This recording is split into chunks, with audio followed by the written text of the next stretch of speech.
watching your every move. I'm obsessed with you. Twisted thoughts erupting and slowly decaying. My jealousy, my envy is tearing me apart. A wicked man and his wicked deeds, masquerading as a child a of monster light. with his cruel needs, as he dances with his sick fantasy. What is done in the dark will always be brought to light. Slithering around the murky green swamp, voodoo priests enchanting the dance, making deals in the dark. The laughing spirits and all that they hunt. A wicked man and his wicked deeds, Masquerading as a child a of monster light. with his cruel needs, as he dances with his sick fantasy. What is done in the dark will always be brought to light. A foul smell in the air, potions fill my lair. Deception lurking and waiting, with envy in my eye. My spirits ascend to spy. Voodoo is the ritual, odor fills the room. Smoke-stained walls, and the energy is gloom. A wicked man and his wicked deeds, Masquerading as a child a of monster light. with his cruel needs, as he dances with his sick fantasy. What is done in the dark will always be brought to light. Twisting the truth, for there is none in me. Weaving dark magic all through the night. Tears of envy, my jealousy ignites. Darkness encasing a lie in the night. My lying tongue grows fatter with every deceitful breath. My soul is rotting and it tastes like death. A wicked man and his wicked deeds, Masquerading as a child a of monster light. with his cruel needs, as he dances with his sick fantasy. What is done in the dark will always be brought to light. The cloaked deceit, this is my life, I'm doomed to repeat. A treacherous heart, envy growing in me. I wish I was you, with everything that I do.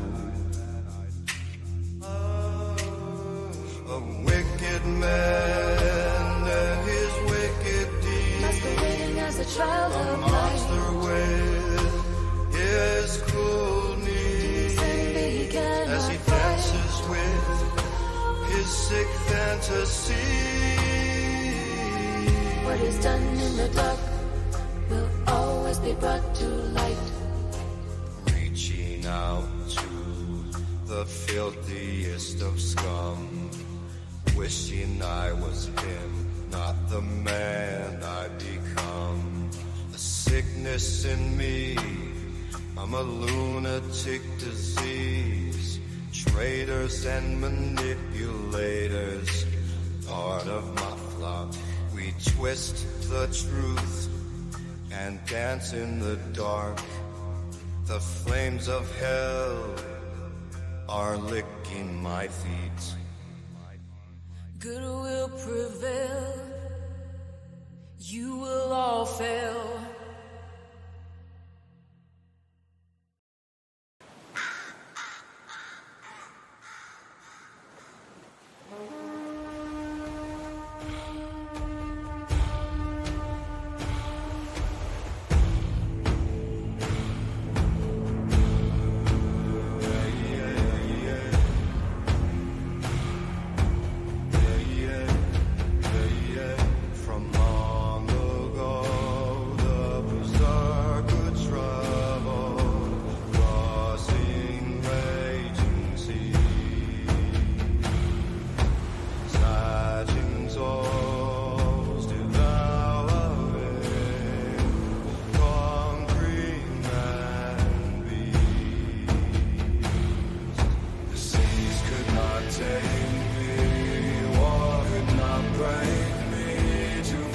so alive. Overflowing elation, ready for war. Ready for war, ready for war. Ready for war. The lands could not hold me. The ocean could not keep me, though she tried. I traveled and conquered many times. Exhilaration swept in with the tide. Oh, the seas could not take me, war could not break me, to feel so alive. Overflowing elation, ready for war. Ready for war, ready for war. Ready for war. Hunting for food and pleasure, I am now witches unknown. I wouldn't lie, I wouldn't dare. Viking warrior, I am the beast. Rising, ready for battle. I thought my best, exiled to faraway lands, shape-shifting into what is more fitting. The seas could not take me, war could not break me, to feel so alive. Overflowing elation, ready for war. Ready for war, ready for war, ready for war. I see the bear in me,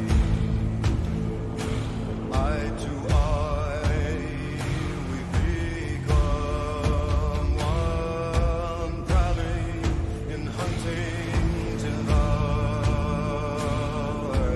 you. I am the Bear King.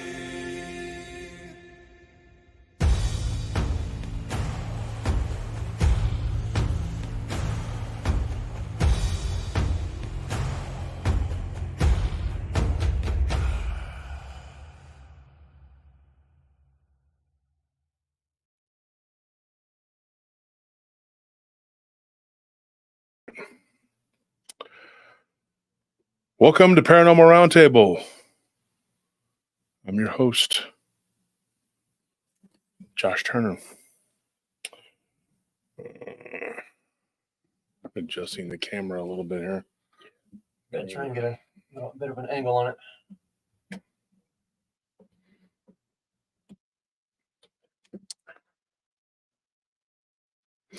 Hope everybody's had a good week. You know, it's weird when we have this holiday because what ends up happening, the weekend comes really quick because it's just Monday. It was like a Sunday. Oh, there you go. Okay. Now it's cutting your head off. No, that's fine. We're good. Let's see. No, that's good like that. So what ends up happening, you know, it feels like it felt like Monday was a Sunday, at least for me. I don't know if it was for you, but it felt like it was, you know, it's like a holiday. So, and people are like, well, it was a holiday, but it's not a holiday for me because we still worked. See, but it did feel like a Sunday. So then it's like saying, you know, it's Tuesday, and I'm thinking it's like Monday because I wasn't getting a bunch of griping and complaining from clients that were just mad because somebody didn't do this or somebody didn't do that. So what ends up happening, Tuesday becomes, you know, like, and then next thing you know, it's like all of a sudden it's Wednesday, then it's Thursday, and then now it's Friday. And the weekend is here again. So you really kind of, when you get that long weekend, it's only a few days and then you're at the weekend again. So it's kind of like if you're a person that lives for the weekend, I'm not, but people that do, you know, you kind of get a twofer on I made I made a commitment a long time ago that I was not going to just work all week and live for the weekend. Now I told myself, you know what? I'm going to be a workaholic and just never have fun on the weekend. Just work all the time, even on the weekends. And I accomplished my dream. Yeah, awesome. So anyways, let's bring our guests on here. Who do we got? We got Monica. Let's bring Monica on. Hey, Monica, how you doing? Good. How are you? Let me put my headphones on. I don't know if I have them on here.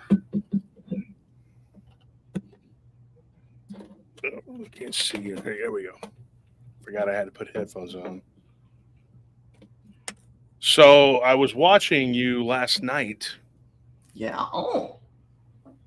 I was watching you last night on BMR's show. I mean, On my show? Huh? On my show?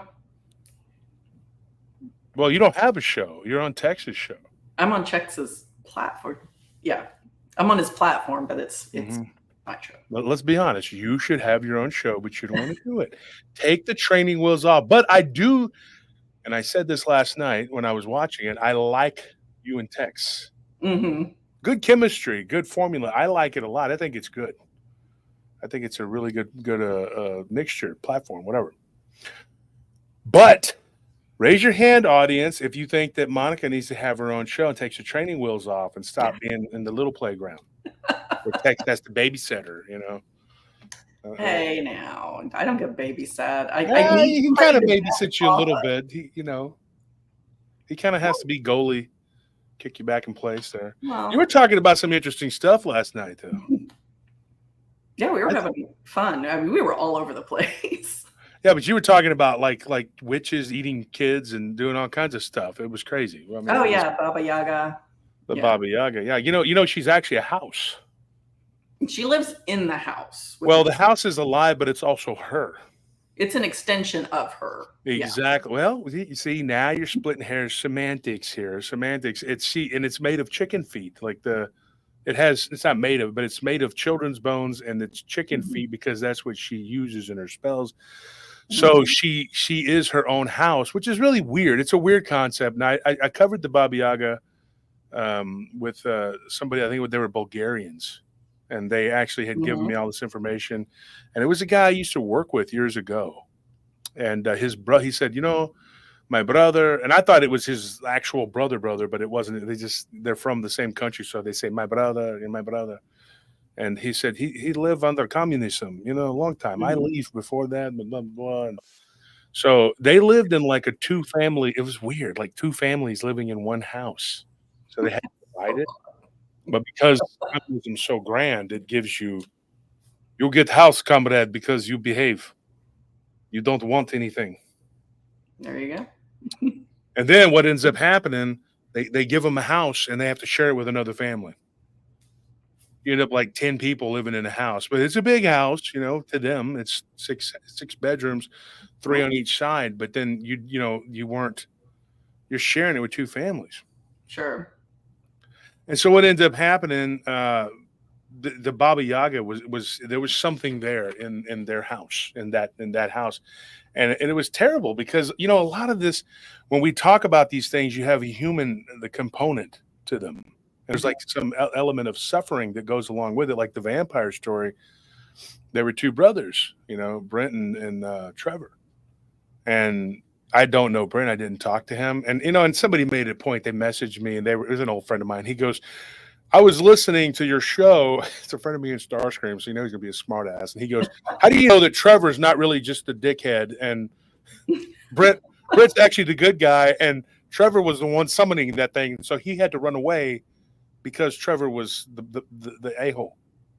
And so then I was like, look, that sounds like you would think that. That's kind of thinking he would think. You know, of course, like I said, he's an old friend of me and Scorpion, D's, Starscream.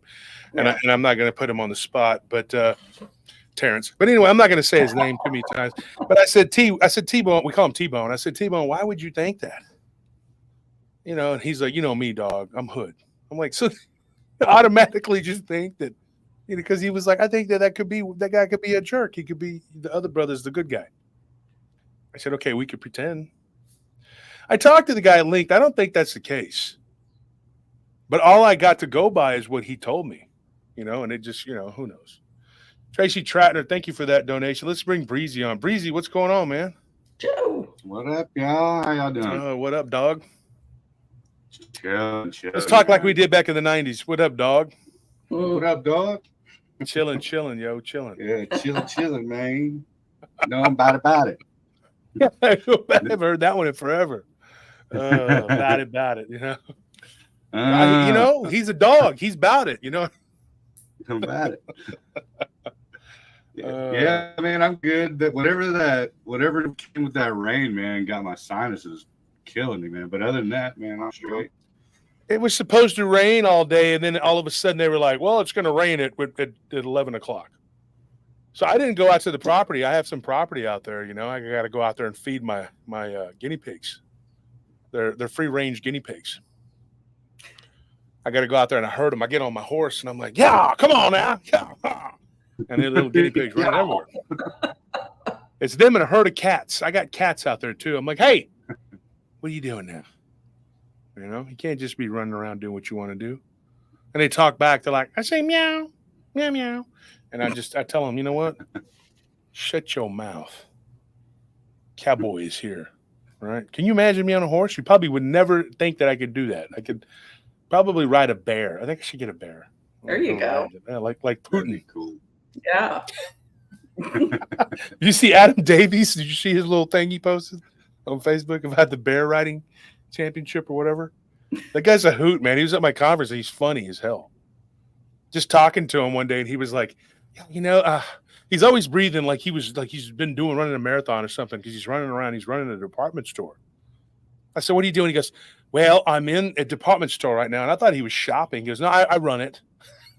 I said, what are you doing? He says, well, I had an awful experience with a former partner, and she was just the most terrible. And I lived in the woods for months. And I thought he was joking. I said, yeah, me too. He goes, no, I really did. I was like, oh, sorry. Like he chose to do that. He was like, but he goes, it was quite the experience. I said, I imagine.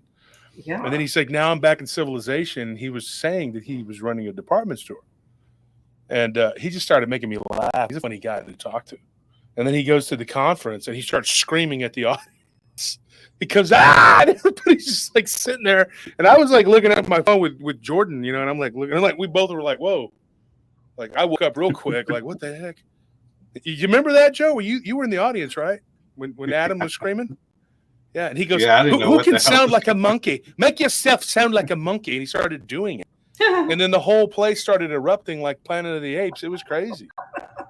But Ken told me, Ken was like, you're going to like him. He's a good presentation. Him and Chad Lewis were like, you're going to like him. He's real. So I was ready. And then I thought I was ready. But I wasn't ready for that. He came out crazy. Yeah, my son was like, all right, get me out of here. And then he showed like pictures of a cannibal tribe that he dealt with, that he ate dinner with. Mm-hmm. Yeah, I was like, oh, wow, you ate dinner with him too. Okay. Yeah, I remember I hung out at Jeffrey Dahmer's house one time. That was quite an experience. He sits next to me. He's like, you want to see some pictures? You want to see some pictures? You want to see some pictures? I'm like, okay, all right, fine, Jeff, fine. Show me the pictures. And I'm like, what is that? Is that meatloaf? He's like, yes, it's meatloaf. It was delicious. Do you want some? No, I'm actually kind of hungry. It does look kind of good, but no, you're a serial killer.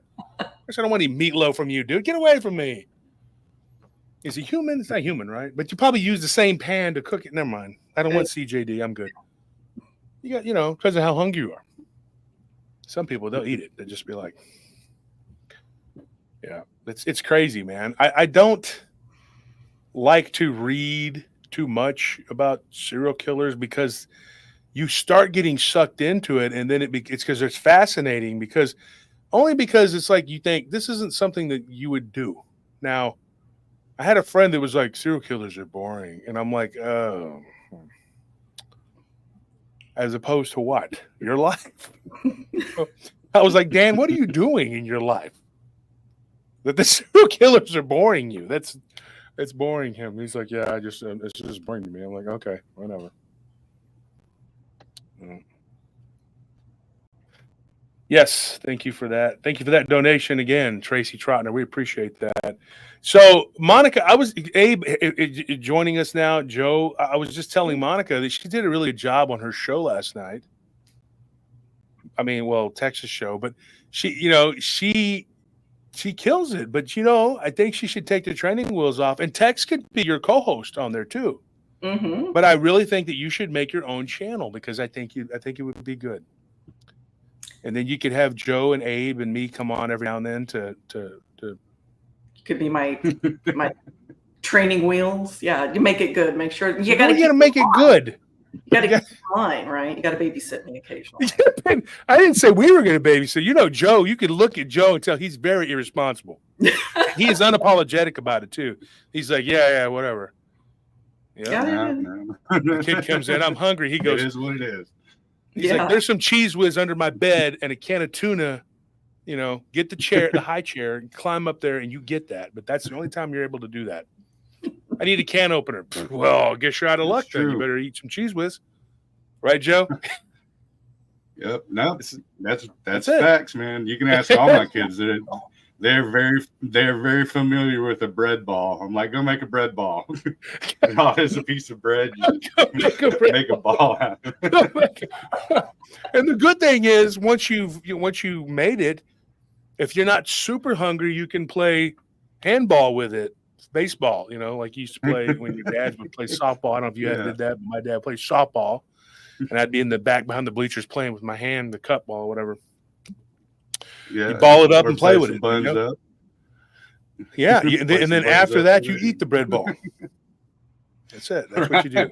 Yeah, and you drink some water, and then it'll make you It's full. all salt in it. There you go. Abe, did you ever have to do that, Abe? Because you roll up a tortilla. I did that a few times. Well, they're talking about the masa when it's raw. Not just the masa. The masa's gross. I mean, I've eaten that too. But I mean, like you take a piece of cheese and just put it on a tortilla. Oh no, I put butter on it or peanut butter. Peanut butter too. It'll melt on it and just. Man, I just eat it straight. With honey too. Yeah, honey, butter. Honey. I knew people that would put ketchup on it. No. Yeah. I don't know how they would do that, but my cousins. They're serial killers. those are the serial killers. That's my mom would always when she would make them fresh, That's the best. and I would be there. She had the Yeah, when they're fresh, they're better, and it's like they melt in your mouth. By the time you're done ate a dozen of them. They go by fast. I think that's Anthony. We ate the Etch a Sketch, Eddie. You ever seen the Eddie Murphy Raw? He's like, my dad gets drunk, and he's like, Eddie. He starts talking to him. My dad worked at the toy factory, Eddie. We ate the toys, Eddie. Your mama can cook a Monopoly board. I ate everything. We could smell the tortillas like Baltic, all of it. 2 blocks away. Me and my brother would race. I beat him every time. Now, unless I wanted to win, I'll let him get the first tortilla. But we'll race for the tortillas. 2 blocks. We run 2 blocks just to get to 2 blocks for the tortillas. My mom was always subconscious about it. She was always like, "Tia Jolita makes a perfect tortillas." She's always worried that they didn't come out perfect looking, like round like hers. I'm like, they taste the same. Yeah. Little did I know that was just her ploy for later on not ever having to make them. So she would say, "Oh, I don't like the way they look. I'm not going to make these anymore." Yeah, right. My mom made the best fideo. She would make it with carne, like the carne asada. Yeah. Yeah, and then she would make a lot of things. Like, I wish Mexican restaurants would figure this out, especially Tex-Mex. Like pozole or marqueta or arroz con pollo. They don't make that kind of stuff. There's one place here in Austin on South First, and it's called Little Mexico. Or Anthony, is it Old Mexico or is it Little Mexico? I don't know the name of it. He could probably tell me, but it's really good, folks. And they do make that. They make fideo, which is really good. And if you eat that with Little Mexico, so it's like a lot of carbs, I know, but if you eat the fideo with the beef tips, it's really good. My mother used to make it with pork, And we had pork tips with vermicelli noodles. There you go. So it is, Anthony. Video. And with the flour tortillas. But then the corn tortillas, if you eat the corn tortillas with like I don't know, like there's this red pork. I forgot what it's called. It's a chile. It's a very specific spice that they use, and comino. And it tastes really good. And yeah. What is it called? You know what it's called. I can't believe my mind is blinking out. It's a pork taco, folks. It's really good. With the corn tortillas. Taco de was it el pastor? El pastor. Yeah, I can't believe I couldn't remember the name of it. But anyway, it's really good. If you eat the pastor and you eat with the cilantro and the onions or whatever, that's really good. Like I could eat that all day long. But I just don't, because corn tortillas, man, they do something to my stomach. I'm just like, and my friends that live, in Mexico and in South America, they don't get those stomach aches. Up here, you do. You know why? Because our corn is GMO'd. Yeah, that's why. You know what? I'm going to tell you something. They found pigs now that they feed this corn to, and cows too, with purple coloring in their intestines. Yeah, it's almost like a dye. I've seen it. I had a friend, Rodney, that used to work at the slaughter plant where I used to, my hometown, where I used to live. Well, not my hometown, but where I used to live. And he goes, come out here, I want to show you something. We went out there. I had no idea what he was going to show me. He tricked me because that's how he is. And he was like, come out here, let me show you something. My brother's like, yeah, we're going to go out there. He's going to show us something. And so we started driving down this county road, and I'm like, this is the slaughter plant. What is it he's going to show us out here? And I was like, because his dad used to run it, and he showed us. I have a strong stomach, but what I saw, this was like 10, 15 years ago. And it was crazy. These animals and their intestines, let me tell you, you know how you make sausage, with the casings and all that? It would just pop real easy. And some of these animals were dying because their intestines were popping. And it's a disgusting thing, I know, but this is serious. Because they're using so much of their whole lives, they were just eating GMO'd food. And so imagine what that's doing to you. So I eat corn, I get like a stomach ache. I just can't eat it. I don't eat corn. I won't do it. It's not good. They're preparing you for the reptilians, man. Yeah, I leave that for the guy up in Oklahoma. He loves corn. He's a chicken and the corn guy. All right. No, he likes whole corn. He likes the whole corn, the long ways. And you're like, oh, what are you doing? Stop. So what are we going to talk about? I was thinking, Monica, you were talking about such interesting things yesterday. She was talking about the boogeyman, the Baba Yaga. She was talking about all kinds of amazing things. So let's just let her. You do. I get to. Oh, yay! Okay. Okay, get your notes out. Let's go. Come on. Hold on, let me grab my show. Start cracking them. Got the show notes. You got. That's show enough. I mean, there you go. Right? You got the show notes. That's what you got to do. So okay, we talked about Baba Yaga. So, well, that was on Texas show yesterday. Yeah. It was on Texas. It was on Texas show last night. I saw it on sure Texas show. was. Texas show was good last night with you on there. It's always good when I'm on it. You were good on Texas show. I like that. I make the show. Of course it's good. Well, I don't say you make the show, but you make it better. Well, I make it better. Okay. You're not supposed to feed into that. You're supposed to be like, yeah, whatever. Just move on. See, people say, why don't you just not pay attention? No, you can't. You got to say something. Got to say something. Right. You got to stand your ground. Won't back down. If there's one thing that I've learned in my life, it is, I stand my ground. You do. You stand your ground. You're tough. My wife's like that too. She'll stand her ground no matter what. She's that. You got to, especially dealing with people like me. She knows. Well, my wife will beat me up, dude, for real. She like gets so tired of my crap, and then she'll just be like, oh, when she raises her little hand. She looks so cute, but she can actually whop you pretty good, and so you just got to, you got to know when you got to know when to stop. Do you need a safe place to go when that happens? Like, do you need a safe space? for that. I go hang out with the dogs. As long as you They accept me no matter what. They're like, come on. Because Come on. Nellie's like, I'm sure she's just like the meanest thing in the world. Sweet Nellie. She has a very, very good heart, but she's like anybody else. She can only take so much crap. Oh, of course. And when living with me, you know, she has to at some point. She'll bite. You know, she's just like, I'm tired of your shit. And that's when I'm like, okay. And then you have to back off. Tex just sent me a message. What did Tex say? He said, LOL, I'm getting text that Josh was dogging me in the show. Oh my gosh. He's laughing. He knows you're not. He knows you're These not. people, dude, you know, love drama, don't they? and they always say, I don't like the drama. I don't like the drama. You know, and then they go and they stir it up every chance they get. It's the people that say that about the drama constantly, and they'll go and they'll say it in the comment section. They'll be, you know, like 2 months of nothing, and they'll be like, I just can't stand the drama. Like 8 people will go on there and be like, nobody said anything on this episode. Yeah, but there was a time when they did, and I just want to keep talking about it now, you know? You know, you're messing around and people take it seriously. It is just ridiculous. There's nothing wrong sitting on the porch.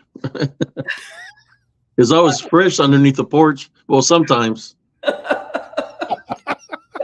So these are the same people that will come to you and be like, you know, hey, did you see the Fast and the Furious? And you're like, oh, the latest one.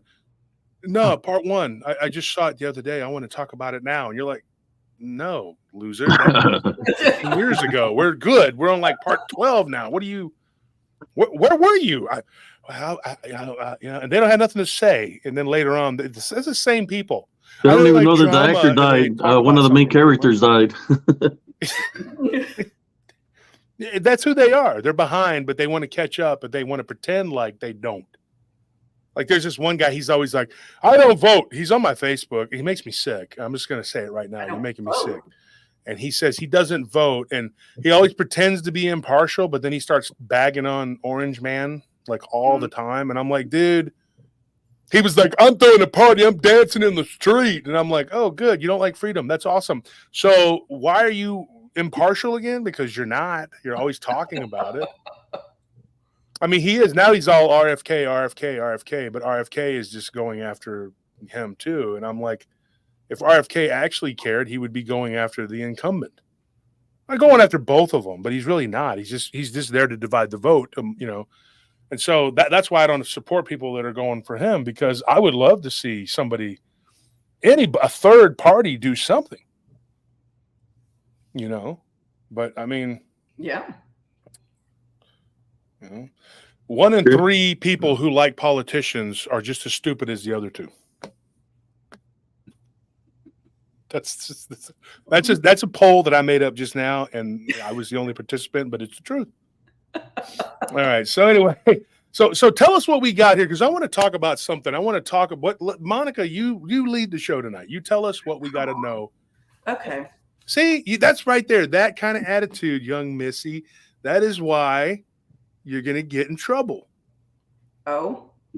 I don't know how, but you somehow, some way, probably going to get pulled over by a cop, and they're going to be like, ma'am, do you know how fast you were going? And why were you not talking about cryptids on Friday? And you're going to be like, what is this guy? Let me tell you, I can not act. I mean, I am very nice. I'm a nice person, but I can act very sweet when I'm not feeling super sweet. I can play into whatever. So I can get out of the ticket is what I'm saying. Oh, okay. You're one of those kind. You're one of those kind of people. I can't do that. I can only play for so long. She's probably got a puppet with you right there with needles trying to stick you. Yeah. Underneath. So are you able to not working on them? It's not working. Because Can you play tough? Remember? I'm trying to sew his mouth. It's not working. That'll never happen. So, but I mean, like, I know Abe and Joe are capable of being tough, but can you play tough, Can Monica? I play tough? Yeah, like I mean, you know, like you can play sweet and innocent, but can you play tough? Like, yo, yeah, I'm not afraid. I mean, you know? if I get to a certain point, it ain't playing. I snap. I mean, Well, yeah, that's anybody. But right I'm saying, on can out. you play though? Can you pretend when you don't? Yeah, I can front. Okay, all right. I was just wondering if there was just a thing you could trick pony. No, I can front. Cool. All right. And if you keep pushing, it's no longer a front like anybody else. So you so when the waitress comes and they're like, "Here's your ticket" at the Greasy Spoon, and what do you're just like, hey, I don't like the way you threw that at me. Right? Oh no, I don't do that. You don't do that. You don't stand your ground. If a waitress is rude, no, she's and then go, I want my money back for the food I just ate, and make a big scene it. until they let you leave without paying to eat. What? I used to do it all the time. I was always indignant. I'd be like, you asked me a silly question, and now I don't want to eat this. You're like, there's one bite left, sir, and I'm not going to eat that. I want my money back. See, that's not. A fly flew over it and took a poop. That's not fronting. That's just being a jerk. Yeah, well, sometimes when you're poor, you have to do that. Okay, well. Judge, you'll be like, all right, everybody go meet me in the car. I'll be right out. I'm going to handle the bill. I'm going to handle the bill. You run to the bathroom. You comes out running out of the door. I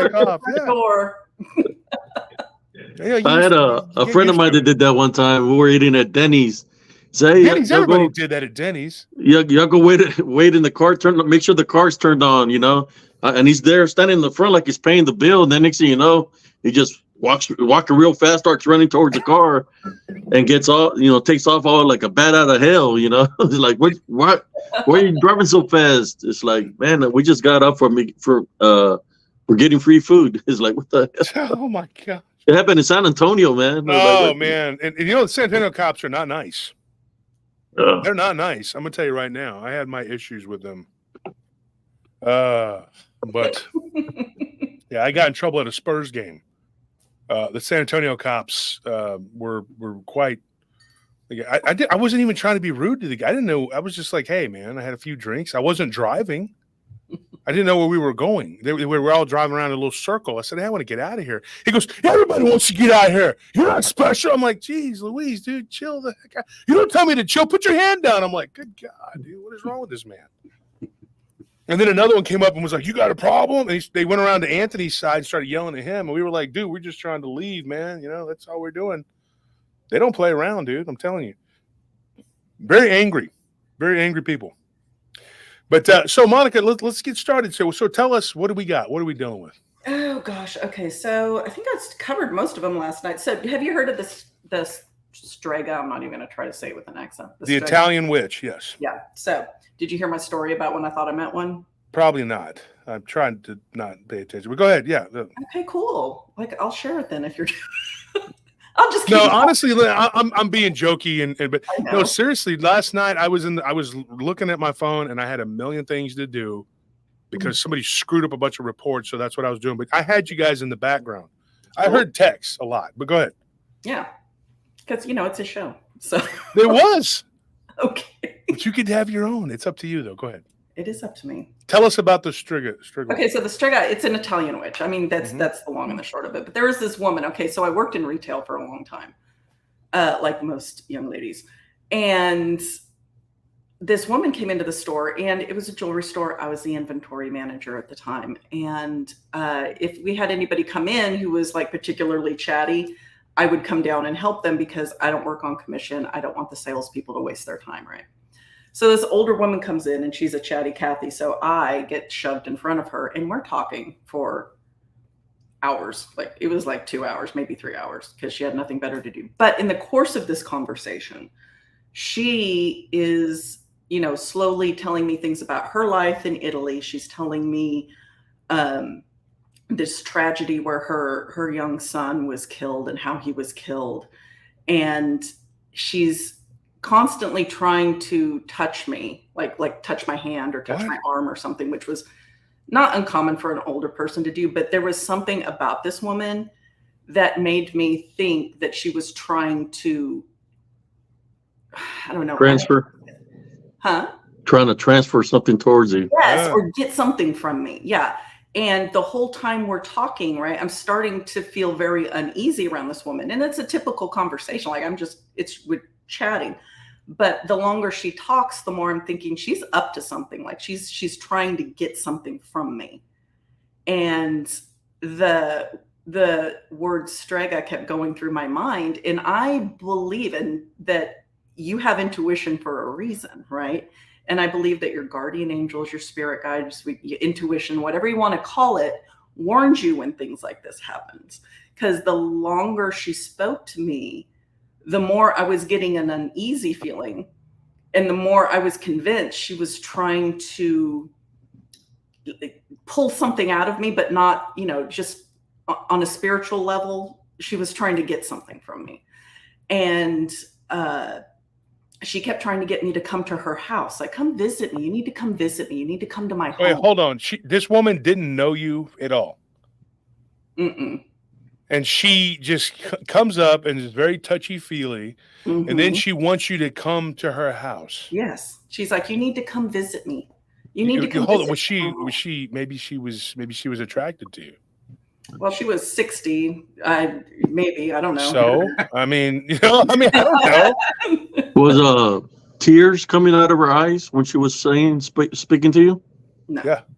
Because sometimes if tears come out, that's when they're transferring the unclean spirits towards you, Yeah.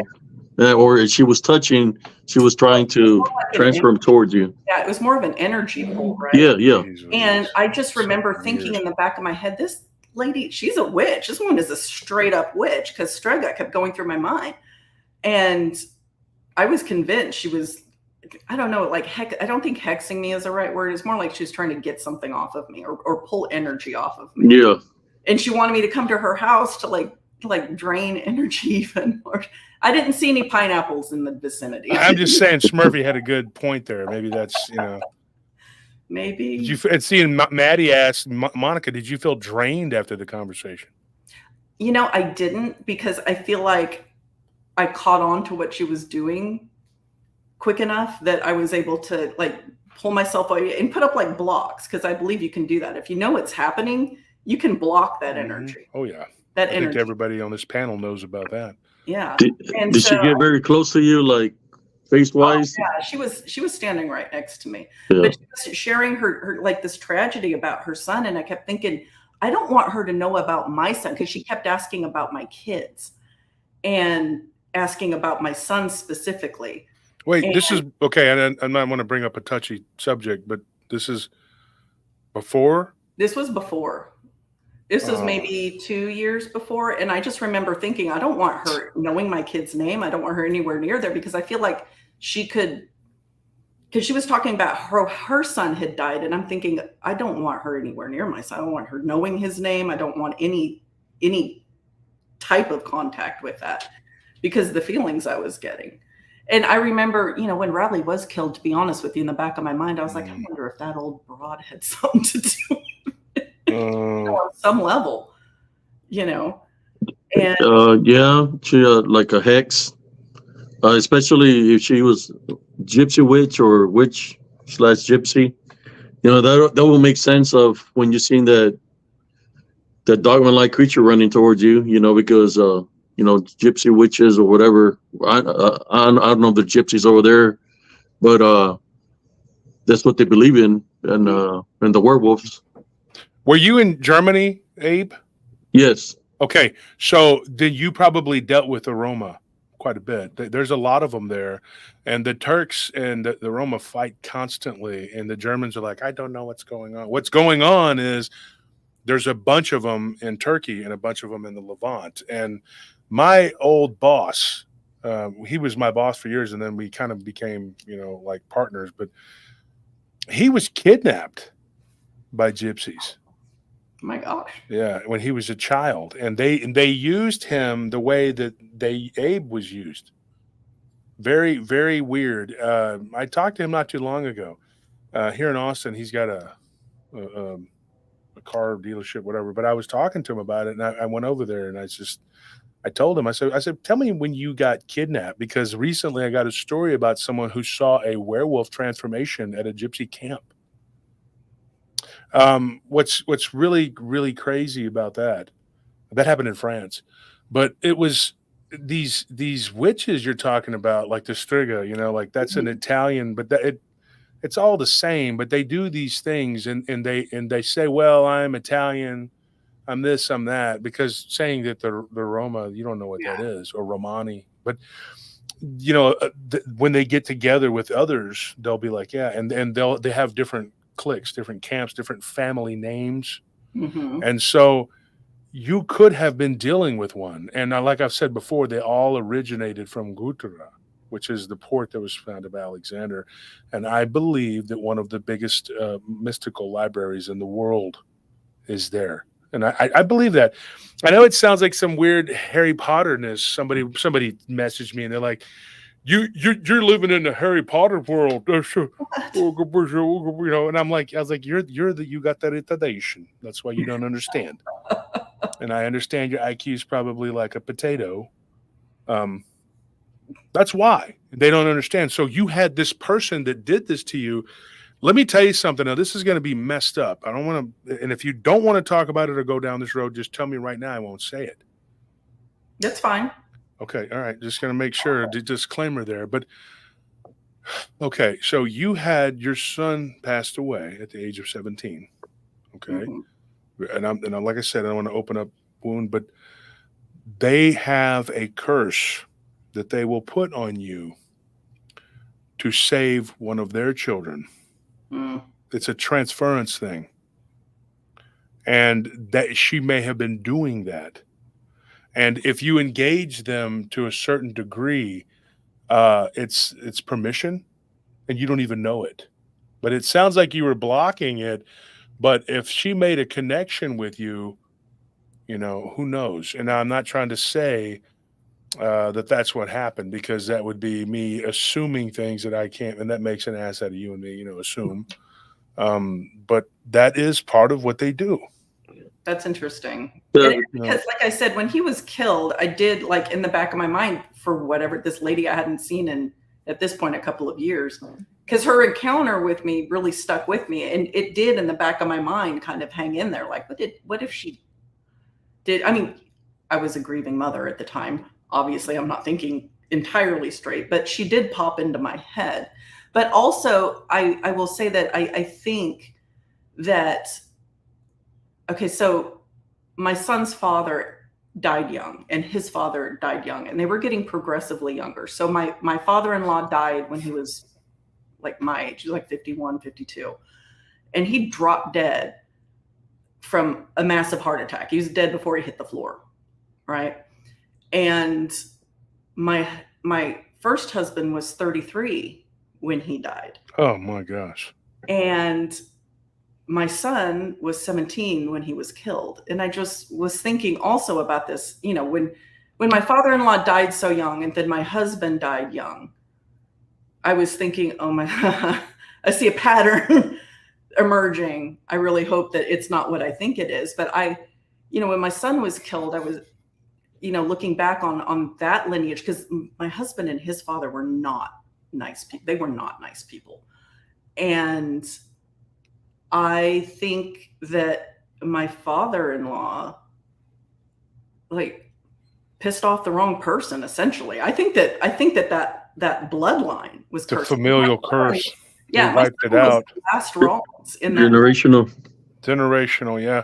I'm sorry. You know what? I do remember you talking about a witch last night. I don't remember the details because like I said, I was occupied with other something.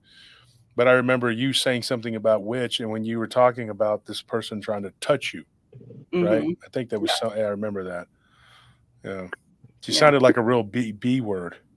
Yeah, I mean, she was trying to act nice, but it wasn't a normal, like, she was clearly masking something. It was very clear to me that she was up to something and trying to mask it. Well, I wonder if she still lives. I wonder too. She told me where her house was, and I remember driving by it a few times thinking, I don't want to go there. Yeah, because, when you said the story about what seemed to be like a werewolf, that would make sense. It's familiar, or maybe she sent something demonic your way, Yeah, I mean, that was even farther after our encounter. That was 4 years at least after I had had that encounter with her. Oh, thank you. 4 years? Yeah. So, but at the time that I had the dogman encounter, it would have been 4 years. Oh, the dogman encounter. Yeah. Or the werewolf or whatever that thing was. Yeah. Thank See, you. that's the thing. I mean, like, when you described something that didn't stand up on its hind legs, but you described it as a werewolf. Now, I've had multiple people on the show that have said that. Most notably, and I'm sure everybody probably knows a couple of the guys he was with. If you watch wrestling, I'm not a big wrestling fan, but my friend Lance Hoyt was with a couple of famous wrestlers, and he was known as Vance Archer in WWE for years, but now he's Murder Hawk or whatever. Yeah, Murder Hawk. Murder Hawk. Yeah, he's a good friend of mine, but he was on the show and he was talking about seeing a werewolf. And if I remember correctly, it was Batista that was with him. It was one of these famous wrestlers. They were hanging out and they were coming back from a show in San Antonio. This is back when they weren't big.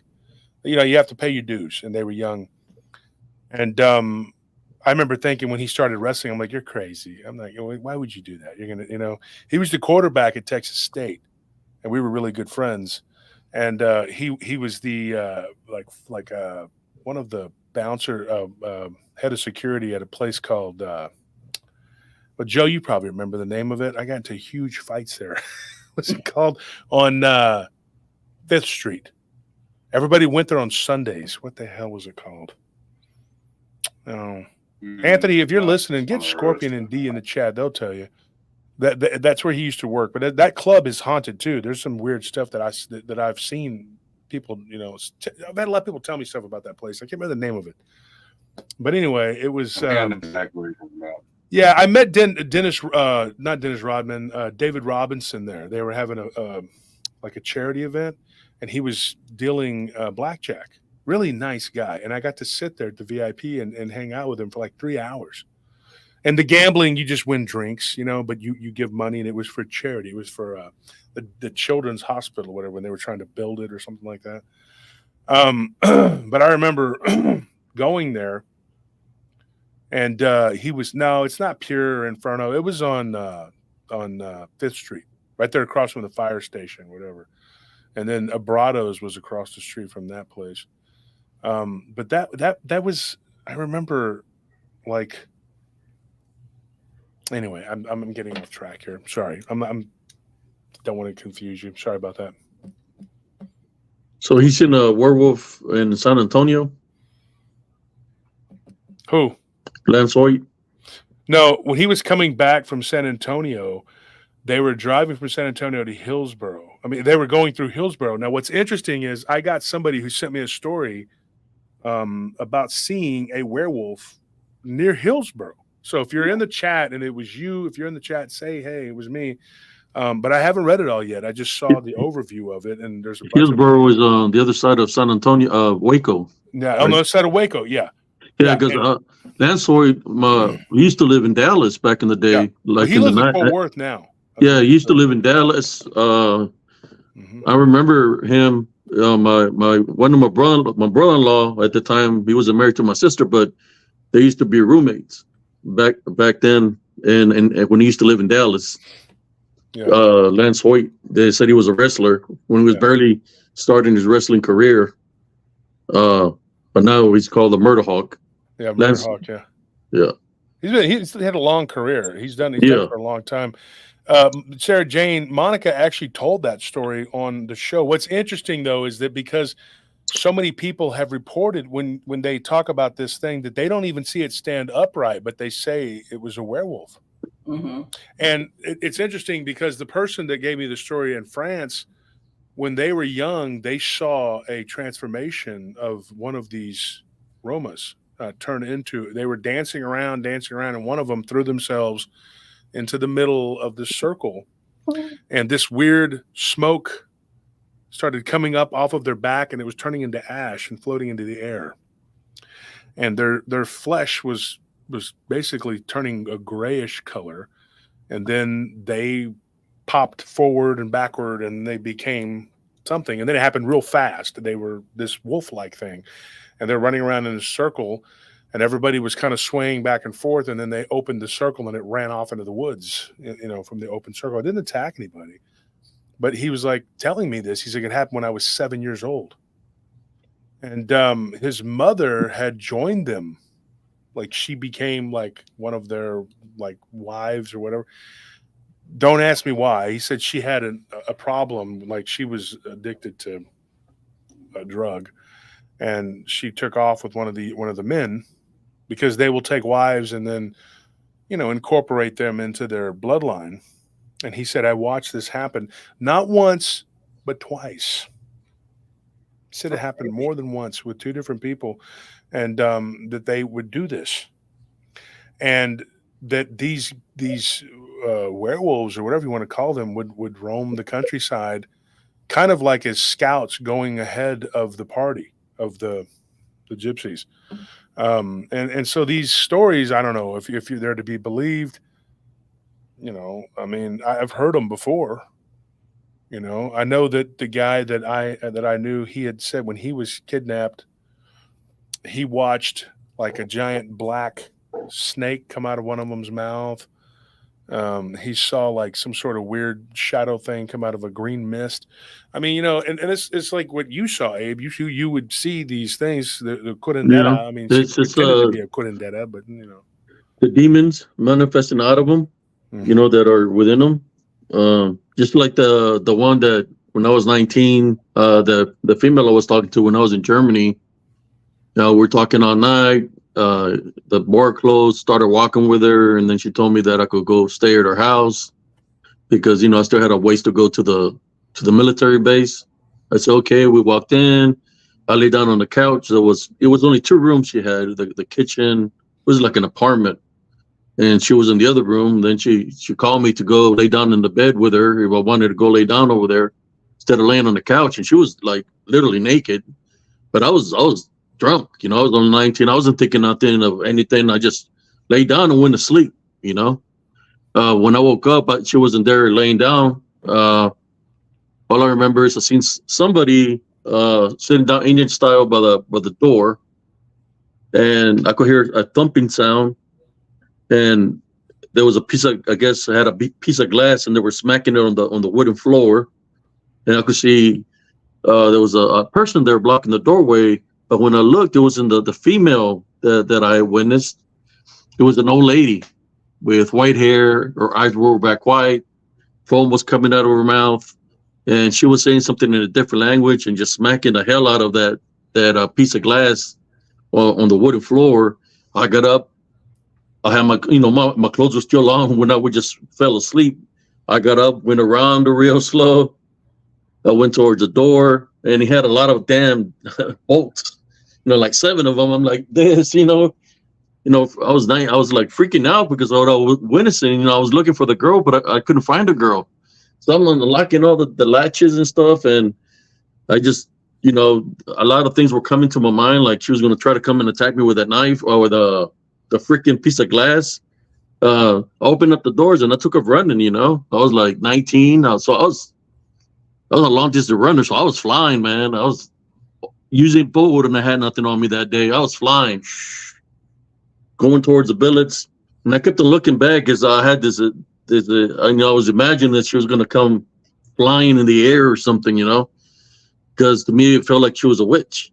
Maybe it's the same witch that she's talking about, that they're able to manifest to look young, but then her true form was the old lady, and I was so scared that day, and I always preach about you ain't supposed to fear, but at that time I was 19, that I didn't even go through the main gate. I jumped over a 20-foot wall, man.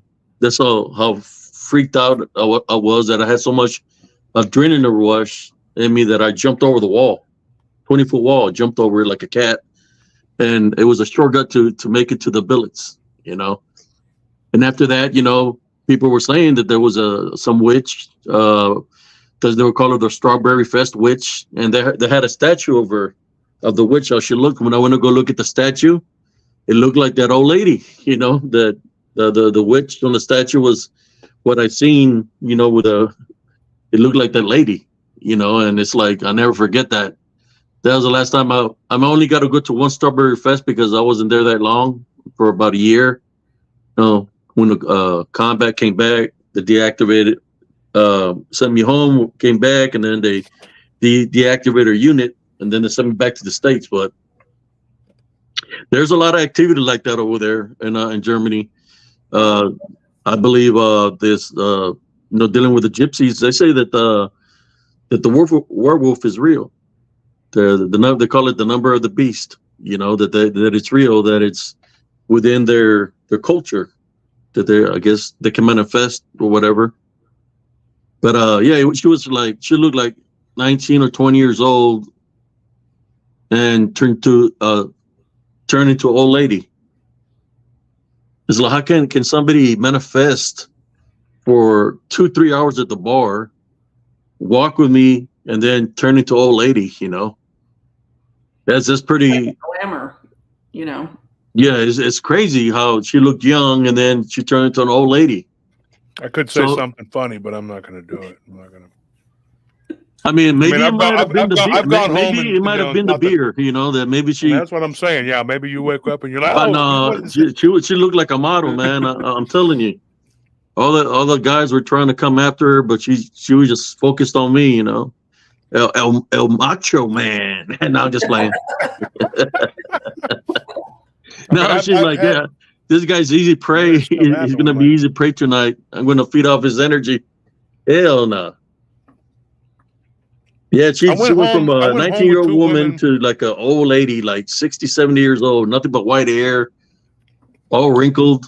Let me tell you something, Abe. This happened to me. I went home with two girls.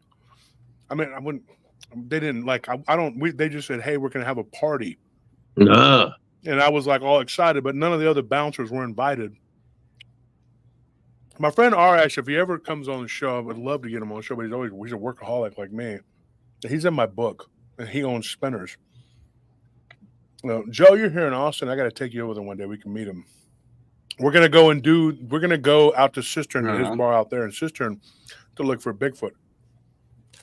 I really believe it's out there too because it's been seen now 3 times.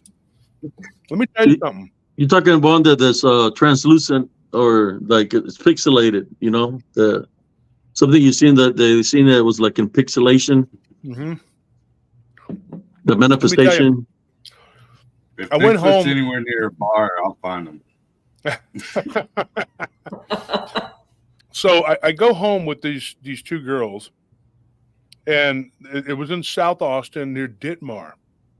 Now, off of Ditmar is where Arash had one of his weird encounters, and then one of our friends, Sam, her best friend, who she told us this thing that looked like the Wolfman or something like from Benicio del Toro, the Wolfman.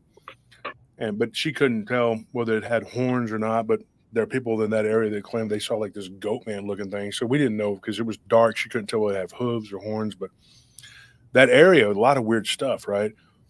So I go home with these 2 girls, and they're like, I gave my brother the keys to my truck. I said, hey, I'm going to get a ride with these girls. And I asked them, I said, hey, what about my brother? Back in the day, he was an okay looking guy. He had a big bald head. It was very phallic. I said, dude, and they were just like, no, just you. So that was kind of weird, and I thought, well, there's 2 girls and just me. I mean, I don't know, whatever, let's go. And I thought we were going to have like there was going to be people there and drinks and stuff. And we get there and it's just them 2. And I go in, it's a duplex though, right? It's not like it's not like a spooky mansion. You're like walking up the stairs and you're like, oh, whoa, this is, Uh-oh. I'm seeing a broom. Is Nelly there beside you? Is we gonna hit you with that broom? It's in the story. No, this was like when I was young, dude. Like I was 21, 22. I was a young guy back then, and man, I was damn good looking. I can tell you, I got pictures. Right? I know I've changed now. I'm not the beautiful man I once was, but who is really? We were all good looking when we were young. I saw pictures of Abe when he was young. I mean, when he was young, he looked like a guy, that could get some girls, and Joe too, We're looking when we're in our 20s. Everybody was in their 20s. That's what your job is. When you're 20, in your 20s, you look good and you just be quiet. That's what you got to do. And I didn't talk as much as I do now. I didn't have to. And so it wasn't my job. So I go and yeah, exactly, Maddie. See, look, Wolf has receipts. Okay. So I went home with these two girls and I didn't know who they were. And, you take chances even when you're a guy, you don't know. you know. But like I said, it wasn't a spooky, you know, it wasn't like I was walking up to the house from, you know, what's his Norman Bates? What's his name? You Yeah. know? It wasn't like the house. He's like, mother, you know, it was just a duplex.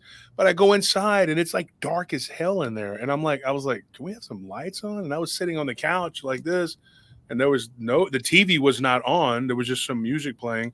And some other girl comes out. And I thought it was weird. The one girl was Hispanic. Clearly she had dark hair.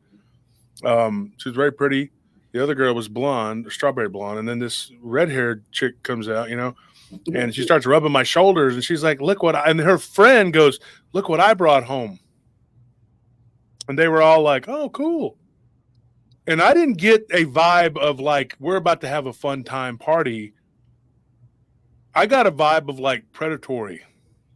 And I'm not even joking. I'm that reminds me of Witches of Eastwick. You know, so I kind of just was like, I made excuses. I said, you know what? It's getting late. And and they're like, oh, yeah, well, you know, we just got back from the club. Let's have a drink. And they kept trying to give me to drink this.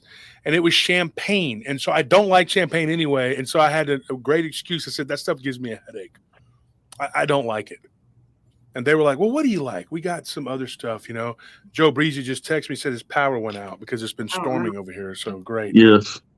And so I made every excuse in the book, and nothing magical happened. But me and my wife were talking about earlier, called the spidey sense. Mm-hmm. She was saying how these young people nowadays don't have that. Well, I did. And I started feeling weird, and I could have swore one of them looked different. Like she was sitting on like Indian style facing me, and she was kind of moving back and forth, kind of like this. And, you know, that's not weird. How was she moving? She was kind of like rocking back and forth, kind of like that, you know? Oh, okay. And it's not like that's weird in of itself, but if somebody's doing that, you know, you notice it. And I noticed her face looked kind of different, but then I had been drinking, and, you know, and I'm like, who knows? And so I just got really freaked out. And when the other girls went back to the back, they were talking, whispering. The girl that was rocking back and forth, all OCD like, you know, I said, hey, you know, you mind if I just catch a cab home? Because there was no back then Uber, you know, and all this other weird stuff. And I said, I could use your phone. I didn't have a cell phone at that time. And I said, can I use your phone? She goes, sure. It's back here. She wanted me to follow her back there. And they lived about 2 blocks from a 7-Eleven. I said, you know what? I don't even smoke. And I totally lied. I was like, you know what? I'm going to go outside and have a smoke. And she goes, well, I'll join you. And I'm like, you know, I couldn't get away. So we go outside, and I walked around the other side of the house, and I just started walking down the street. And then I see all 3 of them like standing out in the yard, and they're like, hey, what's going on? Where are you going? And I'm like, I'm just going to go. I'll be back. I was like, you don't want anything from 7-Eleven? I had no intention of coming back. And they were like, yeah, Gatorade. And somebody said something else. I'm like, sure, I got you. Yeah. And I just went to the 7-Eleven, and I used the payphone, and I called Arash because he didn't live far from there. And I said, hey, can you give me a ride back to the house? Because nobody in my house was answering the phone, because I'm sure they were probably doing who knows what. And so he goes and picks me up with his girlfriend at the time, and we get in, and he knew who they were. I said, yeah, I just got out of this weird situation. There's some girls over there. One of them's name was Tina. I remember that. And he goes, oh, I know who you're talking about. They're witches. And he just, boom, right out. He goes, they're witches, dude. Everybody knows that. I said, everybody knows that? I said, well, I didn't know that. You know, I was learning things. You know, I had been overseas, and I came back, and I said, I don't know what's going on here. I don't know who these people are. And they're trying to do something to you, man. Mm-hmm. And I was freaked out. One of them was like touching my hair, and I was like, oh. So she's like, you mind if I touch your hair? And I was like, I'd like you not to, please. Yeah, and she was like, geez, you're no fun. You're so, you know, uptight and all this, you know, whatever. But it was a weird thing that happened to me. And then I saw one of them downtown, and I could have swore she looked different. And she came up to me and showed me her ID, and I was standing at the door. I didn't really check the door. I had door guys that did that. And I was like, check her ID. And I looked at her, and she goes, hey. And I was like, oh. And I saw 2 of them. The red-haired one, you know, that wasn't at the club that weekend before. I said, oh, what's going on? She goes, you just left. You just like went to 7-Eleven and left us. And I was like, we were going to have some fun. And I was like, oh, yeah. I was like, you know what? I wasn't feeling good. And, you know, that champagne made me feel sick. And she goes, yeah, you didn't drink it. She remembered that. And I was like, here I was lying. I was like, yeah, you know what? I've been drinking so much. I didn't even think about it. I'd gotten off 30 minutes early and I was drinking. And so I just kept lying. And I was like, I'm just not good at it. I'm not going to do this. And I just walked off. I didn't know what else to say. I walked back inside, and one of them came up to me at the bar, and she was doing the same thing, trying to get close and touch my arms and putting, you know, hands. And I'm like, oh, hey, I just felt like this nasty, wicked energy from them. And they were witches, and that really they were. And I'm not bagging on people who do that. If you do that, you do that. All right. But that's not me. I don't really want to be around it or be a participant of it. And, my buddy told me, he said, those are witches. And I said, how do you know this? And his girlfriend at the time, she was from Mexico, and she's like, she was Mexico City. And she's like, yeah, how do you know this? He's like, well, I ended up in a very similar situation with them. And I said, so what ended up happening? He never would tell me. You partied with him. He never would tell me. We just never brought it up again. But especially his girlfriend's sitting there, you know. And I don't know. So that was it for me. I just, I always wondered, like, what was their plan? What were they going to do? Because if you listen to what, not Joel's encounter, Gerald, the werewolf confession, it happened to him. He was with two girls. It's a show that we did about a guy named Gerald, and he was the one that belonged to that temple, and the women bit him. And that's not what made him a werewolf. What made him a werewolf was that kind of like they put their whatever into him, like to me, it's a parasite. I think that's what it is. It's like the black goo or whatever. And so they put it in him, and then he started feeling weird. And then they kind of gave him an offer that he couldn't refuse. It was like, we're going to kill you, or you can be this. You're 6'7" and you're a huge guy, and you're a penchant for violence, and you have no morals. This is what we need. We need you to do things. And so he became a werewolf, according to him, allegedly. And then Joel, his aunt's boyfriend, who wasn't but 3 years older than him, whatever, he did the vampire route. And basically what they are is blood-drinking sorcerers. That's really what they are. I mean, and they can shapeshift, and they can fool you and do all kinds of stuff. They're insidious. They're evil. They're evil beyond all evil. But, it's funny, Putin, we were talking about the bear and all that stuff earlier. Putin actually came out and said that the West is run by satanic, pedophilic vampires. He said that. Like, he literally said that in a speech at the Kremlin. You think I'm kidding? And so, you have this weird cabal, that everybody's always talking about. There's certain political affiliations like, that doesn't exist. That's not true, blah, blah, blah, because they don't want to believe it. Well, don't believe it. But, I mean, look at everyone in Hollywood. Look at what they're doing. What do you think that little bloody face is that they love to put on their little lapels? And hell, Lady Gaga came out wearing it. Wearing a whole outfit. She's so damn weird. I like to just, she's so sickening, dude. She's like, you mean he? Bad man. Like, please fall. Just go stand in front of a bus. They're so disgusting. And, you feel that. I was a big, strong guy, and these were not big women, but I felt intimidated in a way that I should not have felt intimidated at all. But I felt like they were up to something. And I think if I would have drank that drink, I don't think I would have got up. Yeah, they would have. You would have been like in a coma-like state, and they would have been doing their witchcraft and necromancy over you. Probably put candles around you, and only God knows what else it would do. You wouldn't know because you would be like in a hypnosis state. You could see things, but you wouldn't be able to react to it. Yeah, I've something heard like that happened to me one time. Something like that happened to me when I was younger. Got invited to go to a house, but it was some people that I knew. That's the thing. And when I got into this house, they gave me a drink. I don't remember nothing. And Next thing you know, when I come to, I'm driving, and I'm driving, and I'm almost getting home, and I don't remember nothing from when they gave me the drink to where the point is where I'm driving the car, where my conscience comes back to me. So I don't know what happened.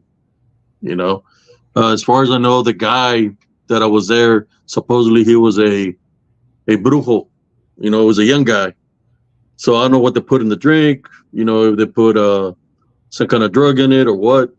But when I came to, I was driving like a vehicle. I don't even remember how, but I remember leaving the house, and it was probably like a 20-minute drive. When I came to, I'm driving a vehicle. I don't remember. To this day, I have no conscience of what happened. Joe, were you gonna say something?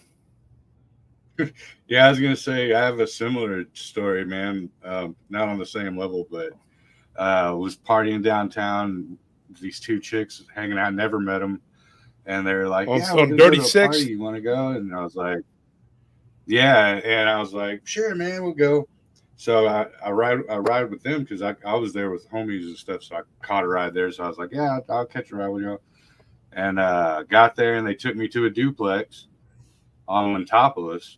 And the same thing, walk in and there's nobody else there. It's just those two chicks. But instead of the whole witch thing, I was just like, yeah, I'm going to get robbed. I need to get out of here as fast as possible. Because like Montopolis back then, it was just dirty. Oh, it was on Montopolis? Yeah. Yeah. Back then? Now Montopolis is still, what's funny, Joe, is, Montopolis is still bad. It's still rough. I went through there a couple months ago, and there's like these ladies walking their little poodles and stuff, and you're like, Fairway is still just right there. That is one of the worst criminal spots, in the history of Austin. It's a rough place. And you still see the homies hanging out there, like shooting dice in the parking lot. Come on. These people are walking their poodles. They're like, it's been gentrified. No, part of it has. No, the rest of it's still muggy and kind of rapey and destructive and shooty, stabby.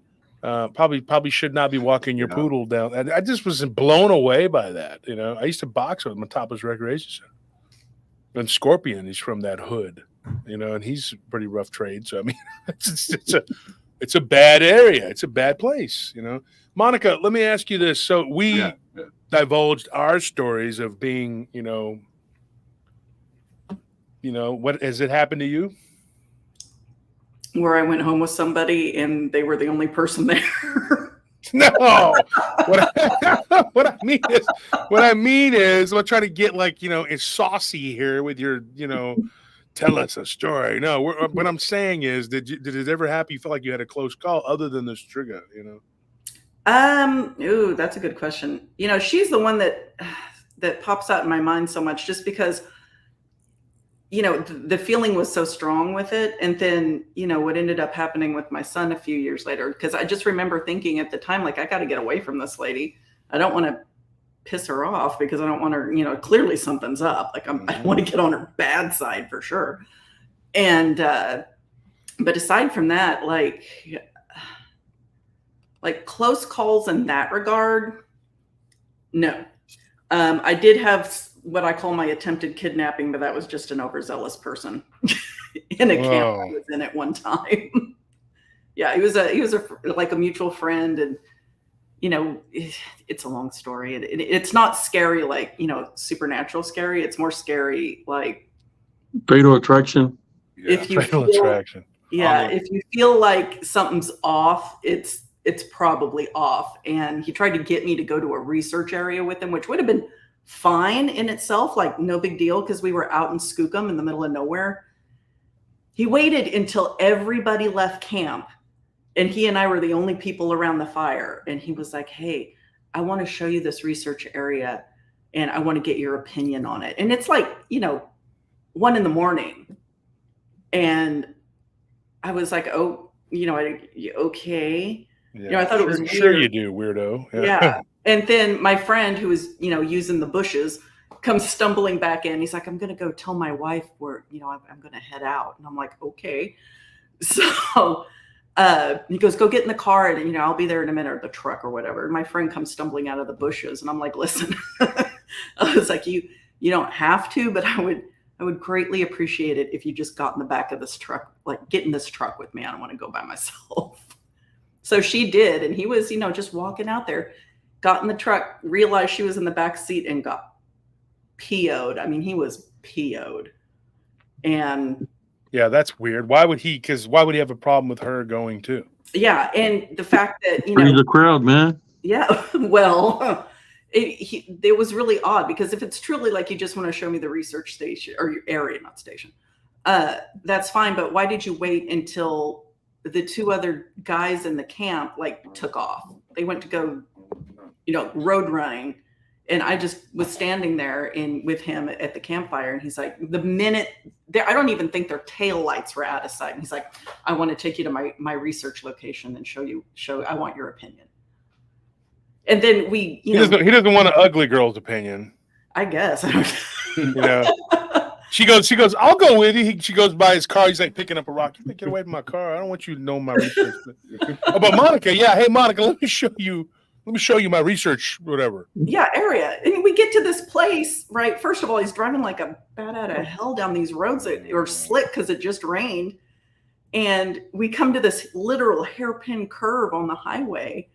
And I'm like, we're going to slide off this. I'm going to die. I remember I was like, he probably still has like my fingernail marks in the leather of his seat because I was just grabbing. And we get to the site, right? And it's literally, now granted, we're like hour and a half from the nearest town up in the mountains. So it's still in the middle of nowhere, but his research area was literally like 20 feet off the blacktop. Like I can look through the pine trees and see the road. Yeah. And we pull up to these berms where they had like a winter, like pull out where they would like put the snow plows, you know, to stage for winter. And he pulls up into it and gets out of the truck. He goes, well, we're here. And I'm thinking, okay. So we get out and he goes around the back of the truck. And I'm so freaked out at this point. I'm walking backwards because I don't want to turn my back on the guy. And my friend's freaking out next to me. So, you know, I don't want to poke the crazy bear. So I'm just like agreeing to whatever he's saying to. I'm thinking he's going to get a shovel and smack us on the back of the head. Wow.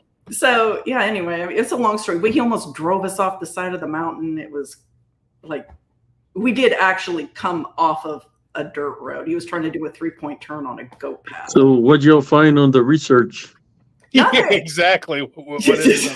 What'd you find? Nothing. Yeah, we get to like this area where there's berms and then they had like, you know, K-rails there and somebody had stacked rocks on top of it. And he's like, see this, the rock stacking? And I'm like, you're right. No person would do that. Gotta be Bigfoot. He's trying to pretend to be Bigfoot. Gotta be Bigfoot. You're like, yeah, that's Bigfoot. That's big, interesting. Can I leave now? Yeah, I just looked at him. I was like, that's fascinating. You better keep me informed of what you find here. Who is this guy? Don't say the name if you don't want to. I don't like saying names, but no, I'm not gonna. And he's passed away since. Oh, he did. Okay, yeah, all right. No, he's passed away since. Because I was gonna say, you know, like that's somebody that I don't. There's a dogman researcher, and I'm not going to say his name, that I like to call the dogman whisperer. I kind of make fun of him sometimes. I'll do the voice. I am the dogman whisperer. You know, I don't know if anybody's heard it of y'all, but I had several dudes telling me that he gets them out there and he's like, hey, let's just do this. And they're like, what? Like, well, I don't know, but you know, one of the guys that accused him, though, he recently started a bunch of crap with us, you know, and so I wonder about the validity of his story. But if you hear it 6-7 times, you know, right, you kind of start to wonder, you know. And he got real mad when one of them. I just watched this war erupt on the. I didn't even participate. I just ate popcorn and watched, but I watched this big fight start up, you know, on one of the groups. And it was a dogman group, and he was in there pretending like he's the professor or whatever. And somebody said something to him about it. They're like, "Yeah, you're the inspector of hot dogs, whatever. Oh, He said shit. something, and he's like, "Oh, you're going to go along with those rumors?" And then this lady goes, "Yeah, because it's true, because you've been accused of it multiple times." He goes, "Just because people accuse me of, I'm married," and I'm like, I was thinking to myself, so what? Yeah. So I just messaged the admin and I said, "Do you see why I don't go in the groups? This is why I told you. This is why I don't go in the groups that he's in. That's why he got kicked out of all the NADP groups. He blames me." I was like, "No, it's because Who was this guy? you were hitting on dudes." And dudes were Who like, was this fella? Did you give me a first letter so if I got him, I could kick him out? "Oh, I'll tell y'all off camera." Was his name LF? You'll have to DM me. no. Was it LF? It wasn't him. I was another. He got so mad at me because he started messaging me in the middle of the night one time, and I did not know. Here we go. Yeah. Let me get the popcorn. I did not know this about him. I did not. This was in the early days, and this was like 2017 or something, 16. Early days for me. 2000. I started in this in 2015. Whatever. And this was about 16, 17, and he started messaging me at 2:40 a.m. I know, because when all that big war erupted, I pointed it out. I said, "Who is doing this? Why would you do this?" And he tells me, "Check out these dogman sounds." And to me, I'm going to be honest, it sounded like African hyenas. And I said, "That sounds a lot like African hyenas." He goes, "Have you heard them?" I said, "Yes." "Where?" I said, "In Africa." Twice. And he was like, "Oh, really?" And he goes, "Yeah, I'd love to go to Africa and just look at the stars, And I'm like, "Yeah, it's pretty cool. There's not a lot of light pollution in certain places, And I didn't know. I mean, he didn't get fresh at that point, I'm kind of offended. I thought, come on. But, I'm joking. I'm like over there like, "Why not me? Me, man. Come on now."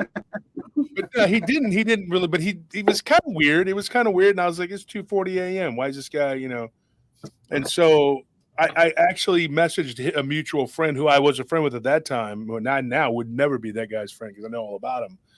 And I said, "What do you know about this guy?" "Oh, he knows everything about Dogman. He's the guru of Dogman." And I'm like, "Really?"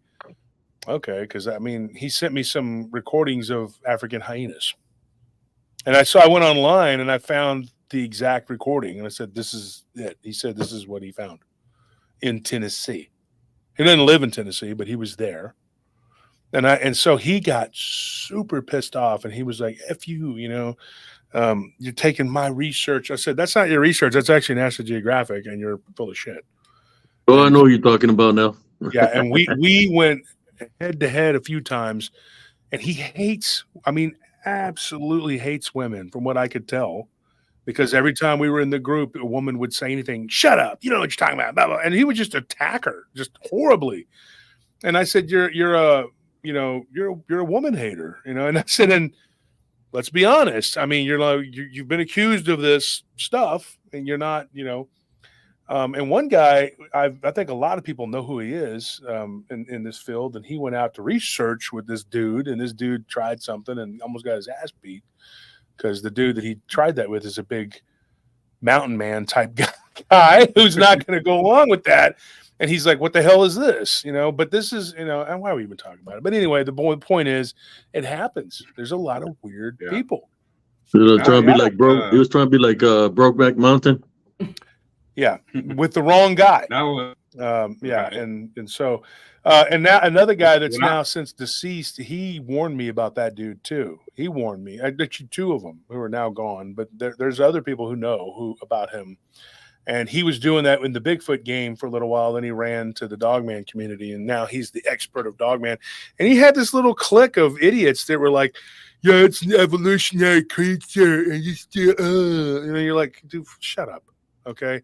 It evolved that way just to move around on its hind. And they had all these crazy theories like, "Oh, it hops around so it evolved so it could see better, to see its prey." Like, shut the hell up, dude. And when I dared say, I backed up this woman whose name was Brenda. She's been on my show. Her and her husband, at the time, her husband's name was Luke.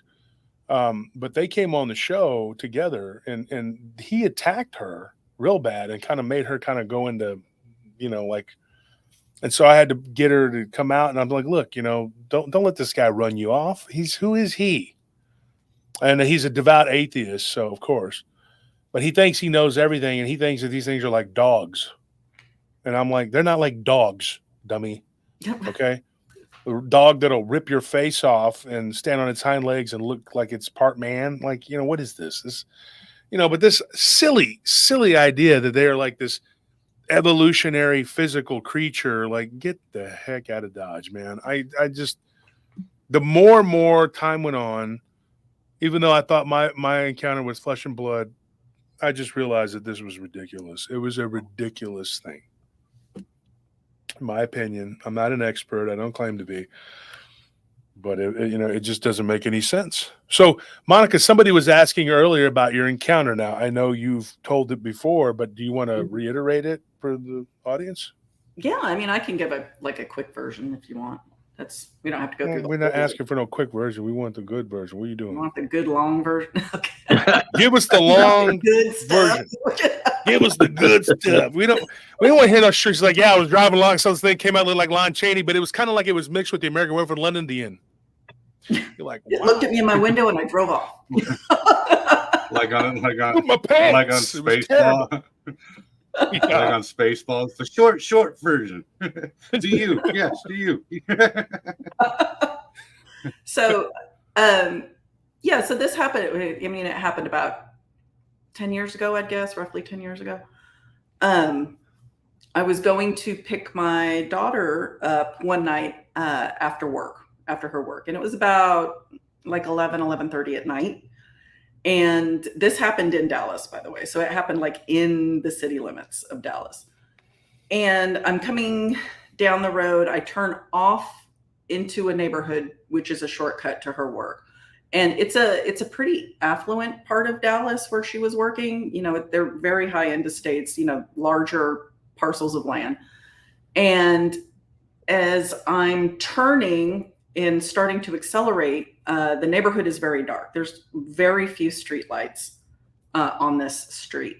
And when you turn, there just happens to be one like roughly, I would guess, 30 yards down the road, not too far.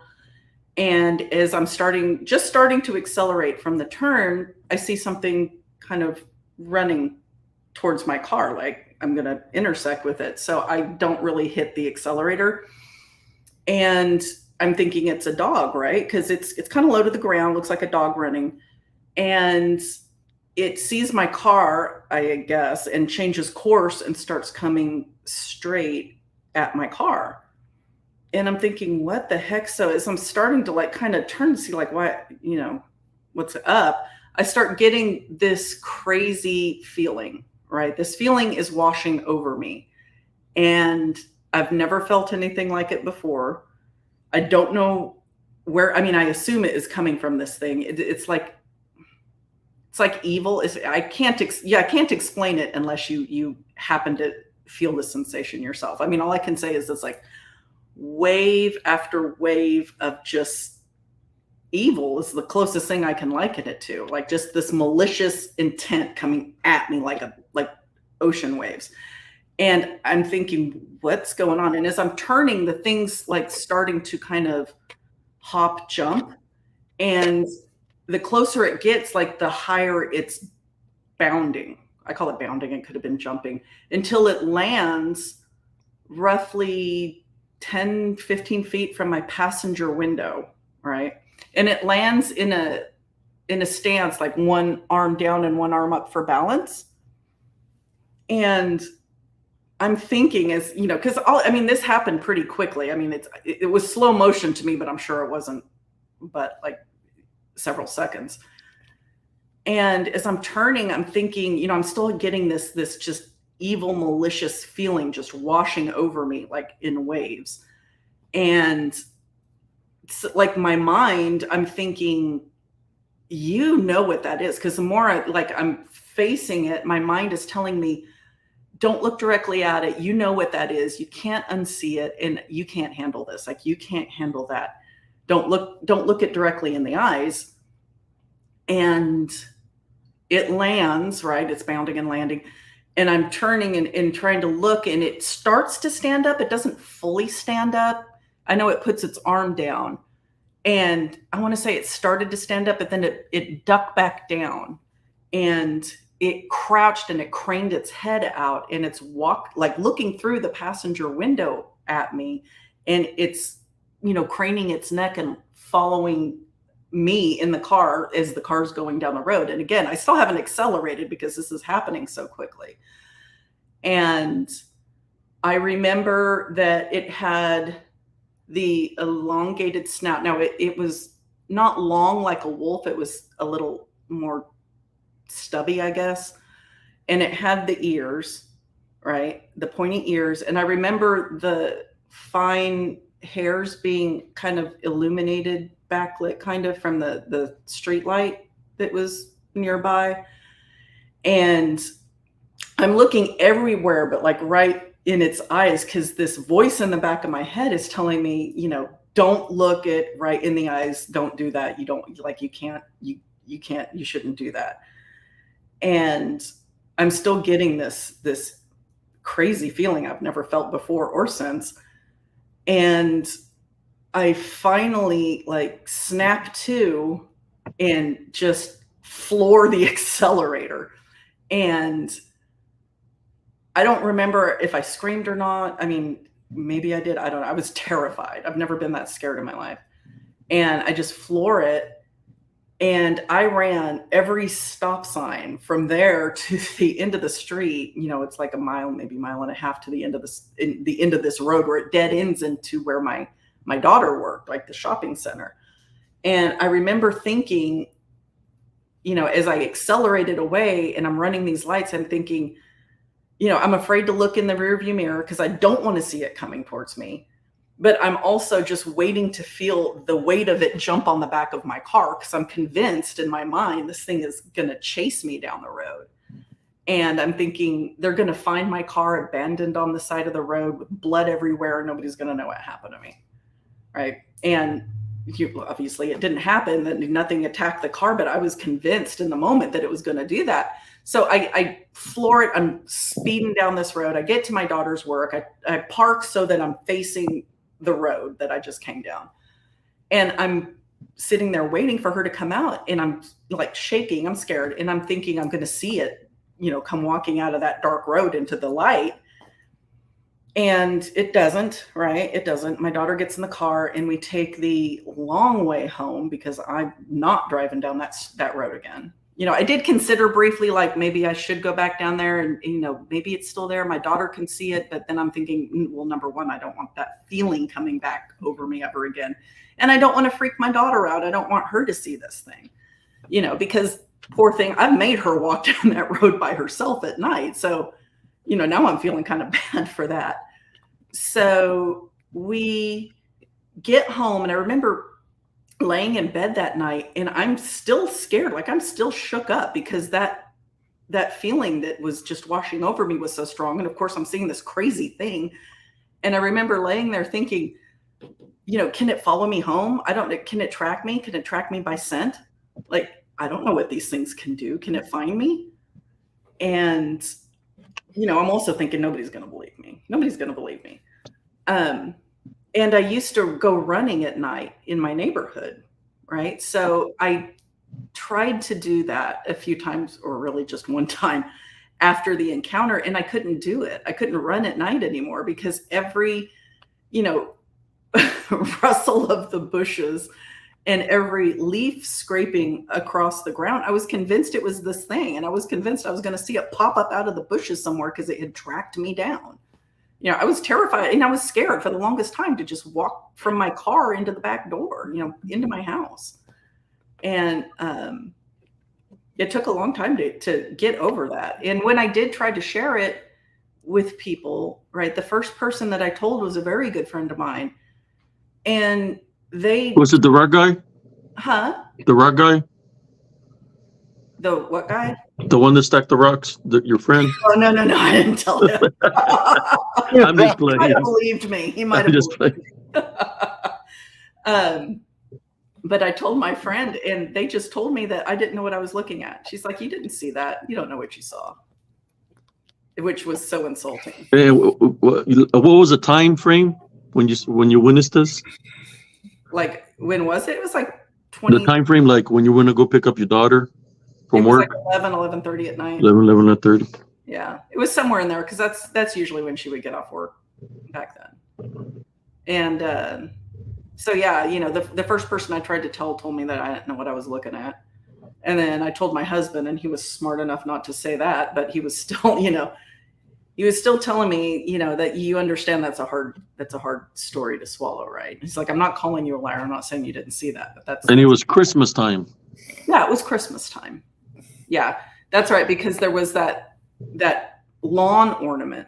Yes. That landed next, and that's how I could tell like it was a big thing, because when it landed, it was like, pretty far up this very tall, vertical lawn ornament that spelled out joy of all things. There's a lot of sightings that happen in December. When I was on DER, we actually talked about that, and that was something that came up. Was that there were, and I'm. Everybody knows my history with this guy, but him and I did do some research into that and looked up a lot of the different sightings, like putting them in like a time frame, like what time of year. And October to December seemed to be very, very active. That was when the flap happened in 1990, when I saw what I saw, and several other people saw one of these things. I say one of these things because I think that like okay, with like the one lady who's actually my distant cousin who saw it over Mustang Creek, she saw something. I think it was just like what I saw, but I don't think Phil or Sean's encounter was the same as what I saw. I mean, there were several people who saw it, and then there was a flap a few years before that, Mm-hmm. It's interesting because you, along with like 24 other people that have been on the show, all said the same thing. They saw a werewolf, but it was on all fours, Mm. And it's interesting that you guys just seriously call it that. Yeah, I mean, you could call it a dogman or a werewolf, but it looked like a werewolf. Like it looked like a werewolf. Hey, Barton, what's going on here? Yeah, I just, I got a dogman story. Like I had told this story on another show a long time ago. I think this was it. It might have been. I'd have to ask Tony, because Tony actually interviewed a few people, and Tony told me one day, okay, get this. This is kind of funny. It'll lead into the story, but he tells me, he says, and he's probably watching. He's going to deny this, but Tony's Tony, and he goes, yeah, I don't have time to talk to this lady. I got to get ready for work. And so can you handle, talking to her? I said, no, I can't. I have things to do. And that's your witness. You talk to her. And he goes, well, gosh. And he talks like Napoleon Dynamite. Gosh, I got a lot to do. I mean, And I said, the reefer will be there when I'm joking. I said, it'll be there after you talk to her. So he says, no, but I got to get ready for work. And I said, yeah, your shift is at 7. It's 2. It was literally like, it's 2:30, something like a little bit before 2:30. I said, that's, what are you doing? You got to wash your clothes. You can talk to this person. You can walk around with, he wanted to play video games, what it was. And so I co-host at the time was Armando, and I called Mondo and I said, Mondo, that's right there. Oh, I have no idea what's going on. I know I could do this interview if I could just get high. And then he just like says, sir, are you going to interview her? Interview who? That's the theme of Funky Town. Yeah, exactly. So he's over there trying to get out of it. Right. And I called him Mondo. I said, hey, Mondo, can you handle this interview? Because this person, he says, I can't, man. I got to pick up my kid over at he goes to college. And his stepson had epilepsy. Good kid, but he couldn't drive. And so, of course, he can't do it. And I said, dude, I got to go. I got a meeting with a client. I had real things to do. So did Armando. And Anthony was already on post training somebody. And I said, Tony, cut the shit. Okay. And interview this person. So then 6 o'clock comes rolling around and he's still on the phone with this individual. And so you're going like, well, you got to get ready for work. And he gets, this is what he does to me. All right, let me take the little Bucky's mints here as the phone. And he's like, oh, that's why I told you, I didn't have time to do it, And I'm like, because it takes you 4 hours to get the story. And he's like, yeah, she's got a lot of stuff to say. Yeah. And he goes, you want to take over? I'm like, so then I figured out that what Tony does when he interviews people is he gets their life story. He gets investigative journalistic about everything. And you'll walk by, and if they're on speakerphone, they'll be like, and that's when I broke up with that guy. And you're like, so sometimes when I interview people, and people probably in the chat probably know, there's some people that I've interviewed, y'all have talked to me, and we talk about some stuff or whatever, but I don't delve deep into your private life unless you want to volunteer that, if it pertains to something that we're talking about in the story. But Tony does that, and it's like, can't understand like why he did so he has to plan his whole day around talking to a witness because he'll talk to them about everything. One time, and don't even try to lie to this, Tony, I heard you talking to a dude about Minecraft. I'm not even joking. My wife knows, she knows, because and she's like, he's interviewing somebody. And I'm like, oh, cool. I was watching the Cowboys game. I'm like, oh, cool. Finally, he's doing something productive. And I'm watching the game. And then he walks up and down the hallway talking, and I'm like, he's trying to show me that he's doing it. I get it. Yeah, you're helping. I'm helping. Look at me helping. Look at this. And I'm like, yeah, I'm watching this guy kick a field goal. I'm like, can you please just be quiet? I closed the door. And then I could have swore he got louder. And then later on, he's in there, and he's like, oh, dude, yeah, that's my favorite part. Oh, yeah. Yeah. So if you go to this one level, and I'm like, what are you talking about? He's like, we're talking about Minecraft. Up, down, left, right. And I'm like, thought this guy was talking to you about a gargoyle sighting out in Texarkana. Now it's Minecraft. How does that happen? I think there's a gargoyle of Minecraft, man. He tells me, he says, whoa, Otto, what do you want me to do? You want me to be rude? I said, no, I want you to talk about the paranormal. Right? He goes, you know what he said to me, a little turd? He goes, I've heard you talking about basketball, football to people. And I'm like, yeah, those are my friends. We're not calling people up and going, so you saw a dog, man. Did you see the Mavericks game? They beat the crap out of the T-Wolves. Speaking of T-Wolves, at least they weren't the kind that stand up and walk upright. Go ahead and tell me about it. No, dude. He's just so ridiculous, man. Like, no offense to you, Tony. I love him. But, yeah. And then Anthony is a little too. Here's Anthony on there. You saw this dog, man. What did it look like approximately? How tall? How heavy was it? What do you think? Was it? Really? What color? What time of year was this? Yeah, right. Okay. Let's get to the next question here. And he's trying to. It's like 20 questions. Well, see ya. And people want a little bit more personable. And we're not trying to be, like, let's tell me your life story or like there's these extremes, And so when I talk to somebody, who has talked to one of them, they'll tell me, oh, yeah, I was talking to Anthony, and, yeah, he just wants facts. And at one point I had to tell him, I said, look, he goes, well, that's an opinion. I'm like, yeah, that's so what? Let them have their opinion. Because then you're making people feel uncomfortable because this one lady, she was actually intimidated. She was like, I think he thought I was lying. I said, no, he just does that to everybody. He interrogates his own mother. He's like, really? Why did I eat red velvet cake at that age? Because I no longer liked it at that age. Is there a reason why you gave that to me? And my own sister, she's like, I feel like my son interrogates me. He interrogates everybody until it's his turn. Then he's like, oh, okay, fine. Interrogate me. No, dude, you're just taking your own medicine.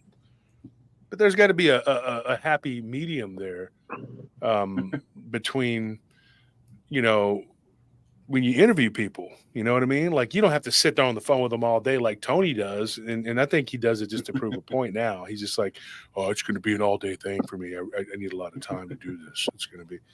No, you don't. You don't. And then the other guy. 20 minutes. You got nothing from me, Gumshoe.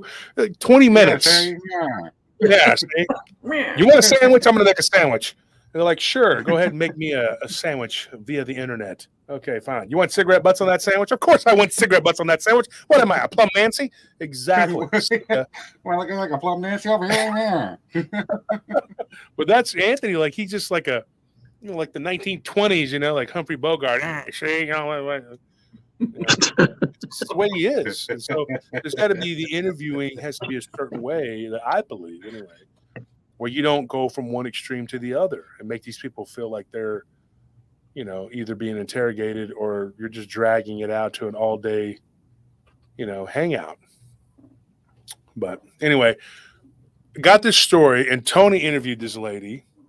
He probably knows her social security number and her birthday and, her favorite colors and everything else. But she says, for me, she's like, I already gave the story to Tony. And so I said, okay. So I went to him, and Tony gave me what he always does, not all the information that he got. So I had to go into the notes. And so what I remember, though, reading, they went to Tombstone, and it's kind of a touristy thing now, right? And they were leaving Tombstone, and they were going to stay at this hotel. And she saw a dogman like type creature. And it was like she went out to get ice. And she really believed that it was something that followed her from Tombstone. Now, what I remember about that encounter was interesting because she's like, I saw a werewolf. And I said, you saw a werewolf did it stand up on its hind legs? No, but it looked in our window. It was in the parking lot, and it was a giant thing on all fours, and it was squatted down looking in the window. And I said, there's no way it could have just been a wolf or a big coyote or a dog or a coy dog. And she was like, no, I knew in my heart it was a werewolf. And she goes, and I tell you what, she's like, she was very specific and adamant that it was a spirit that was of someone. This was very specific. She said, the feeling I got from it, and this is a feeling, right? But she said it was something that was from Tombstone. It was someone that had lived in that time period. And I feel like they were a werewolf. And this was their spirit. Tombstone is located where, Brother Josh? Arizona. Mm-hmm. Sounds like she might have, because you said a spirit. We all know, like, we're talking about those natives. That was one of the locations, one of the last places they moved to. Those natives. So, shapeshifter skinwalkers. Mm-hmm. The Arizona and New Mexico were the last places that moved to. I wondered about that because, we know there's a lot of natives, there. Yeah. When she said spirit, that's the first thing I thought. Spirit of someone who had passed away. And then I asked her, of course, I said, did it dissolve or did it do anything? I mean, I wasn't trying to make her, say, hey, this is what I think it was, but did it do anything ghost-like? And she said, no. It just walked away from the window, and she saw the shadow of it on through the curtain after that. And I was like, wow. I said, but she couldn't really tell me why she thought it was that way. A spirit, probably because it wasn't fully manifested, like in full form. So she's seen it like spirit-like, like a mid-manifestation where you could see through it. Maybe that's what she said, spirit. How old was this lady? At the time that I talked to her, she was, I think she was 52. I remember her. Yeah, that would make sense. And it was black? No, it was gray. Well, gray. Yeah, she said it was grayish black. Between grayish blackish. Yeah. Gray. Yeah, that's what they can look real from a distance, but when you get close, that's when you see that in full physical form. So you probably seen like a shadow, is like in shadow form, spirit form, smoke form. It's all the same. But it didn't attack; it was just looking at her. So it probably tried to. Did it follow her home? No, not when she left that area. No, but she did say that it was. She really did think that it was like some type of like a spiritual entity. Yeah. She really did believe that. And I don't I don't know how Yeah. to judge people's encounters. I don't know.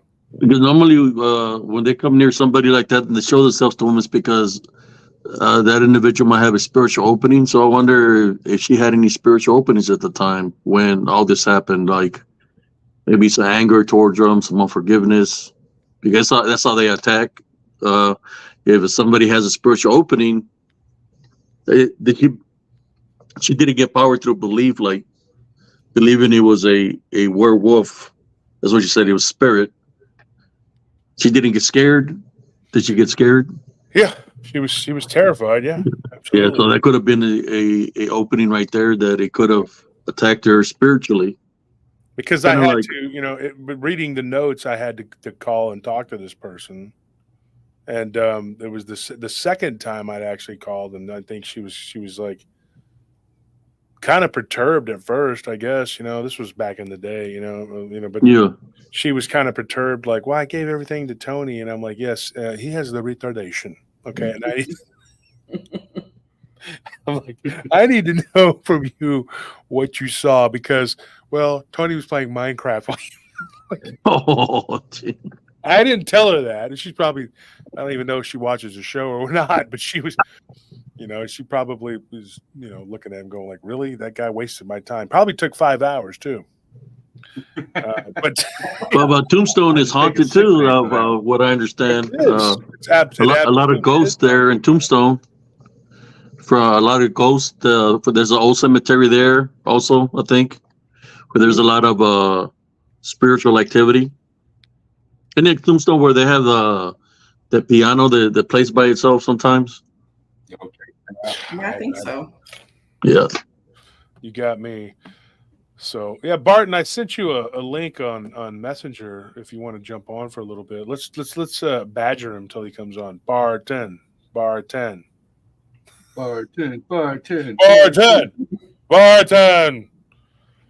That sounds like a superhero's name. Barton.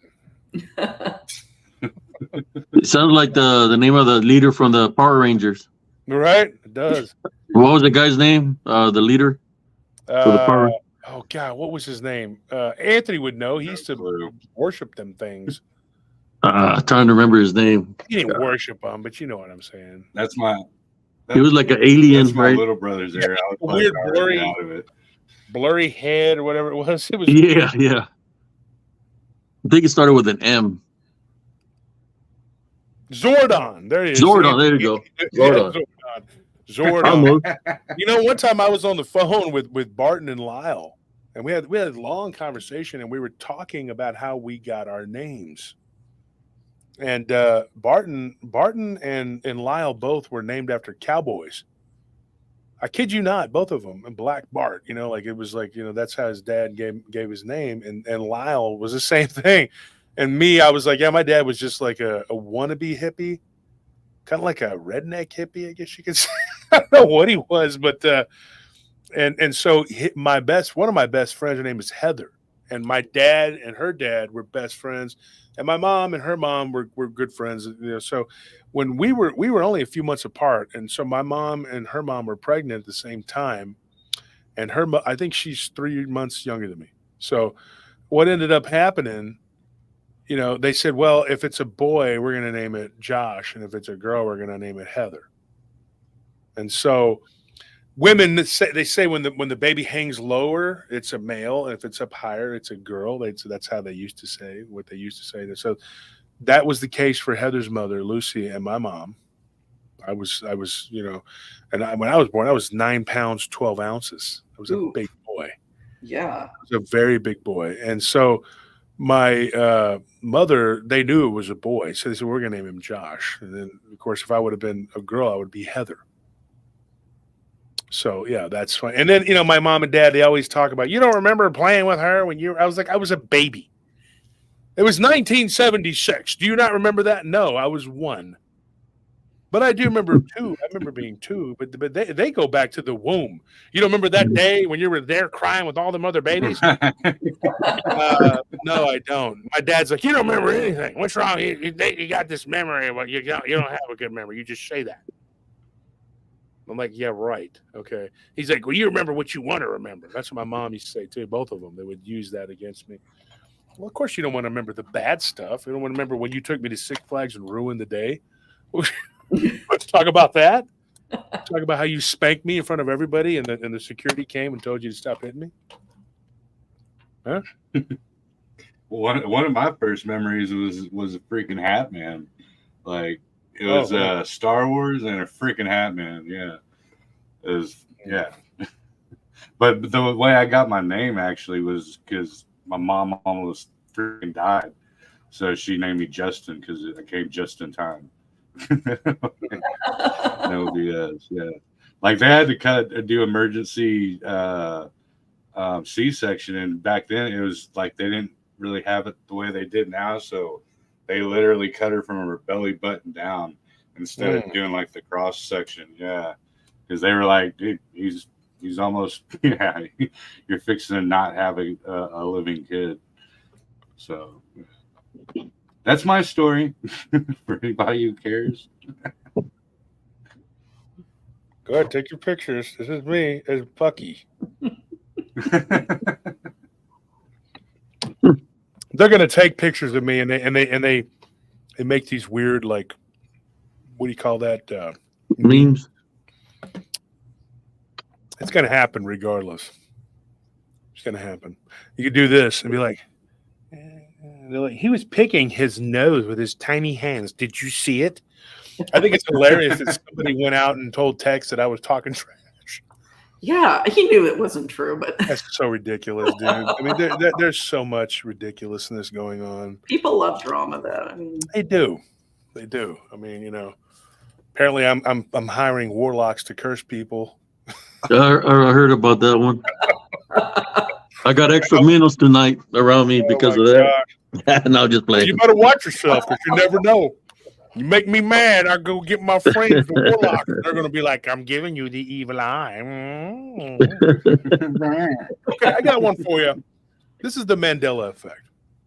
Now, there was a lady who did so much digging that she found the cornucopia.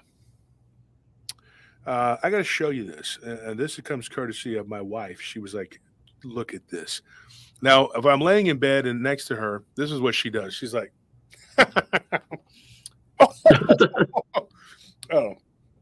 oh man.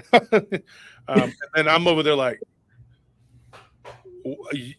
what's so funny? And she's like, yeah, it's nothing. You had to be there. It's nothing. And then she keeps doing it until I'm very curious. And then I'm like, what is it?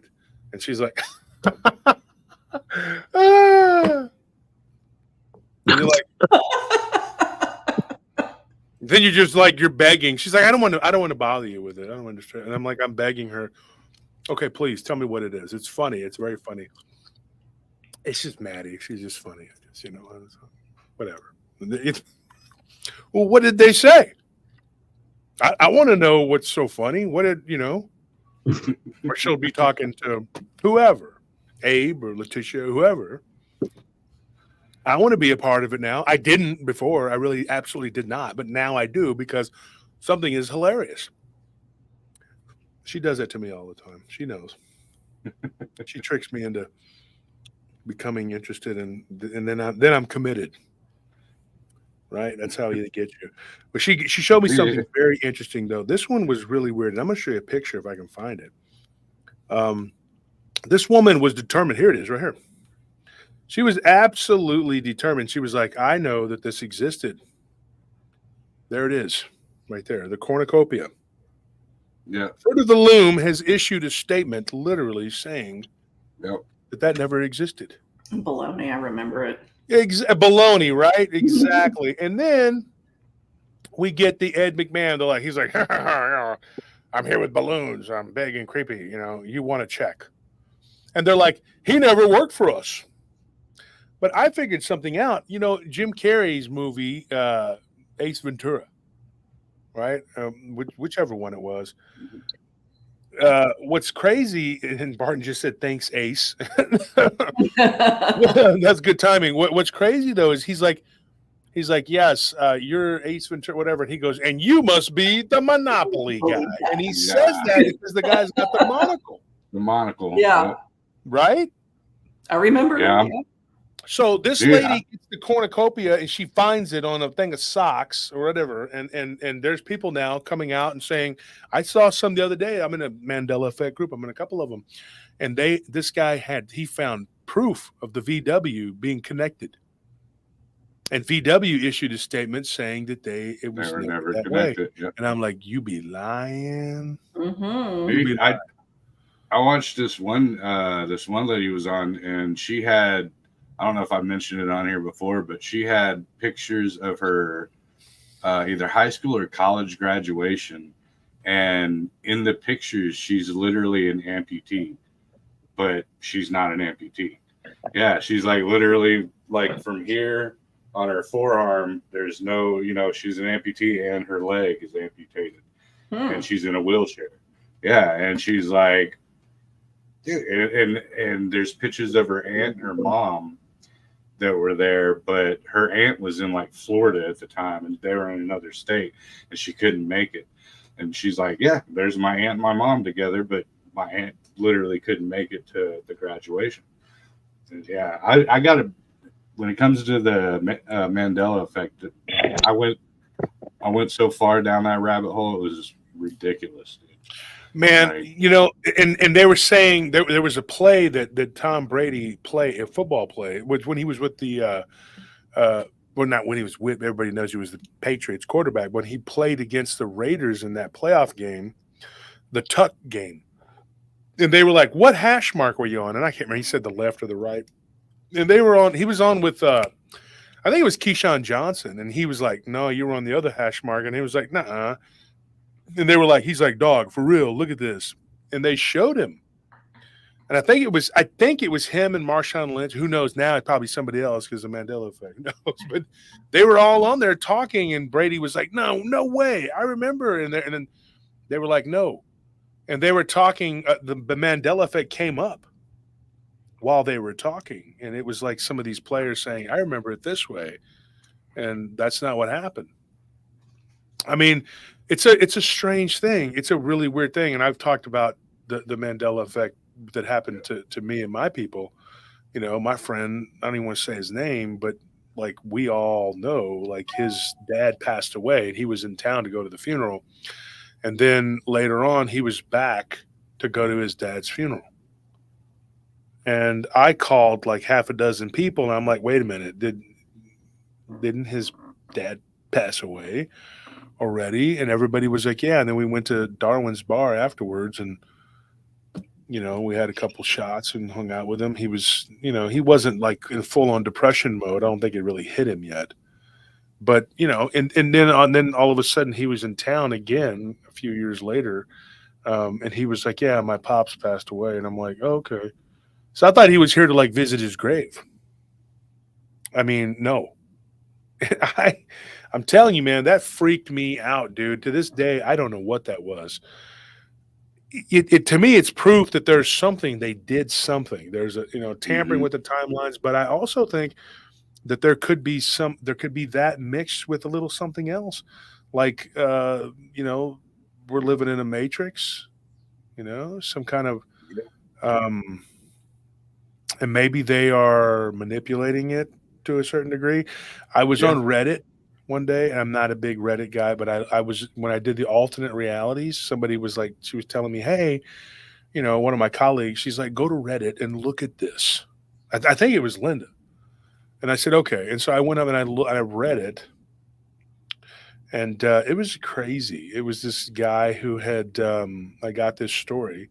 I told it on the show, but it was a guy who had literally had a blow to the head in a parking lot, and then he ended up living a life for 11 years and getting married and having a child, and then he wakes up.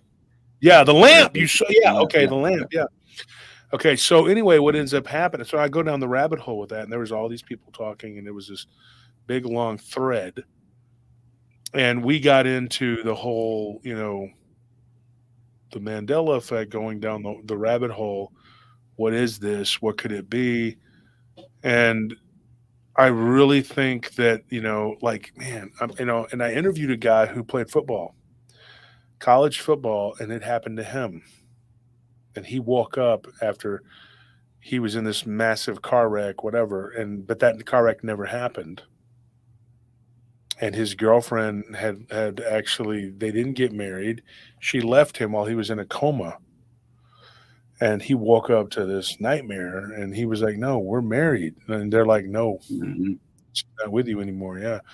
And I interviewed that dude, man, and it was I know I've heard that one. That's crazy. I interviewed that guy, talked to him, and it was so tragic to listen to this guy because he started crying. He's just, and he was like, he goes, "Yo, man, I really love that girl, and she just did me like this, man," and and so I don't know. And he, believed that and he's an African American dude. And he made a funny statement to me. He goes, "Look, as black people, we're naturally suspicious. We think all this is set up." And I tell him, he's like, "I don't trust anything. I think everything's cardboard cut out. I don't even know." He's like, "I'd be shaking milk going, is this real?" I'm like, dude, I'm not African American, and I'm the same way. I wonder sometimes. I'll be like looking, and you'll see somebody just standing there looking off into space. I was at a Wendy's, and who even goes inside a fast food place?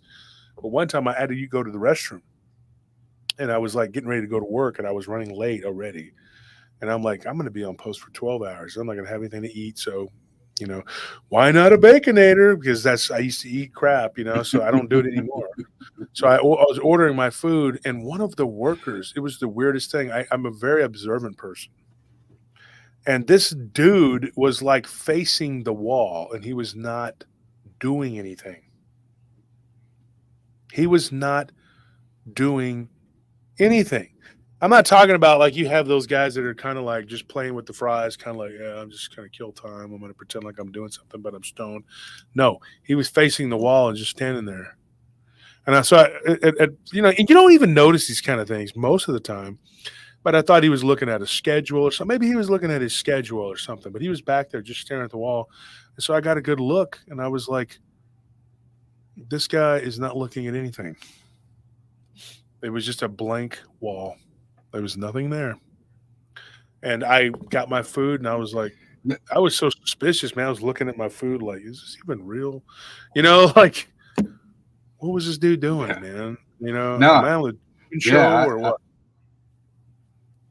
Yeah, I buy that, man. I used to before I even knew anything about any of that kind of stuff, I would call them flesh demons, because I just figured that they were almost like you were saying, like Froshin was saying, like the NPCs, because it would happen so often. Like, so out in the country, you drive for miles, with 2-lane highway, you can see as far as the eye can see behind you. And, you go and you turn on your road, and there's nobody behind you, hasn't been anybody behind you for, minutes, 5-6 minutes at least, going down a 5-mile straightaway. Turn onto a road, and all of a sudden in your rear view, a car passes right behind you like it was following you the whole time. And I'm like, yo, where that? So but on the same aspect, when it comes to like we were talking about, I think if not the last time, but the time before that, the CERN thing and the people messing with the parallel universes, but it could also, it's not out of aspect to think that in one of these universes that, yeah, we're in a matrix universe, or in another one, it could have been a globed Earth, but in this parallel universe, it's a flat one, or whatever. And that's why these people have these different ideologies of how history came through, because if you're talking about, a parallel universe and different pieces and multiverses, then yeah, it's absolutely not out of the ordinary to be able to conceive a fact that the history in this one was different from the history in that one, or the way that, the Matrix is in this one that isn't in that one, a pure natural God given universe versus, you know, a symbiotic one or anything. So whenever you juggle that ideology of the playing with the parallel universes, nothing is really, you can't kick anything out of bed. You know, like it's all right there. You know, what if some of this is a the psyop? possibilities are endless. What do you think of that, Joe? Like some of this is a psyop, but not all of it. Yeah. But they're manipulating it. There was a guy on that Reddit thread that I was talking about, and he said that this is what he said, and it was interesting. I don't know if I believe it. I mean, I say things and people are like, yeah, he believes that, you know. Dude, I don't who knows, Right. dude. You know, next thing you know, you're worshiping, Yeah, you know, the Anunnaki or whatever the hell. You know, no. Okay. But no, what it is the guy said something on there that was interesting, and he said that he was a clone and that he was working in a facility and they were writing code for the matrix that we live in.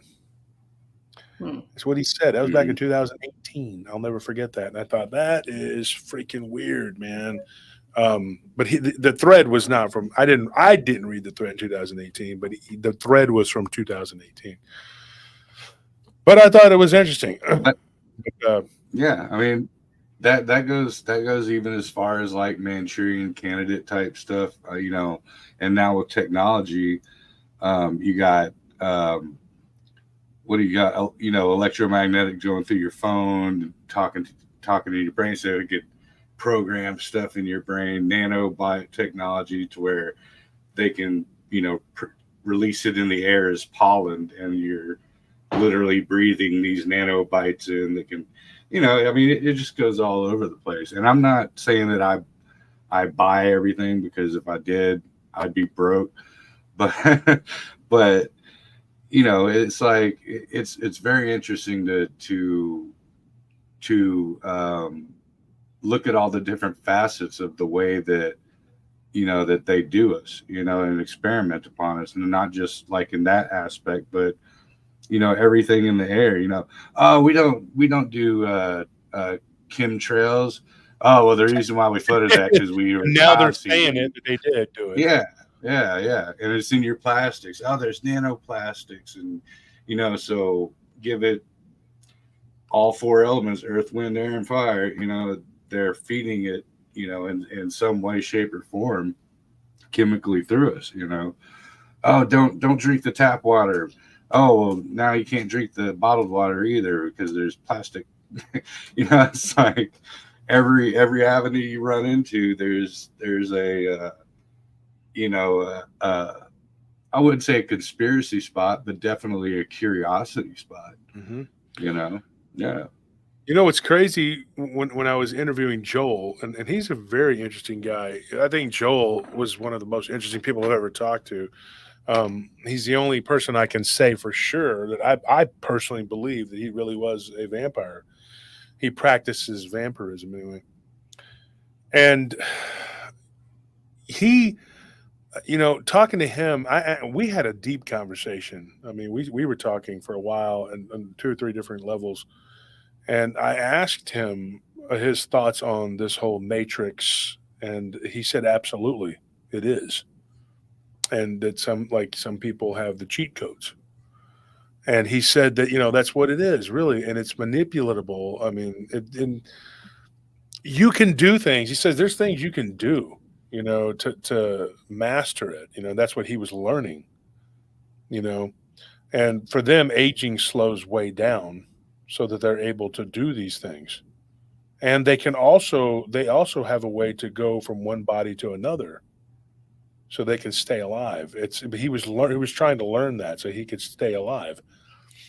What's crazy though, when we were talking about the Mandela effect, he had a couple different theories on it, but even somebody like him, who was a high-ranking member of that temple, even he didn't know. You know, he said there's what they called the Grand Architect. That's what they called it. And he said that it wasn't really, to him and his beliefs, his people, there wasn't just one. There were multiple worlds with multiple different gods. But he does acknowledge there was one true, all-powerful God. Right. Yeah. Not every world was created by that. According to him, this is not what I believe. People are going to jump all over me about it. He's not believing in the Old Testament Bible. Stone him, stone him. He said this fish was good enough for Jehovah. Stone him, stone him, stone him.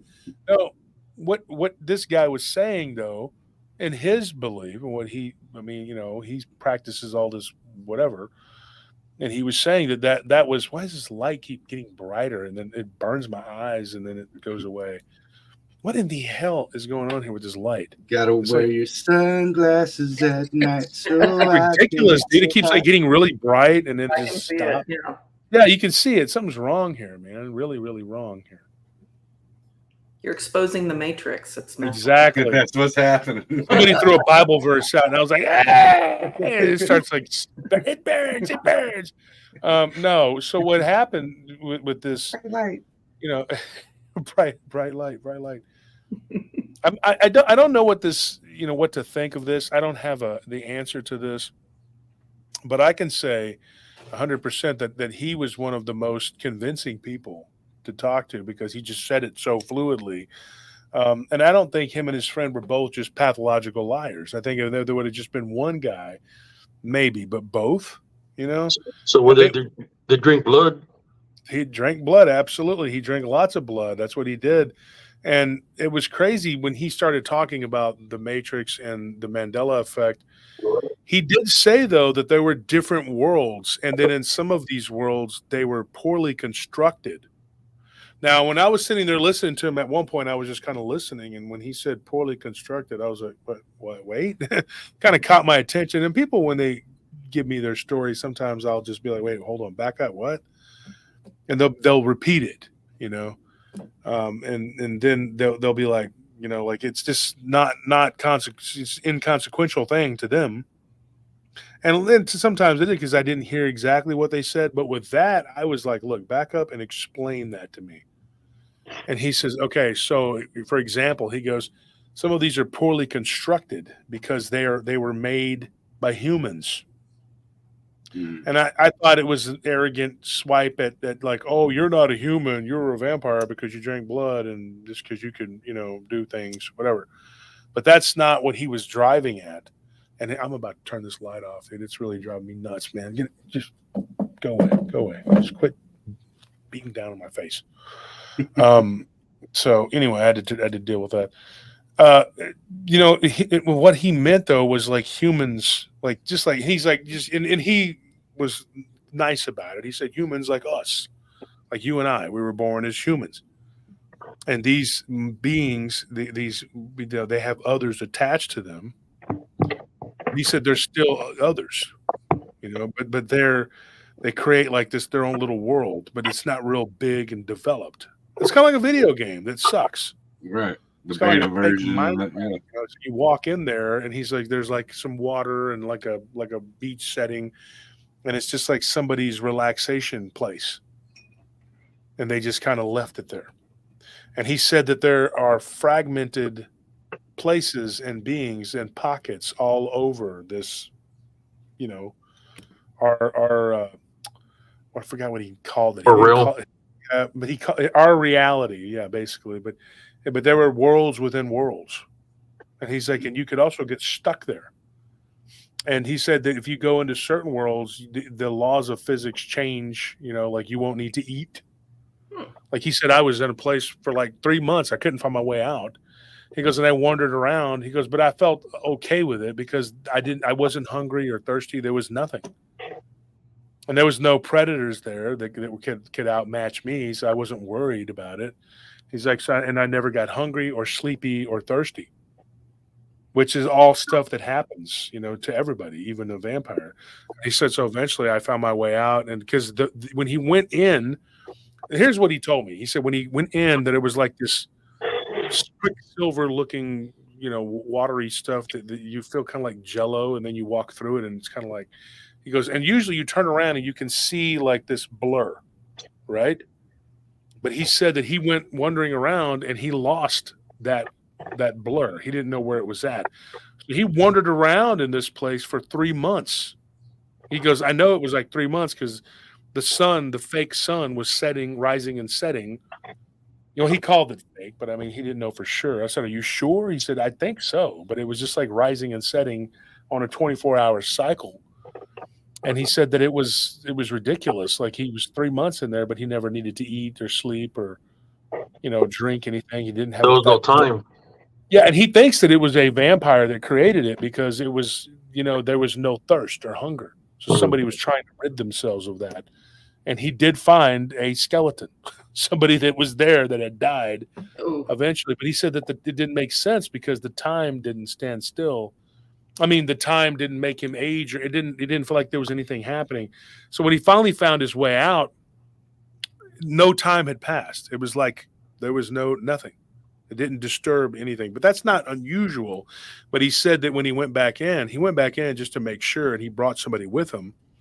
And they went and looked at the skeleton, and it looked like that the skeleton had been, like, there was marks all over it, and it had been beaten or something. Somebody had killed this person, whatever.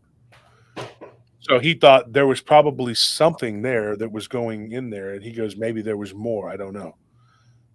But it was a very large place. And, he said that people don't realize, and I do, because I know this, but he said people can create their own worlds. All you got to do is go to an insane asylum. People are living in their own heads. And if tulpas are to be believed, you could build them in your own head, and they're living in your world, in your head. You created them. I had a witness that said that she was having dreams for years and years of her deceased brother, to the point where she created a tulpa of him. And she knew it wasn't him, and she didn't think it was a demon, but it was almost like having an artificial intelligence that had his consciousness. And it was learning things, and it was kind of like a homunculus.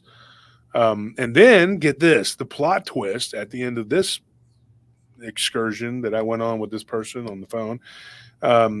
She told me, she goes, well, I got to go now. And I'm like, that's it? You're not going to, I was like, I want to finish this story. She's like, well, it's 11. I got to get up at 6 a.m. And I'm like, great. I was like, so when are we going to talk again? She's like, probably next week. And I'm like, nah, that's not acceptable. I was like, I was being polite about it, but I said, look, I said, I really want to know what happens here. She's like, well, okay, you know what? I'll give you 30 minutes tomorrow. I can talk, my lunch break. So she called and she told me, pretty much finished it. It wasn't a whole lot, but it was her aunt was practicing necromancy and had literally created this whatever to, fill the void. Yeah, and it was almost like a form of artificial intelligence. And she did use blood magic to create this. She thought it was something that she was just dreaming up in her mind. So when you get into this, I mean, it gets really weird. And if you're not, initiated, because I had people come onto my show for the first time. They're like, yeah, you gave me a business card at the mall. Poor guys. One guy, he was like, at the jewelry counter. Shout out to Max, my jeweler. But I was talking to Max, and then and this guy was like, Stan, I gave him my business card. And he comes onto the show, never seen it before, and we started talking about all this wild stuff. And he's like, I thought it was like Bigfoot and ghosts. I go, it is, but we're also talking about the nature of reality. And he was just like, dude, y'all were blowing my mind. And thank goodness that people that they know, But you'll have like several hundred people in a chat on Sunday, and the chat's moving really fast, and people are like, I'm trying to keep up. And this dude's talking about, brain waves and alternate realities and all kinds of weird stuff. And there again, I'm going to preface it with this. I don't necessarily believe everything, this is just things that people say, and it's theories, Dude, are you talking about Max that used to own the spot in Capitol Plaza? I don't know. Did he have one at Capitol Plaza? A little Pakistani guy? Yeah. I think that's the same dude that made my grill. Yeah. He can make anything, dude. It was called like Treasures or something. And then he moved it. Yeah. What happened, Abe? What's going on? It was my dog, Rebel. I was trying to show him to y'all. Where is he? Oh, Oh, what's up, Rebel? Rebel yell. He's right here around me. He wants my attention. Yeah.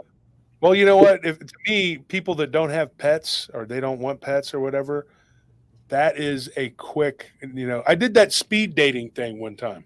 You know how this is the weirdest thing ever. Back in 2017, I did that. Yeah, 2016, the year before I met my wife. I did a little speed you mean internet speed date? Never mind. No. This was like we went to like an Asia. It was PF Chang's, and they had this like speed dating thing, right? And it was like a Saturday night, and it was like kind of late, and everybody was like, "Oh, after hours at PF Chang's," So I show up there, and I'm all like, and I did it kind of as a goof. So I wore like a tuxedo, and I thought I was just it was just being funny. And the first woman that sat, the first one, she was just like, "Oh, how original! You're trying to be funny and cute with a tuxedo," and I'm just like, "Okay." So she kind of gave me these vibes of like, Janine Garofalo, like she knew everything and she was super smart. And I'm like, well, I can see you're not impressed by my dapper appearance. I will just, So I had this one that I sat down with or whatever, and she was like trying to tell me her life story in 5 minutes. And it was so weird, dude. Like she was telling me how she believed in ghosts or whatever. She asked me, she goes, "Do you believe in ghosts?" I said, "Heck yeah, I believe in ghosts." So we were kind of hitting it off, And then after this, the 5 minutes was up, the whole thing ended, right? And I kind of bowed out after a few because it was too stressful. It was weird. I didn't like it. And so I waited around to talk to her. And then I said, "Hey, we should go on a date, a real date." And she's like, "Yeah, you know what? That's cool." So we went out on a date. And we went to this place that I like to go to. It's not even there anymore. So it was this Mexican restaurant I used to like to go to. And so she starts telling me, like at the very beginning of the day, and she's sitting there eating her food, and she's like eating chips. They give the chips and salsa. And she's like, "Do you like animals?" And I was like, "Well, yeah, I love animals." She's like, I do. I like to eat them. And I said, "Well, yeah. There's pork and beef and chicken, things like that." And she's like, "Yeah, but I hate pets. I just can't. I don't know, something about them." And everything up to that point was like too good to be true. Like she knew a lot of cool stuff about a lot of cool stuff. But when she said she didn't like dogs and cats, she's like, like dogs and cats or birds or any of those other animals, I just don't like them. She's like, "I kind of like snakes." And I'm like, I was just like, dude, and so the rest of the meal, I was just kind of like picking at my food, like, whatever, wasting my time. And I had to go to a movie with this person. So I was just like, oh, tired, just pretending, like I was ready to go home. I said, "Man, I really got to get up early tomorrow. Oh, I wonder how long this movie's going to be." She's like, "Okay, I get it. I can read the room." And I'm like, "What? Read what room?" She's like, "Yeah, I get it. All right, that's fine. Just drop me off." And I was like, "Are you sure? Cool." Damn. I was like, I've ducked out before. There's one girl just on the phone the whole time. I don't know if she was trying to get rid of me or what, but she was just like, yeah, I'm just looking at his pudgy, weird-looking face right now. It's just weird. I think his eyes are too far apart. I don't know. He's weird. His head's like a Cabbage Patch doll. They keep separating. I don't know what's wrong with him. He's gross. I don't know. I'm just looking right at him. She wasn't doing that. I would have been like, "Give me that phone." She's lying, no. But no, I didn't. She was like doing that. And she was talking on the phone. So I was like, "Hey, you know what? I'm going to go to the restroom. She's like, "Okay." And then I got up to go to the restroom and I walked right by and she didn't even notice. And get this, we were at Applebee's because that's the most delicious food ever. And I'm like, not.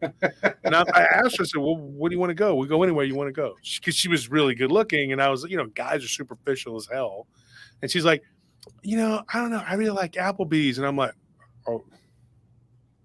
I was like, dollar margarita. I want to say something rude. Be like, "Is that your idea of like deliciousness?" Like Applebee's?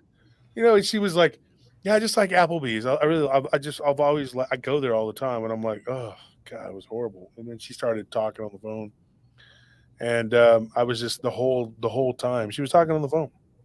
So we ain't paying attention.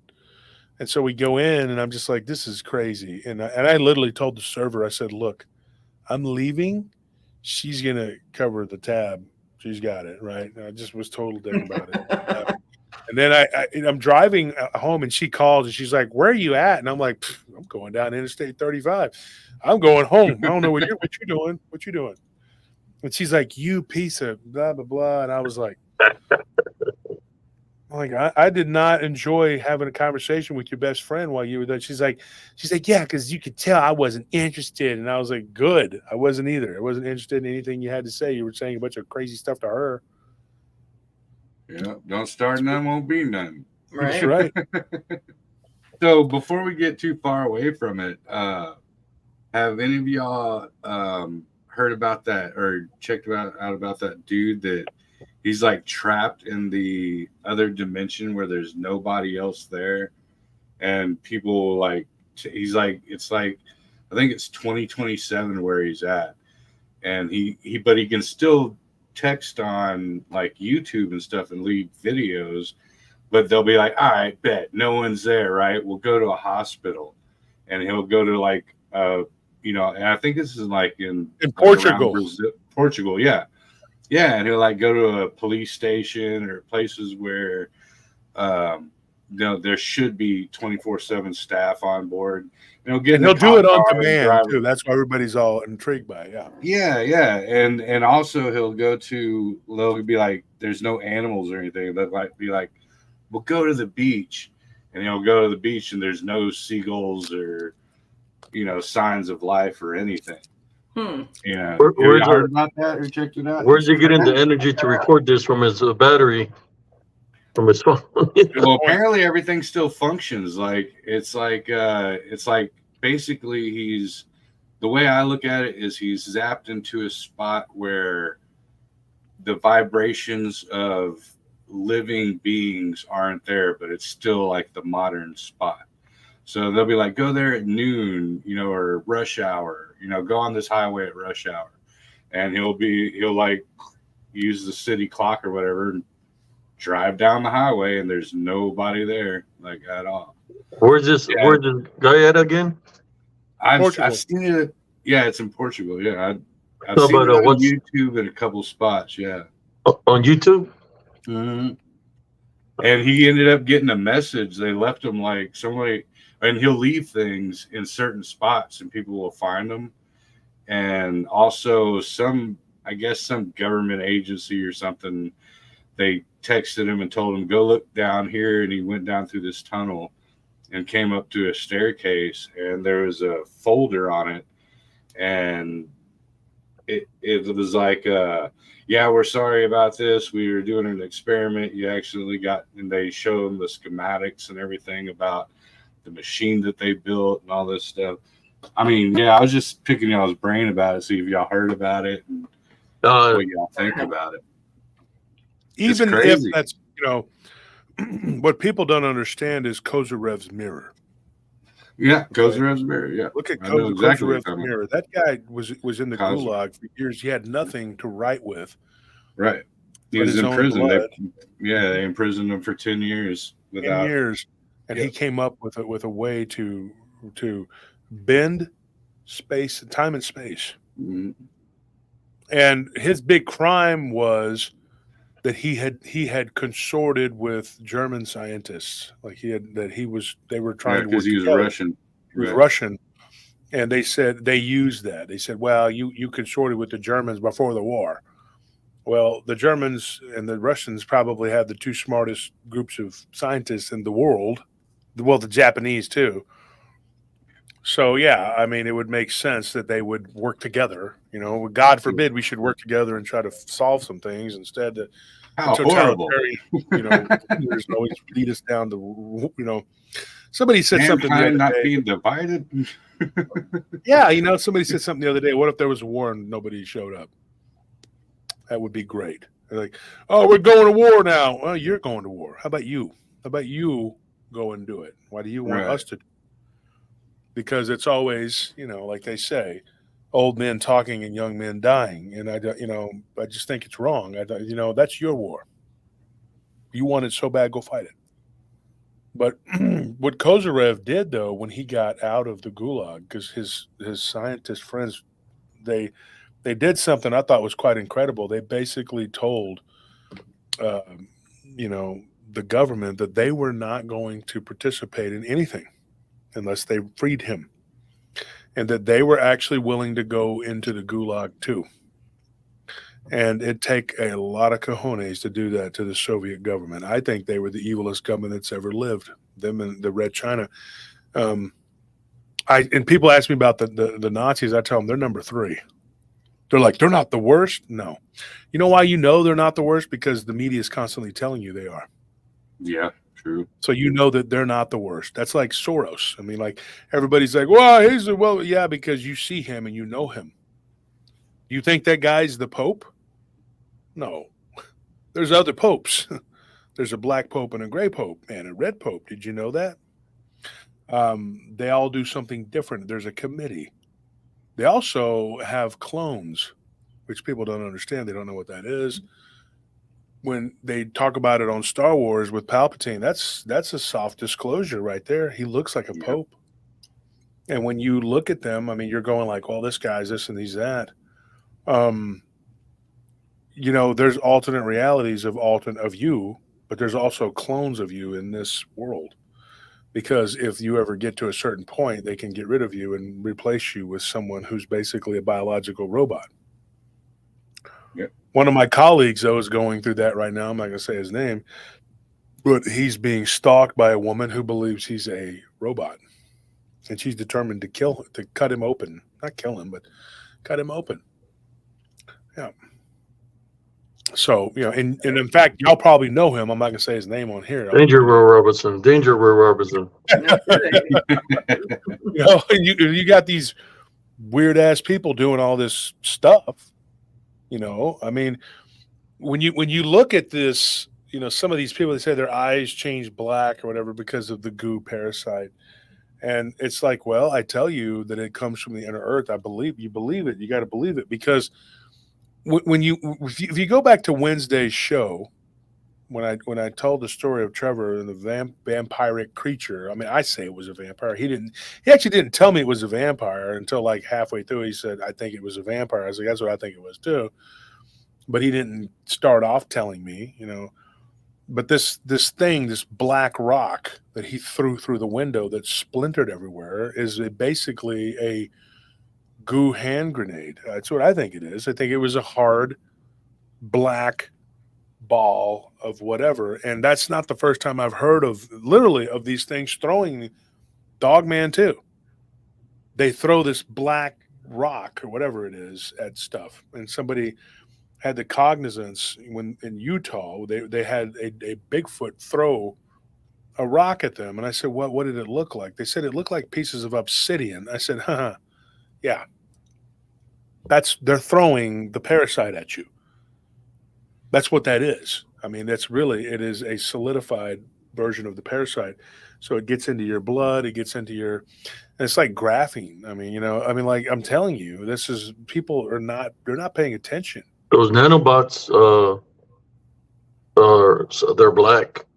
Some of those nanobots, well, they look like little black grains of rice. Black circles, orb-like. I'm not supposed to say this, but I done said it. I witnessed something happen to our tank when I was out there in combat.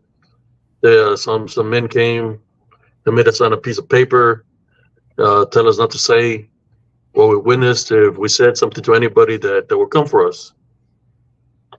Basically, So I said something right now, and the only thing I can say is I seen something that looked like black spheres, a bunch of them connected to each other.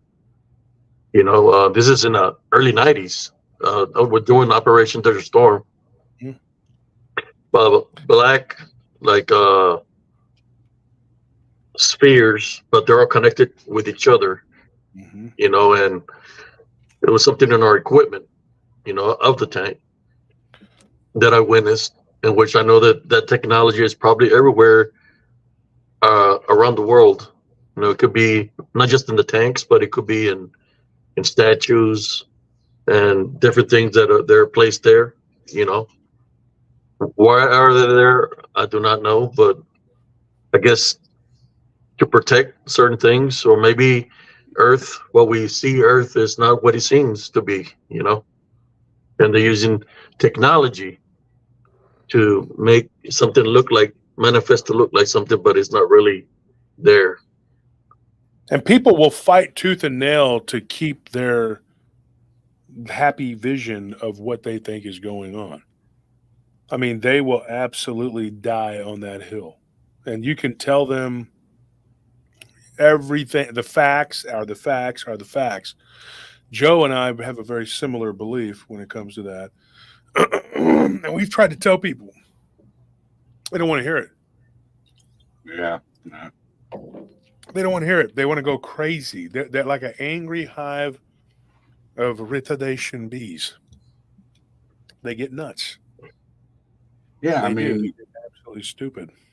I just gotta go with, you know, what makes most sense to me, you know, and it's just like I'm not gonna exactly tune into or go off on that part, but it's just like in Native American lore, you know, and the way their beliefs are. There is the great creator, and there are a bunch of the spread out ones that participate as far as they are who they are in the world, and that even drops even from what you could call the lowercase g gods into you know, mankind itself, into the hierarchy of, you know, emperors and pope or papals, and you know, I mean it, you know, why is the pope wearing a giant fish on top of his head?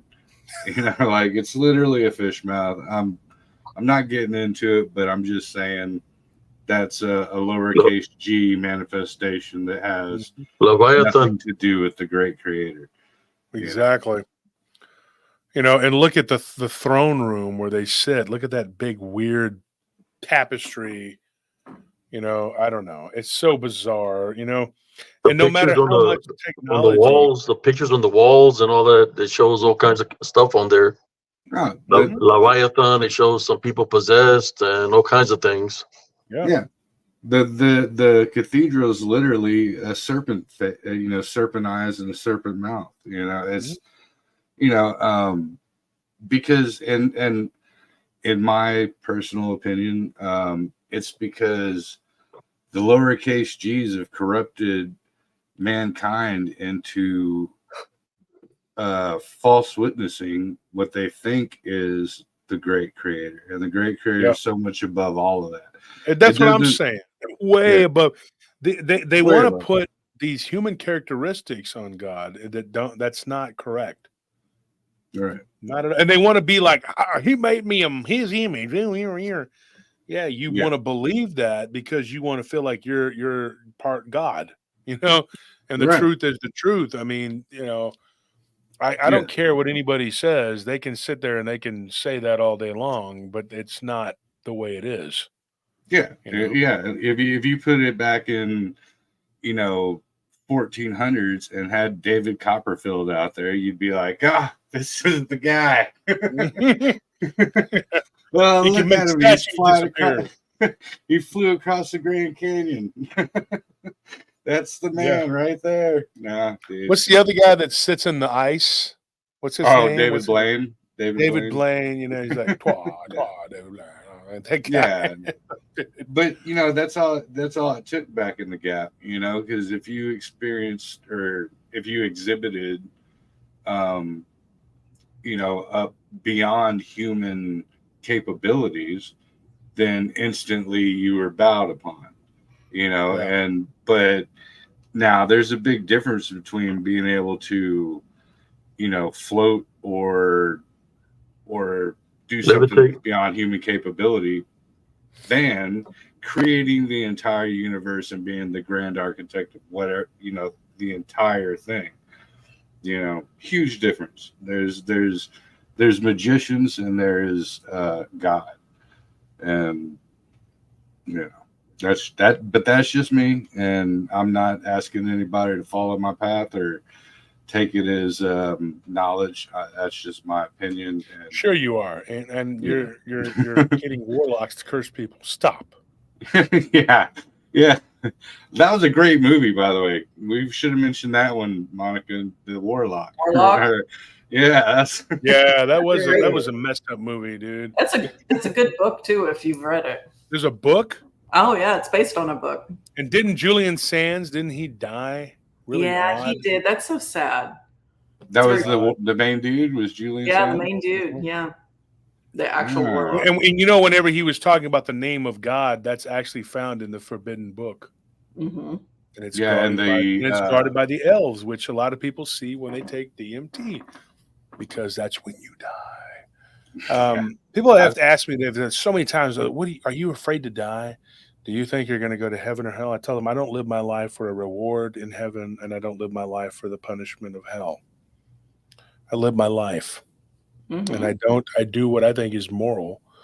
And if I don't make it, I don't make it. But I believe that God is not the way that they think it is. I don't fear that. I fear God in the way that I'm going to fail. But I'm not sitting here going like, oh, he's going to rain, brimstone and fire or whatever, That's just not, I don't live my life that way, because you don't have anything to fear from God if you're not doing bad. And you're doing the best you can. That's it. I'm going to read this. Anna Pettigo. She's been a listener for a long time. She says, Warren Buffett, the Walton family, president of J.P. Morgan Chase Bank, and Zuckerberg sold off billions of stock in the last couple of weeks. I'm going to say this, okay? I know economics, and I'm going to tell you right now, there's a sell-off, of course, right? Because this country has a currency that's a fiat currency. It's not based in gold, and it's not even really based in petrodollars anymore. If it was, Texas would be one of the richest countries on earth. If Texas broke away from the United States, I tell you right now, we'd be like Saudi Arabia or Qatar, or we'd be like, what's it called? The Arab Emirates, the AEU.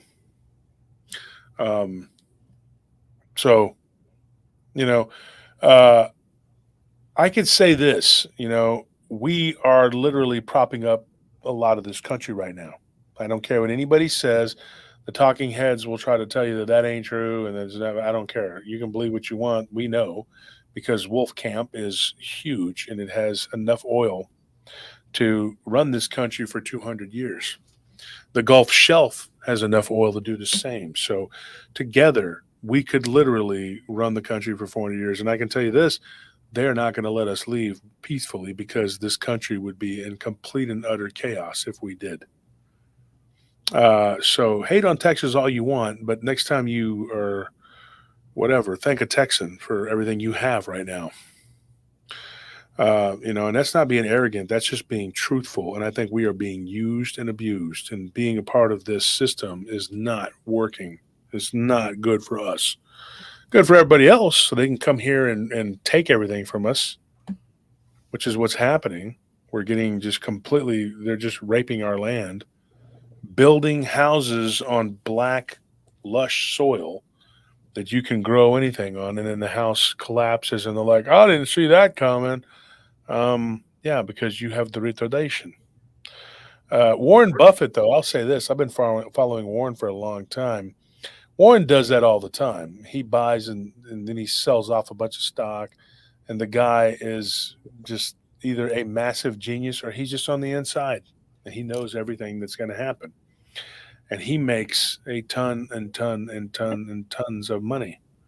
Now, the president of J.P. Morgan Chase is all over the place. You remember when the housing bubble burst, I was going around telling people, stop buying houses the sizes of cathedral and gymnasiums. Why? Why don't you try opening the contract and reading it? Okay. You don't have to be a lawyer to understand that they were ripping you off. There is a huge, huge, huge balloon payment in the middle of it, which you won't be able to afford. Okay. And then after that, then you're going to be paying quadruple what your mortgage rate was. And there were people with 2, 3, 4 houses, not realizing that, well, at some point you're going to have that issue is going to pop up. and you're going to have to pay the piper because people don't read.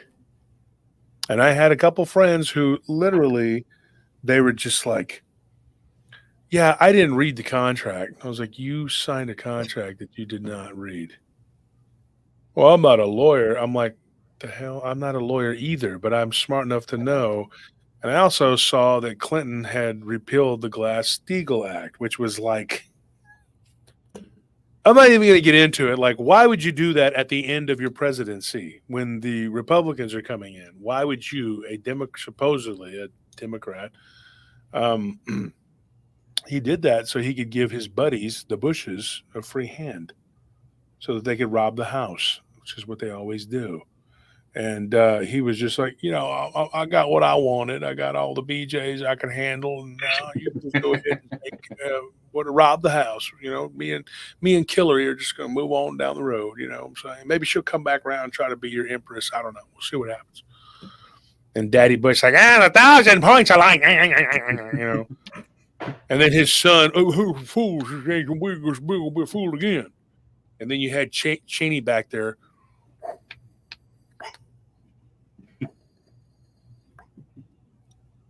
I am now your father. Oh, no, my dad was GW for first of the. No, I am your father. These were the guys. He had Rumsfeld. I was born in Paul Rowe. I don't think any of them could set foot in a church. They showed him sitting in a church with Obama. I said, "What? Come on." To the impression of Bush when the shoe got thrown at him. It'd be like they showed them. They were all in church at Easter or something, all sitting together. It was Obama and Clinton and the Bushes, and I'm like, right, their doubles were in that church, right? Because if that church was worth its salt, they'd be melting. No, they're kicking it Ishtar. It was so ridiculous. It was Ishtar. If you look at these people, what they did, and you look at the economy right now, I'm going to tell you right now, everything is connected. Everything's connected. So you're living in a prison planet, a matrix, right? Where, and I'm not going to quote Alex Jones, they're turning the frogs gay, But the truth is, they really are. frogs were not breeding, but, I think they covered that in Gladiator too. He's like, you sold me gay giraffes. Like he was very upset about it. Right? It's just like, they don't do anything. They just walk around eating. They just created 60-year-old. They created 60-year-old frog hag women, and everyone's like, "Nah, I'm good, bro. I'm good." And they all they want to do is collect cats, and so and touch your hair. Pulling up the cats. What's going on here? They love cats. I'll touch your frog hair. Can I touch your frog hair? No. So we have this whole weird thing that happens with the economy, and everybody is just completely blindsided by what happened. I wasn't. I can tell you right now. And I did invest in Halliburton because I knew that it was Cheney's company. So people were like, how did you make some money off of that? Everybody's poor right now. And I said, well, I didn't buy a house the size of a gymnasium, and I invested in a stock that everybody should have invested in. And they're like, well, why? Because the vice president owned it before he became, Darth Vader. I said, look, you guys you're not paying attention. I mean, if you're one step ahead in the game, but people they don't pay attention.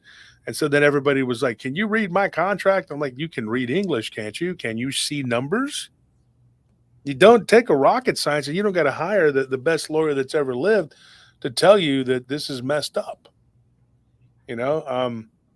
And then my sister, she's like, well, you're the smart one in the family. What am I looking at here? I'm like you're screwed because she worked for HSBC, and I told her they're going to lay you off in about 3 months. I was wrong. It was 4 months. But I told her, I said, you're screwed. You're screwed. I said, completely. I said, and all these smaller banks folded up into bigger banks. Chase was one of the big winners, and so was Wells Fargo because they ate up the littler banks, like Wachovia and Washington Mutual and all that. And somebody asked me, they said, would it be a good idea to put my money into this smaller bank? And I'm like, no, because if they fold up, what happens? But then the bigger banks are doing all this. I was like, yeah, same thing. Your the FDIC, what they do is they insure up to $100,000. Right? What do millionaires do? They have multiple banks, first of all, but then they also have to buy a certain level of like insurance. You know, it's really ridiculous. And then they tax you for every single thing you do. You pay a sales tax and then you pay an income tax, and then you pay a tax for this tax and a tax for that tax. And they just screw you coming and going. And then we live in this matrix and we keep feeding it. And they have a vested interest in keeping you here. So one of the reasons why, and this is very simple. Why do they hate God? Why do they hate Christ? Why do they hate the Holy Spirit? Because God out of sent all of them, to pull you out of the Kali Yuga, of this horrible period that we're in. You can be anything else, and they don't bat an eye. They don't bat an eye. Yeah, as soon as you hit Christ and they're after the true living God, boom, you're exiled and you're put on damnation road. That's right. Yeah. You're on the road to perdition, but in reality, you're on the road to heaven. What they don't want you to know is there is a way out of this. There is a way out, and that is through Christ. And everybody thinks I'm just a holy roller playing around, whatever. No, I'm being serious, because he can get you out of this. And that's the only way. That is the only way, because they have you as basically an energy vessel to suck you dry. They're vampires. They really, really are. And they can do things that would blow your mind.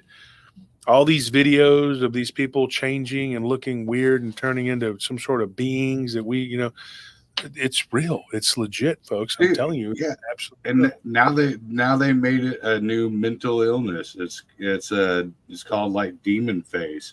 They're like, oh, you might start seeing people look like demons, but what it really is a new mental illness, and your identification receptors in your brain are just seeing them.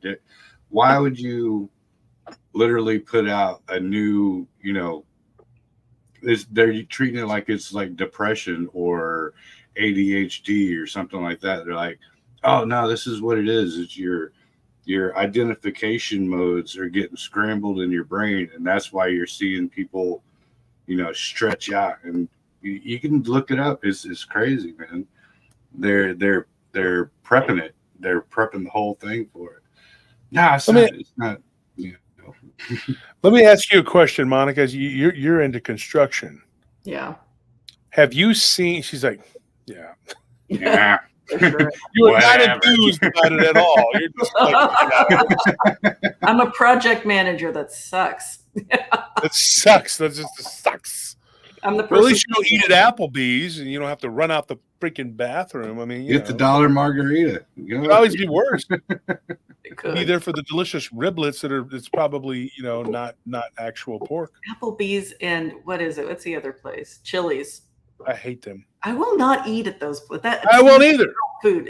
I absolutely hate those places, dude. That's one thing that I loved about my wife when I first met her. She was just like, I hate those places. Good. How about what's the other one? Roadhouse. Roadhouse? Yeah, so bad. Roadhouse, it's all right. I could take the remake was cool. The what? The remake was cool. With Conor McGregor. Take this time to apologize to absolutely nobody. I'm going to tell you this. I don't think construction is usually a pretty good barometer. And like, you're a project manager. I mean, like, how is it going? I mean, do you think that you have another project lined up afterwards? How is it? Right now, it's definitely on the downturn, I would say. Like, do I have projects lined up? I do, but not as many as I have in the past. Because, I mean, in the past, I've had 5-6 projects that I was managing at any one time. And right now I've got 3. And usually, the minute that I'm done with another one, you've got you finish one, you got another one taking its place immediately. There's a little bit of a drag there. Somebody says, she says here, why do they hate humans so much? And then somebody here says, Tara, baby, they hate humans because they hate God and we are made in His image. Well, that's partly true. They have a vendetta to pick, a bone to pick with not only the one true living God, but His Son. And the problem is that they don't like His message. Now, if you've noticed, there's not really a lot of hate that goes on with other religions. It's the truth. I mean, these demons don't have as much of a problem with them.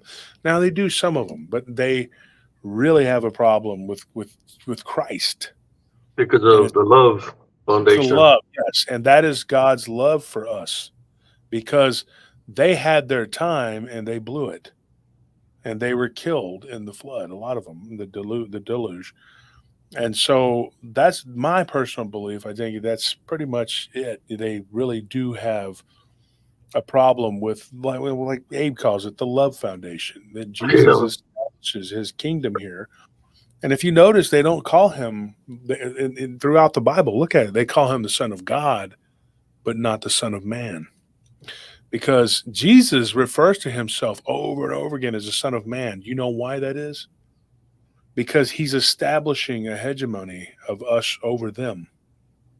He's saying that I came here to fulfill my Father's, will, and and He's a human, and He's saying, I am the Son of Man.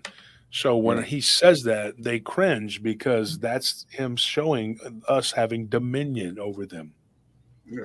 That's why, in the first book of the New Testament, that's literally why they do the lineage, the begotten, because that is exactly where it is. The problem with that, though, is somewhere down the line, they didn't seem to accept it, or they didn't believe it. And I had somebody ask me this, and this was a sticky question. They asked me this in one of my groups that I'm in. It was a group about the Genesis 6, the long version, Enoch. And they said, why is it that Jacob was underhanded about his birthright? And that was a hard one to answer. So I did a lot of, looking into this. And that made me kind of have pause to think, maybe this isn't correct, because Jacob stole the birthright from his brother. He did it. He lied. He cajoled. And he used manipulation. He used his own hunger against him. It was evil. It was pretty much an evil plot that him and his mother hatched to deceive Isaac, his dad, and take a big dump all over his brother, which doesn't sound correct to me. God doesn't work like that. God does not deal in deceit and does not use subterfuge and sabotage. But a lot of these so-called Christians, they believe that in order for you to combat you, or whatever they got a problem with you, the fundamentalists anyway, that it's okay to use every type of deception and wrongdoing that they could come up with. And you know why? Because the God of Jacob and Isaac and Abraham. They always say that. Now, if they really, really were talking about the God of Abraham, they would go back and they would see that his name was Abraham, and it was him and Sarawati, and that it goes way, way back before anywhere near Israel was even thought of. Yeah. And then, of course, Joe Jett says Jacob became Israel. You know what that means? It means he who wrestles with God. God. Yeah. And so when you stop and you go back and you look, and all I'm going to tell you is go do the research. I'm not going to get into it here, but you will come to some conclusions, and you'll have to go to the crossroad and decide which way you want to go. Because for me, I came to conclusions that a lot of people don't find popular because they don't fit into their narrow view of a Bible that's only that big. That's not what I'm looking at. I'm looking at the big picture. And then people are saying, well, I'm not risking my soul. Yes, you are. You are absolutely throwing the dice on that table, because you are listening to and believing and reading something that is not correct. And it is translations that have been skewed and things that have been taken out and added and redacted. And you're listening to the word of man. The gospel, I would say, is kind of where you need to be, but it's a jumping off point. It's a starting point. And these people, they used the Code of Deuteronomy for years against us. For years. They used all of these different aspects of the Old Testament. God was angry. He was jealous. He did all these horrible things. He told them to kill women that had babies in the womb. Third of the gold, third of the virgins. Yeah. You have, what's his name? Elijah. Not Elijah. Elisha. Tearing apart children. He summoned bears because they made fun of his baldness. Now, is that God to you? Do you think God would tell you to do that? It's demonic. Yeah, it's not correct. And these people, they said, well, it's in the Bible, so it must be okay to just kill women and children and do whatever because it's in the Bible. Yeah, that Bible was used from time immemorial to like do the worst things you could possibly imagine. The Crusades. The Crusades, yeah, and the Quran too. They do the same thing, and then people wonder why. They say, "Well, you're wrong. You're evil. You're whatever." No, I'm being honest, because Jesus tells us a different side of this. Yeah, and he even says that he killed him. Tells the Pharisees and the Sadducees, yeah, the God that y'all are worshiping is not the God that is not. Yeah, he says that your father is not my father. Yeah, your father is Shaitan. And you're of the house of Shaitan. You're the synagogue of Satan. And he also makes mention that the God of this world, which is who they were serving, Satan. And Satan was able to take him up to the mount and show him the world. He says, all the kingdoms of this world could be yours. And Jesus is, I can only imagine what he was thinking. He was laughing, dude. Like he was like, really? What is this? What is this? Is this Applebee's? Dude, seriously, you need to get a better grip on this because this is crap. Okay. That's one of my proofs for flat Earth. I'm like, yeah, if he took it up to the highest point, he still couldn't see Australia. So yeah. The Earth is flat. But why would he want anything from this plane of existence? When you can have your father's house, like it's just ludicrous. It's ridiculous, but Jesus, the word made flesh, he came down and he had to do what he had to do. Oh,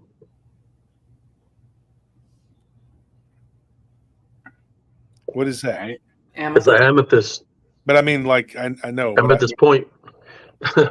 No, I'll pull it out so they can have something to talk about. That's the code. Oh yeah, they're gonna be like, oh, he has quartz and crystals and new age. There's a big point right there. They're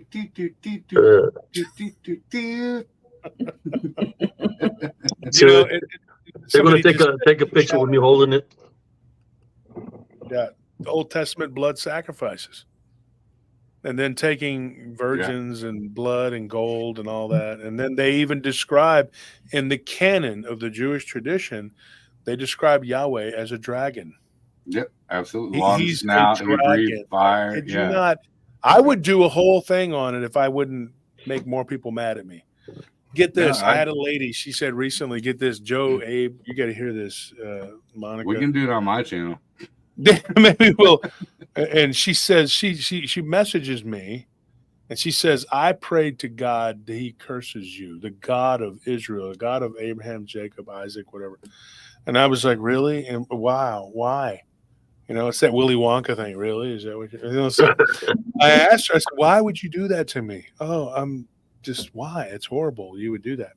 And she says, because you're a blasphemer and my God hates you. It is a witch. I said, really? Because that's great. That's great. Because the God that I know of from Christ, my Lord and Savior,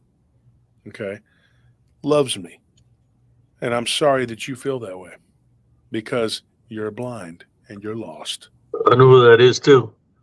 I know who that is. Don't say it. Don't say it. You know who? But and so I told her. I said, "Look, I'm going to pray for you." She's like, "No, don't you pray for me with your evil demonic." I was like, "Yeah, right. Okay." I was like, "You don't even know who you're worshiping. You don't know. You really don't, and you're bowing and praying." And Jesus says, in the New Testament, he says it over and over again. And in the last days, people will be worshiping strange gods, demons, and saying that it's his father. And he's not. It is not. Yeah, and he also talks about when he's talking about his return, he says he will come when it's like in the days of Moses. I mean, not Moses, Noah. In the days of Noah. And he's not talking about peace, he's talking about violence. But when you take the Hebrew translation from that, it's pretty trippy. But violence, what he's talking about in the Hebrew Bible on that actual piece, it translates to the Hamas. And what are we freaking dealing with right now? You know what I mean? Like Hamas. The Holy War. Yeah, the Holy War and the violence of people. And the word Holocaust actually means burnt offering. Yeah. Now get this, folks. I'm going to say this, and this gets kind of deep, but I talk about the bombing of Dresden. What they don't understand is that they killed a lot of people in the bombing of Dresden.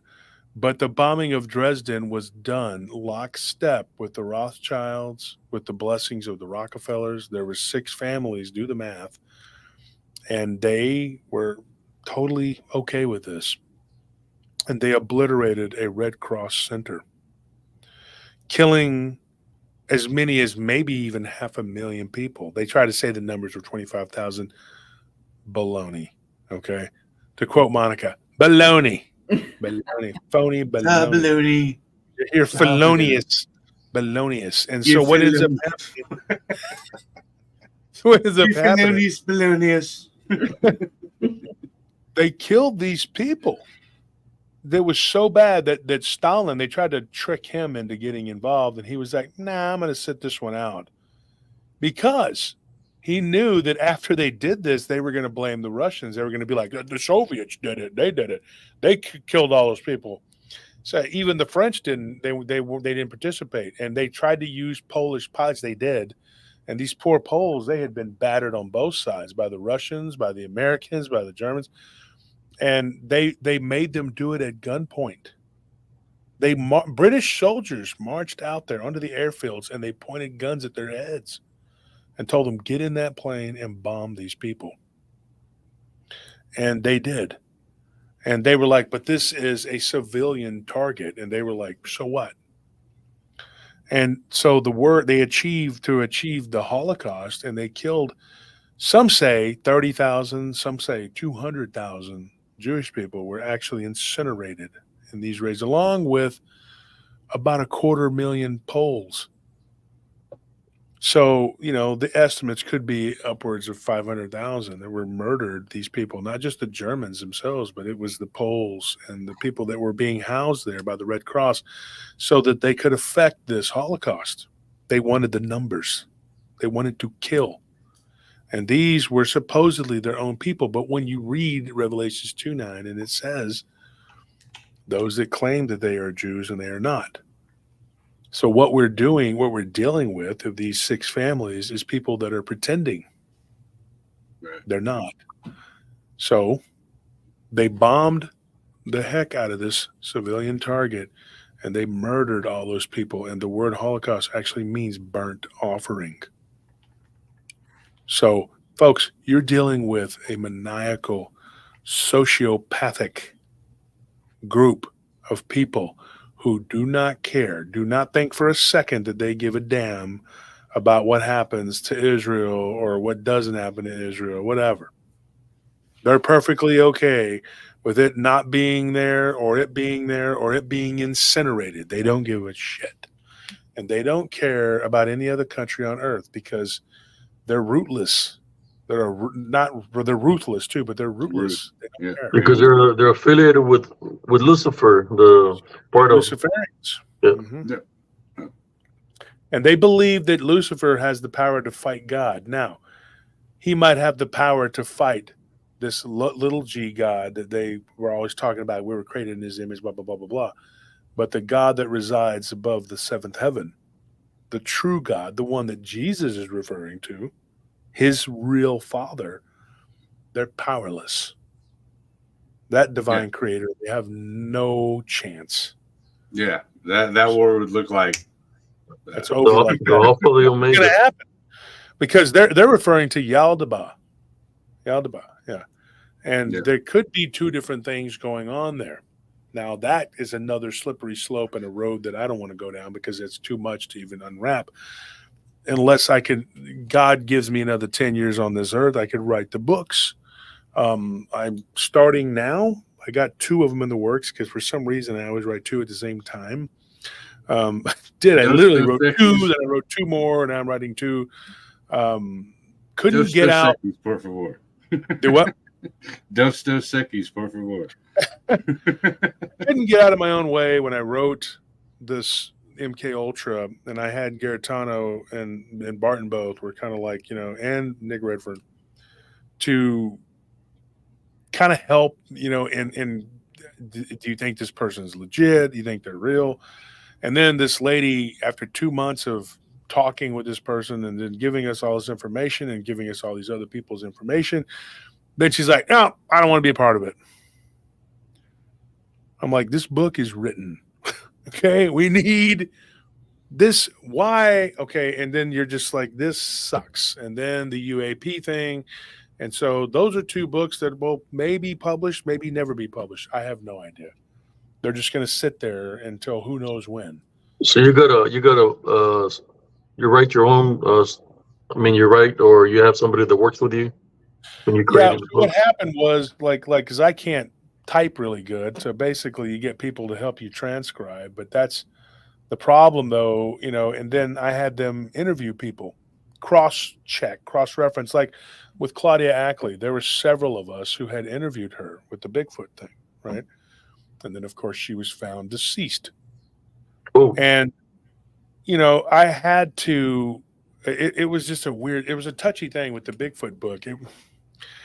You don't want that to happen, because then when you write it, you could say that she said all this stuff and then she's deceased. She can't verify it. But there were several other people who had spoken to her and knew that what the words that were in there were true, that those were her words, and that I would never take someone who is deceased and add words or take away. I would never do that. I think that's a horrible transgression. It's just not correct. But, it was like when she passed, I said, oh my gosh, this is. And then there was stuff in the Dogman book that I actually went over the Dogman book with Sibylla. I went over it with Barton. I went over it with Ken and Lyle and Nick and a bunch of people. And me and Christopher Jordan even talked about it too. There's several people. I just got their opinions on it. And I was like, should I put this in the book? It's kind of controversial. And Jordan's like, no. Like, the way he talks, I would not do that at all. Just like, no. But then I talked to Ken, and Ken's like, yeah, go ahead. Controversy, do it, whatever. And then Lyle was like, no, I don't think so, man. And then Barton was like, it's up to you. They gave me their opinions and I took it all into consideration. And after much deliberation, Redfern was all about it. He was like, yeah, well, push the envelope. And I'm like, maybe I shouldn't do this because this county is right next to where I live. I don't need trouble, so I took it out. And I was actually at the Taylor Daily Press today talking to the editor-in-chief there. So thank goodness I did take it out because they also do the East Wilco paper. And I was like, I probably shouldn't have, But shout out to him, Thomas Howard, good guy. Thomas Edwards, sorry. He's from San Antonio originally. And he asked me about the Dogman thing, too, when we were talking today. We had a good conversation. And he says, where do you think they come from? Because he's from San Antonio, and he thinks Taylor's was founded in the 1870s. Of course, San Antonio is 400 years old. Taylor's like, our history. And you're like, It's not a lot of it. Hey, you were on the Chisholm Trail, we get it, but wasn't a lot going on there. And he goes, what do you think happened? Like, why would these things be there? And the guy that was next to him, I went to school with his brother, and we looked at each other, and I looked at him, and I said, there's an artesian well here. I said, and at one time, and this is a historical fact, it was the deepest artesian well in the world. People don't understand. The actor Rip Torn is from Taylor. Tex Avery was from Taylor. He's the guy that created Bugs Bunny. Can you believe that? The guy that created Bugs Bunny was from my hometown. Governor Moody was from Taylor, which is, there's a big building downtown now, the Moody Bank building. So Taylor has a lot of history. Yeah. Huh? The Moody Center in Austin. Yeah. So it's really weird, but this artesian well, it's so deep when the water comes out, it's hot because it comes from so deep in the earth. And he was like, oh, I didn't know that. And I said, yeah, it's really weird because where I saw the dog man was only a couple 100 yards from that well. And so, who knows? The inner earth. I mean, I believe in the inner earth, and I believe that it's a real thing, and I believe that that's where these things are coming from. I've talked to Ron Moorhead about it. I've talked to David Weatherly about it. I've talked to, you name it, researcher, you name it. And I believe, Bart and me have talked about it many times, and we've gone over this. And in fact, Abe, you and I have discussed the inner earth. I've discussed it with Joe. I don't know if I've discussed it with you, Monica, but that's my belief. And so I guess since you're probably what do you think, Monica? Do you think the inner earth is a thing? You think it's real? I think it's possible. There's a lot of stories and theories that I've heard about it. I haven't spent a lot of time on that, so I don't have a really strong opinion one way or the other. But I mean, all the stories that I've heard seem plausible. Okay, so what you need to do when you're on Texas Show again on Thursday, you need to talk about that. Now, if you look at the missing 411 map and lay it over the cavern map, it lines up, man. Well, it lines up, but I mean, I feel like there's inner earth, which I think, passages. I understand cave systems, and that makes a lot of sense to me, right? That all the missing 411 and the cave systems. There's a lot of reasons that the cave systems are important with missing people. But then I think of hollow earth theory. There's a lot of different inner earth theories to consider. Very true. All of them, have some plausibility to me, but I haven't spent, like I said, a lot of time delving into any one. Wow. Well, I guess, we're just going to have to wait around till Monica catches up. Yeah, I know. Dragging you down as usual. Yeah, brother Josh, I understand what you're talking about. Like where I used to live back home, I was seeing all this demonic beings that look like demons, werewolves, beastly form, or whatever.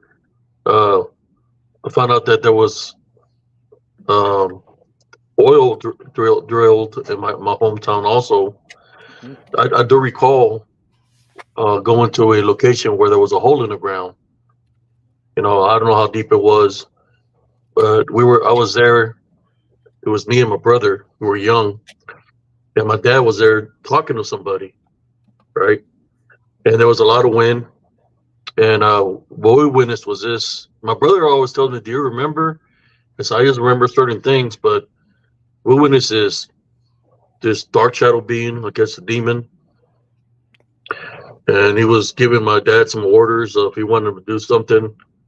And then he was looking at us, and the wind was blowing very strong. It's kind of like just in that location where the hole was, a lot of wind blowing, and that's all I remember. Because my brother's 2 years older than me, but my brother knows something, but he just don't talk about it. Because I asked him, what am I supposed to know? So you don't remember what happened that day? So I don't remember nothing. Just that certain part. But my older brother, he knows something went down there. It's kind of like a spiritual battle of sort. but I think my dad might have been affiliated with things there. That's why I see the spiritual aspect the way I see it, because it wasn't just my dad, but a lot of people in that town who do the witchcraft and necromancy, brujos, brujas, So it was all around that area. Even the people to this day talk about that town is cursed because the people have never changed their ways, and other towns nearby throughout the valley, they talk about that too, My cousins live in another town called named Hargill. They're like, don't come over here, because the brujas, the lechuzas, or drain your blood. That's what literally they tell me. You was talking about vampires. Mm-hmm. Well, lechuzas, that's what the brujas do when they're in that form, that harpy form, right? Lechuza, they'll drain your blood. I remember stories where babies were found with no blood in their system, or they're vampires or whatever. But there's a lot of things there that's why I don't go home, because every time I get near my where I live, it's like it feels like a whole different atmosphere. And I know something tragic happened there when I was younger, but I can sense the evil there. It's pretty heavy, man. So that's why I don't go to the valley. I stay up here, Central Texas. But my dad is not living in the house no more. He's at some nursing home. He's up there in age. I asked him, hey, what was this? What was about the incidents that I witnessed when I was a kid? One of them where he said he had a friend coming over, and I was like 6 years old, 7. And then he said, okay, my friend's here. And he said, remember what I told you? Turn around real slow, but don't be afraid.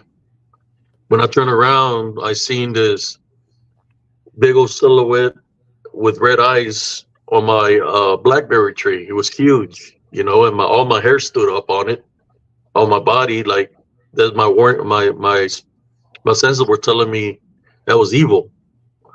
And I took up running inside the house, and whatever was there, my dad was laughing, and he told me, "I'll tell you not to be afraid." I don't know what he was trying to show me or what, but I distanced myself from him, because I felt that he was affiliated with the dark side, which is the other side of the balance.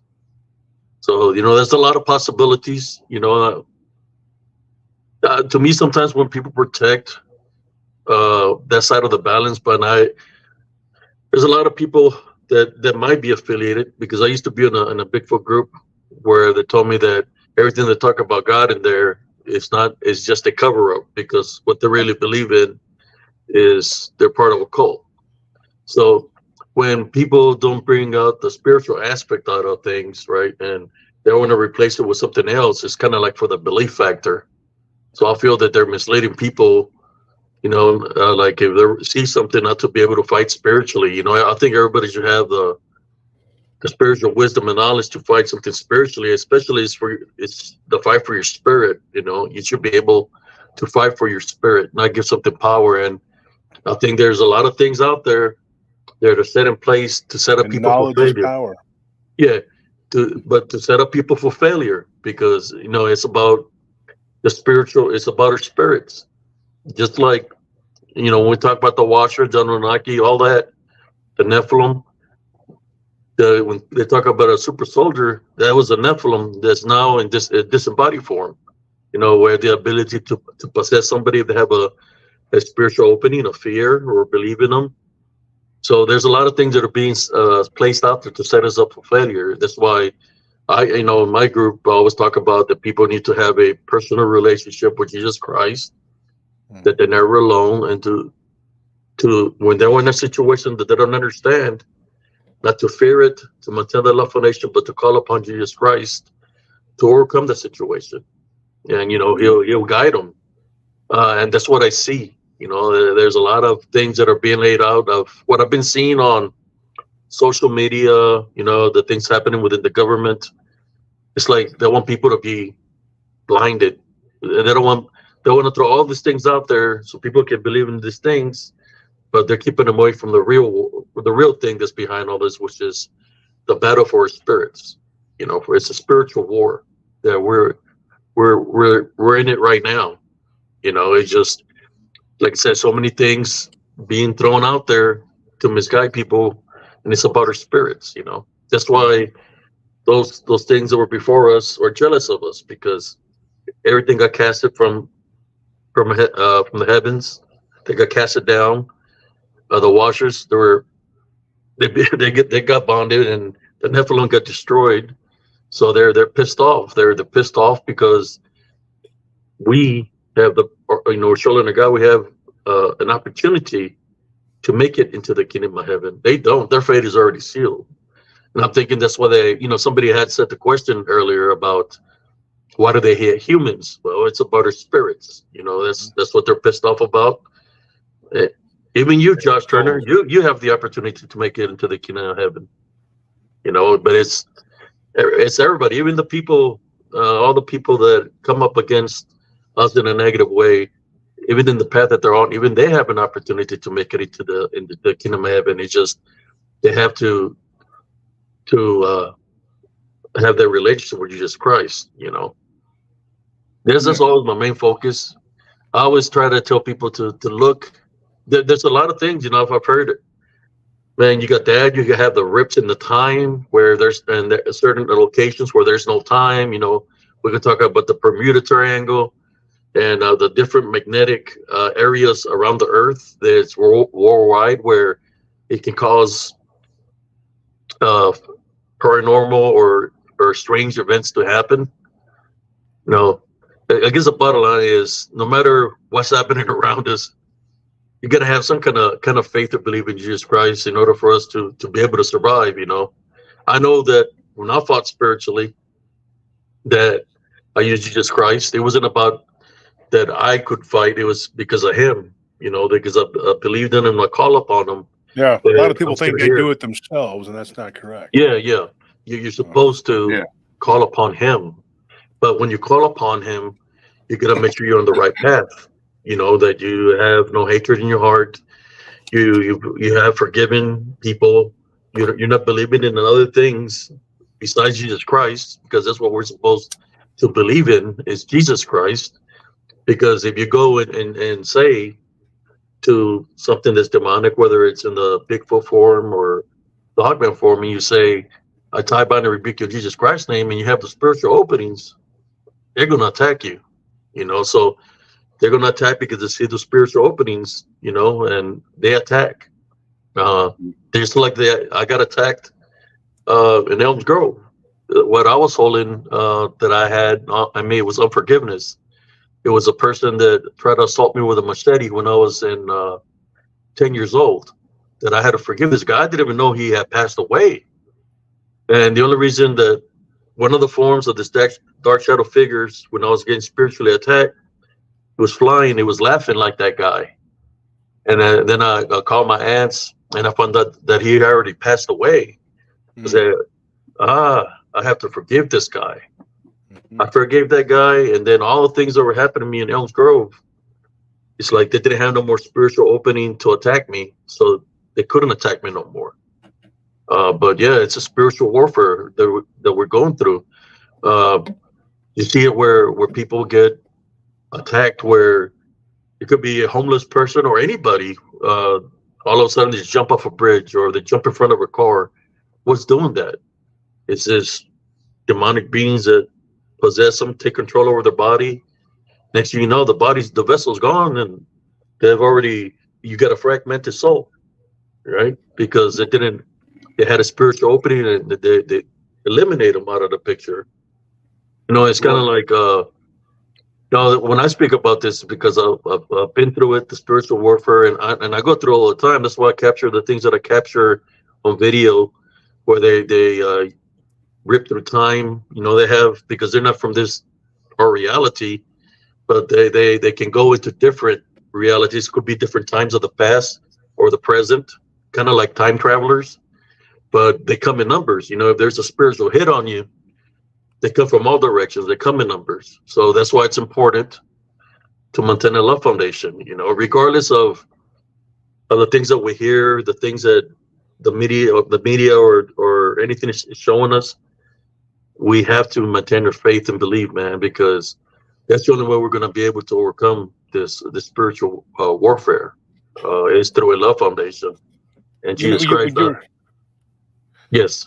What you were saying about being near a cave and remembering, somebody had said earlier in the chat that they believe that oil could be the blood, of the earth, like the black, but it's like black goo. That could be what it is.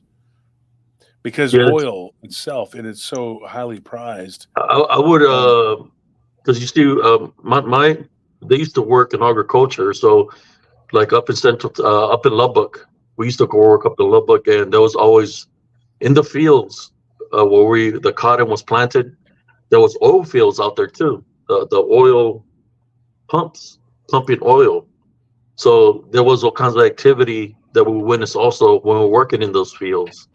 Of course, that pestilent smell, like it smelled like real nasty. The smell of oil. That's one thing that we would smell all the time. But then the activity afterwards, when we're working those fields, it's kind of like we could see this entities appear out of nowhere. After working in one of those fields, it's you see the shadow beings with the red eyes and stuff. So we would just go into prayer because we didn't know what that was about. So you're talking about the inner earth. Well, that's where we're drilling at, right? Where the oil companies drill is going towards the inner earth. So what are they letting out? Whereas they're drilling through the inner earth.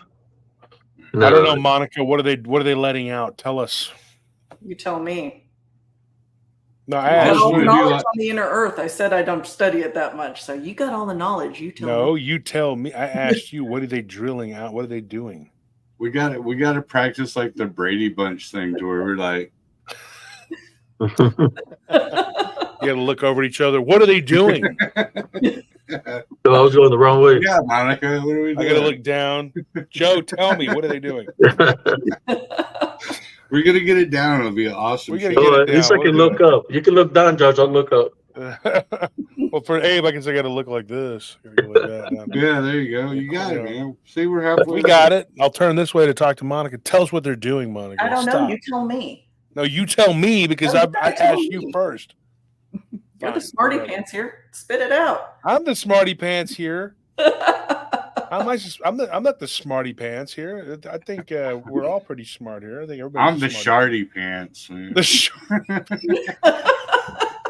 Well, I don't want to be that. I'll take it, bro. I'll own it. If it ever happens, though, you just got to like play it off and just be like, "Oh, did I just do that?" Somebody says the love of Christ has to outweigh everything else in our hearts. Absolutely. And so one of the things that not to cut you off, Monica, because I know Josh had one for you, but one of the things that I find highly victimized about the church itself, as far as the Christian church, is if you don't know Christ, then you're not going in, or if you're not baptized, you're not going. We don't really understand it, and we work on our time level, right? So say I'm like a pygmy in Africa that's never heard any other religion or any other thing, and my God is the biggest tree, like, does that mean that because I don't know Christ that I'm instantly into damnation about it? Because so we work on our physical plane of what we consider time. If you pass away and you've never even heard of it, then I totally believe that there is a section of time that's not going to just, because if that was the actual case, because Christianity has only been for 2,000 years in so many sections of the world, does that mean that it kind of goes with the narrow gate and the wide gate, right? I'm not a subscriber to it, because if that was the only key into it on mortal life, and I'm just talking mortal life, I'm not saying what is presented to you after you pass away, but that means, a minuscule amount is being plugged into God's total harmony, and a huge amount is being cast away because they were born to believe, in a certain thing. If I'm an Egyptian, I was raised by an Egyptian dad, and I'm raised to worship Ra and blah blah blah, and I don't know anything about Christ or anything about that. I don't buy the fact that I'm instantly doomed to damnation because I didn't have the facts presented in front of me. But yeah, that was my take on that. I'm just not a fan of it. And if I'm wrong, I'm wrong. Cool. That's just me. Don't nobody follow me. That's just my aspect of it.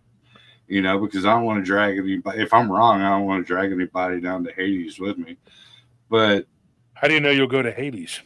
Yeah, well, you know what I mean. Could be Tartarus. Yeah. That's for Tartarus. Yeah. I said Tartarus on the show, and they're like, I told you he worshipped mythological creatures. The idiot in Oklahoma said, I was like, Minotaur. They're like, Breezy said retarders. That's not politically correct anymore. Can't say the retardation. Well, folks, it's been real. And I am just getting tired, and I have to get up early tomorrow and go meet a contractor so they can remodel my house, because I don't have Monica down here to manage the construction of the. You got to manage it yourself. I know, it's terrible. Dude, actually, my shop's shutting down, so I might be hitting you up if you need an extra a guard or something, man. I got my own transportation. We'll talk. Definitely, if you want to talk, let me get this tiny hand to scratch my back here. Take my tiny hand. It's a strong one. It's my little claw hand. Why don't you give me a standing ovation? He's like, I see you on the first piece. He puts his little. I don't know what that is. I'm gonna lick it anyway. My germs. Howdy. He's all with the turkey. Did he put the finger in the person's mouth or something? Oh, did he? Yeah. I remember that. But No, who knows? like, The Mandela effect will probably change now. He puts his hand in the starts. Did he have a corn and a cob in his hand? Yeah. No, it's the potatoes. Yeah. My germs. My germs. That was funny, man. Well, I guess that's it, folks. Tomorrow night's Saturday. Now, folks, I don't know what I'm going to do. I had messaged. Look at this, Bucky. Come on, you're making a fool. No, I had messaged a good friend of mine, and I was wondering if he was going to come on or if he wanted to be interviewed. And I don't know if he's busy or what he's doing, but I got a lot of people that have been wanting to be interviewed, and then when I go back to tell them, "Hey, let's do this," and there's nothing. And then later on, they're like, "Hey, I wanted to be interviewed. I was asleep for 2 days." Okay, well, so I got a lot of those cut up in the Bermuda Triangle. Yeah, you didn't mess with me back, Flatfoot. Nah. Now I'm moving on to Brooklyn. So what I got to do? I'm gonna talk to some people tomorrow and see what we got going on. And if I'm not 100% that I'm going to be on, because I got a lot of stuff to do, and this weekend is a killer. And tomorrow is actually payday, or we got to do payroll so we can get everybody paid by Monday. They love They love payday. Payday sucks for me because I just got a lot to do, and it's like they're like, I got my check. Oh, thank you. Now I'm broke. It's cool. Because you're the payor, not the payee. Exactly. Like these people, they get their tax refunds and they're all happy. Can't stand that. I'm like, oh, really? You're so happy because you don't have to pay. You're not you're not the one that's having to pay in. And what they really don't realize is that they're only giving you a very small percentage of what they stole from you all year. It's like, yeah. Yeah, and they're like, I'm getting my refund. You're getting this little bit of money after they took whatever. I don't want to destroy anybody's paradigm on that. They get upset, but That's why I have no love for going back to corporate, man. I don't. I'm telling you. Dude, so last night I said my goodbyes to Blondes and Booze. I was, and I want to clear the air. Somebody had said something really snarky and rude to me in the comment section, and it wasn't about that. I had already planned on saying my goodbye and saying, hey, it's been nice. I've been on the show since like February, and it was to help them out, and they're strong. Those are a couple of strong ladies there, and they had Joe Remenschneider on last night, and it was three blonde women and me. So, and I was like, which one of these things does not belong here? No, I had a good time. It was fun. And Jill's a good friend of mine. I've known Jill for a while. And so I was happy to bring her on the show and have her talk or whatever. And the lady was like, we want to hear from Jill, because I had said something. And I'm like, oh, this person's pissed off, so let me be quiet. And then they were like, well, I wasn't trying to be rude, but yeah, you did. You put it all in caps and basically told me to shut the F up, because you wouldn't hear what I had to say. So fine. But I didn't want to, Jill has a lot to talk about. She got the show with her and Brett, the Flash of Beauty, and then the Paranormal Bigfoot. And it takes a lot of balls to call it that now and try to do it, because the Bigfoot field is still rife with stupidity.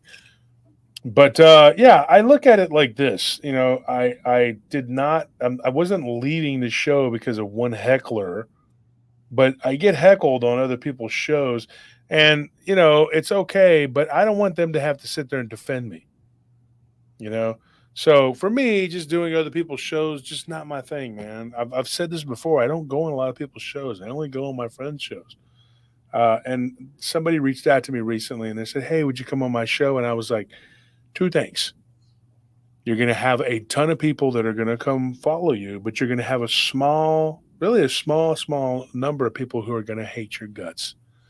Now, those people, though, are extremely volatile people, and they're a pain in the ass. But they follow me everywhere. They stalk me like little demons. And I'm not going to give them a bunch of airtime, but I'm saying this for you, whoever's out there in YouTube land or in podcast world.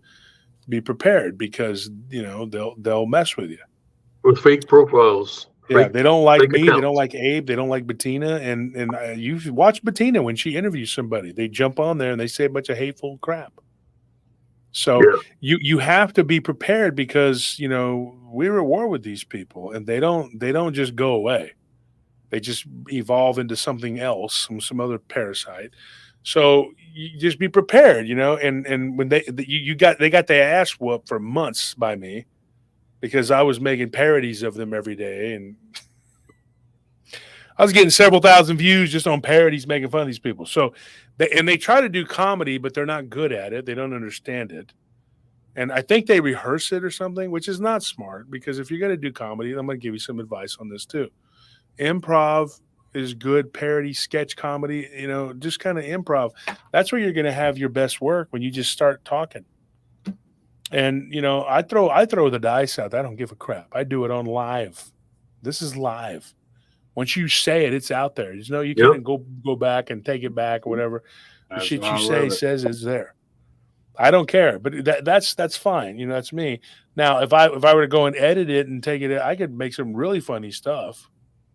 And people ask me, well, why don't you do stand-up? I do some stand-up. I do it every now and then. But it's like, it's not my bag, It's not my bag, baby. It's not my bag, baby. I'll do it, but it's not, But I think that the really, really good people, hosts and whatever, have to be funny. You got to keep people engaged. And I think that's a big part of it. And these people are all the ones, these are sitting there talking about data and all this other shit. Nobody's going to come to your channel to watch you talk about data. And then one guy, and I if you go back and you look at the skit I did last night with Anthony, I was trolling last night. Yeah, I was trying to watch it, and it was like lagging when you're on the road. I was doing it with on my phone. Yeah. But if you go back and you watch it now, you can watch it in its entirety. It's I got a sound machine gun sound effects on my that I use on my lives now. Really? So every time if there's a troll pops up, I'll say troll identified. Fire on the way. There's so many of them. The viewers, they know the trolls and the roaches. Oh, I'll say roaches identify. Fire on the way. They'll put on corn on the cobs. I'll say corn on the cobs from OKC identify. Fire on the way. Target, ceasefire. They'll be laughing their asses off. I'd be having fun. And for some reason, they haven't popped up no more, you know. I got all kinds of sound effects now. One of the guys that I was, was watching talk crap about me one day, and it was somebody, she sent me this video to show me, this guy was saying stuff, and I was watching it, and I was like, what is this? And it was a guy, I don't even know this guy. He just found a reason to make fun of me. And he's up there, and he looks so trashy. He's like this. If you have the snapback, don't wear it like that. It's so tacky. He's up there. Oh, this guy thinks he's something with his gold. It's gold. I got the data. Look at my rat's nest here. And he's talking all this crap. And I'm sitting there watching this guy. And he goes, "This is what he says. He says, I don't do this for the money." And I go, "Yeah, you have 15 people in your chat." You're not doing it for the money because you're not going to make any money. Nobody's going to. I hope you're not doing it for the money because you ain't making any. So shut up, dude. But that he's entitled to make fun or do whatever. But I'm entitled to make fun back, and I like it. It's fun. Go ahead. You're not hurting me. I don't like it when they attack my family, which is wrong because they're not messing with nobody. If you mess with me, just prepared. Because people are going to say something. We're paratroopers, dude. Paratroopers are unlike any other listeners in this field. And they're mad. They're like, "Oh, they gave him money. I like money. I like money too." I'm like, "Well, do something to earn it then, bitch, because nobody's liking you. And they get mad. And that's okay. But, you give these people anything, it don't matter what it is, they're going to destroy it. There's some people that you could give them one of these little tiny hands and they'd do something with it, And then some people, you could give them all the gold that I'm wearing and they would squander it and it'd be done, one and done.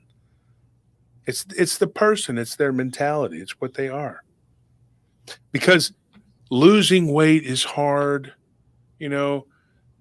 being dedicated to working out is hard, being disciplined and getting up and doing things when you don't want to do them, going to work when you don't feel like going to work, and dealing with people when you don't want to deal with them. It's hard. It is hard. And they don't want to do it. They don't want to really do the research. They don't want to really do what they need to do. It is a damn hard thing to talk to people and get their information, read their emails, and then trying to get it. It's difficult, especially when you're dealing with clients and you're doing a million other things. So it's just how much do you want it? Okay? Because discipline, it's what it is. It's the pain of discipline or the pain of regret. Your choice. It's your choice. So you're going to have to suffer one way or the other because everything in this world is a balance. And you have to achieve that balance. And if you don't, you won't have shit. And nor do you deserve it. And you have to have, the ambition and the will to feed it. And people do not have that. And they don't have the stomach for warfare. They don't. They just do not. They're not built for the shit. And they're just like, "I'm stressed out." And we're like, wow, this is just the intro music. What are you doing? Welcome to the Thunderdome, because you're going to get rocked, and these people, they'll come stumbling into this field and they don't realize they just jumped into a sea full of sharks. Mm-hmm.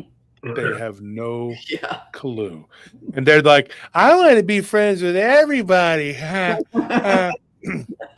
I'll tell them that it don't work that way. That's not going to happen. They're like, and they always have this little smarty, "Well, it didn't work for you, but you get a lot of drama. As it follows you." I'm like, yeah, dumbass. Go ahead. Do it. Do what you got to do. Give it your best shot. Swing for the fences, little trooper. Let's see what happens.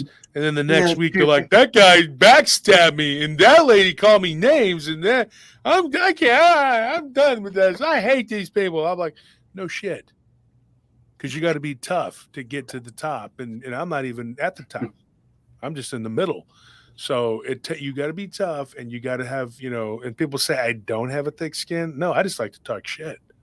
Well, the further they get to the top, the weaker they get. Like, because they have to, they literally, like, you look at the Y-Files or something like that, and I'm not just pulling that name out the hat. But then you got to go, okay, well, that's what it was, but this is, and you have to play both sides of the court. And that's where, like on Texas Front Porch, when we were talking about doing the play along video, like watching a movie or something on there. Yeah.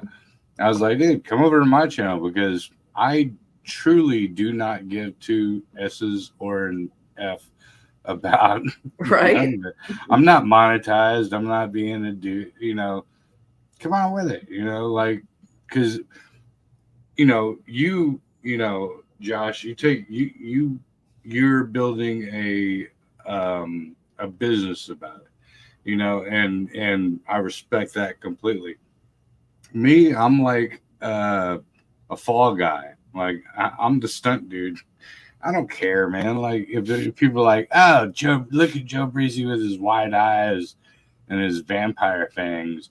He's so demonic looking. Oh yeah. Well, there's this one thing you can eat a bowl of, and I really don't give a shit about it. Sexual organ located in the lower abdominal area. Yeah, exactly. You can eat a whole bowl of those. And the thing is, I mean, if you're gonna dish it out, you got to be able to take it. So sometimes you got to take it, but you can dish it back out. But when I dish it back out, they go crazy, and I'm all of a sudden I'm a reptilian demonic shifter, right? Whatever, some kind of I'm.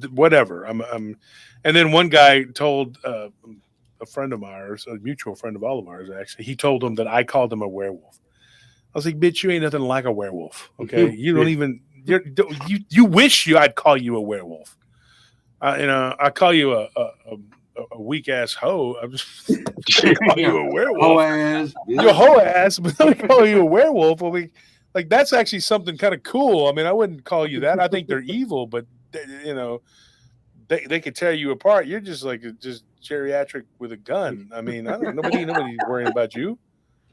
You know what I mean? This dude's like a little stupid ass, but ain't worried about you. You know what I'm saying? I'm just saying, and the guys over there saying I said all this stuff. No, I didn't. Keep quoting crap that, I'll take that 5,000 for things that never happened. Whatever. That's not right. That sounds good in your head, but I never said that. I wouldn't call you that. But psychopath, yeah. But this is what I say, though, that everybody that sees the writing on the wall sees the direction that the winds are blowing. And if you can't read the room, well, maybe you shouldn't be in it. And I've told people this before. It's just, there is no easy way. And then people will have 5,000 subscribers, and then they're like, well, time to start selling T-shirts. No, it's not. It really isn't. I'm not talking about anybody in particular either. I'm just saying, if you want to give a shirt away, like Tex, I think he gives them away, whatever. That's cool. Do that. But you don't start selling T-shirts at 5,000 subscribers, And even now, like I sell some T-shirts, I say we sell T-shirts, but that's not my main source of income. Now, I was thrilled one day when I was downtown, and Dirty Six, as we call it, and this guy had a Paranormal Roundtable hat. I was looking at his hat, and I said, dude, it's a Paranormal Roundtable hat. And he didn't even know me. Like, he did not know me. And like, he did this. He was like, oh yeah. And I'm like, I got kind of aggravated. I said, say, boy, where'd you get that hat from?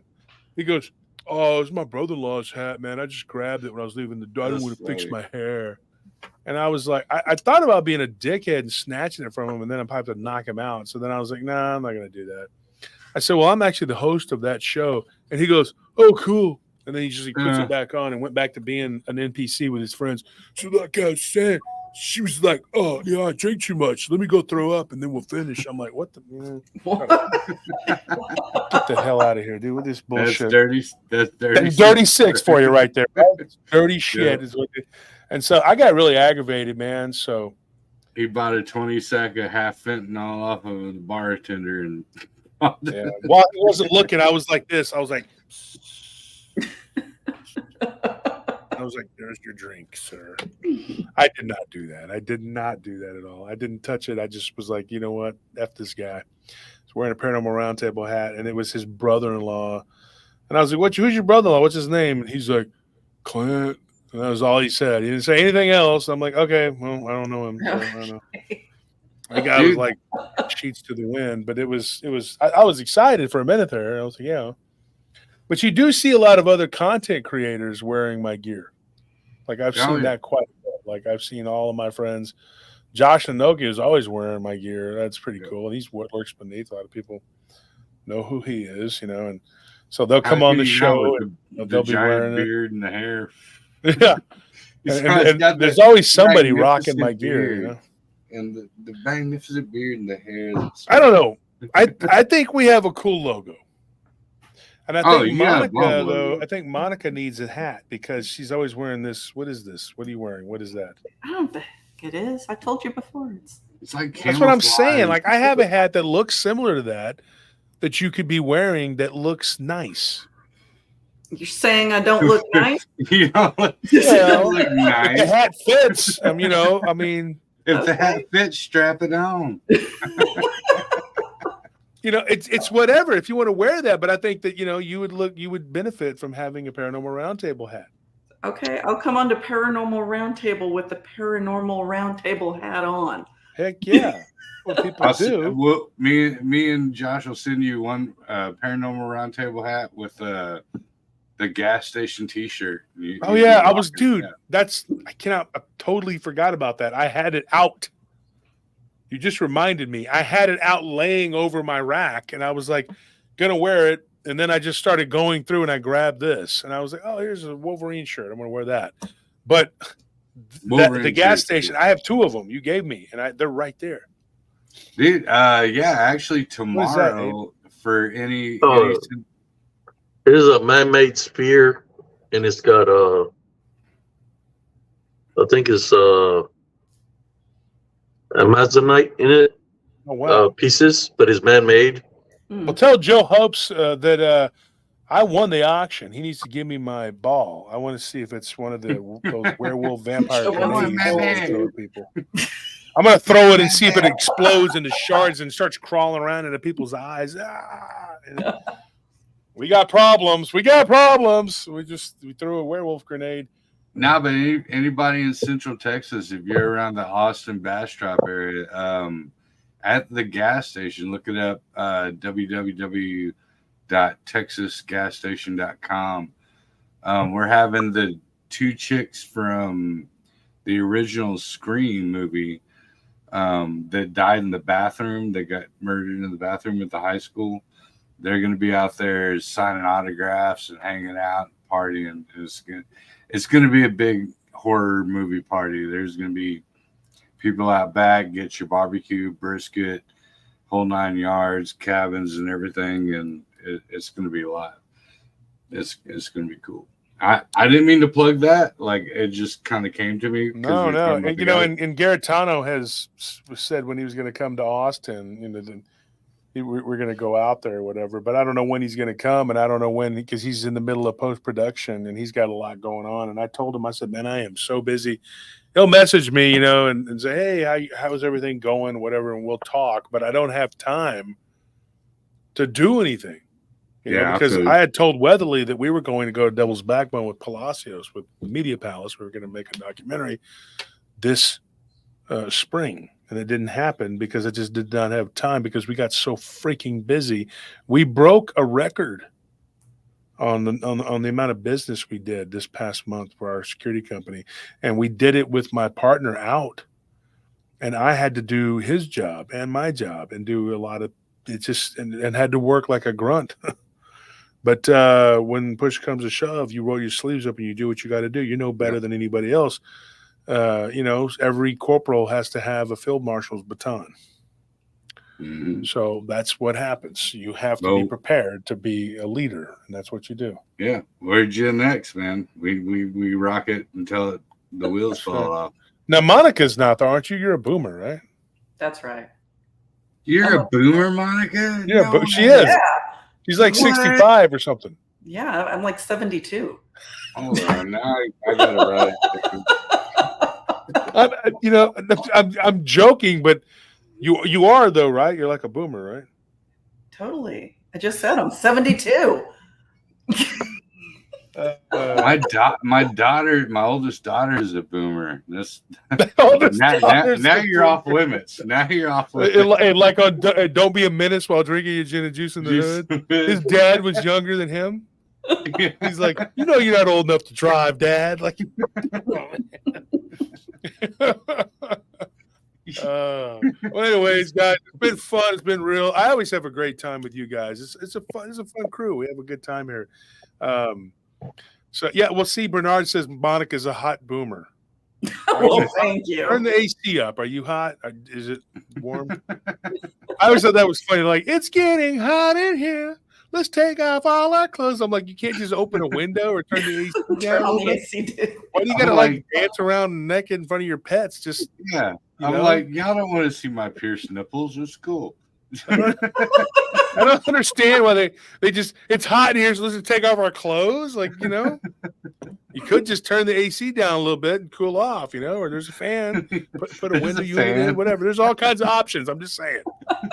We don't got to go immediately to taking off clothes just because it's hot. Ridiculous. Just a ridiculous song. Yeah. So anyway, and Maddie's over here. The poor pets. Maddie, be quiet. My pets love me.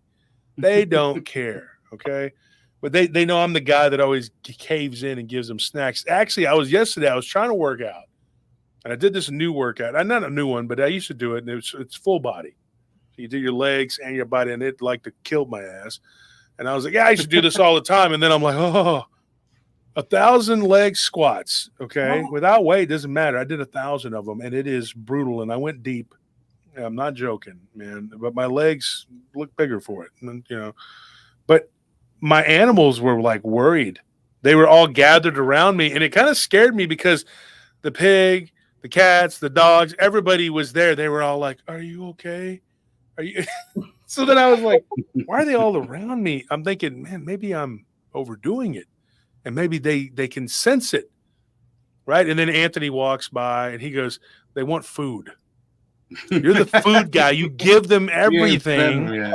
That's why they're there. I'm over there like, yeah, I'm working out too maybe a little too hard. The animals are telling me something. He goes, that they're hungry. And I was like, well, you didn't give the guinea pigs and the rabbits water. So when I walk by them, they have water, but not, they want water, but they want tomatoes. They love those little cherry tomatoes. So I have them, I'll put them in my pocket and I'll hide them, and then I'll give them to them. And then they're like, and then they love me. So they're always trying to break into my study to be in there with me, but I cheat. I give them food. So, but I can't help it. I'm like a softie when it comes to animals. Like, I'll beat a person's ass and drag their face across concrete, but an animal, same way. Like, I'm watching a movie and the person dies and you're like, yeah, F them, but then the dog dies and I'm like, oh God, what? It ruins the movie. I will not watch a movie. It ruins it, yes. Why does the animal have to die? And that's one thing I hate about Dogman and Bigfoot. They kill animals. Or even in real life. I'm like, dude, this dude's trash.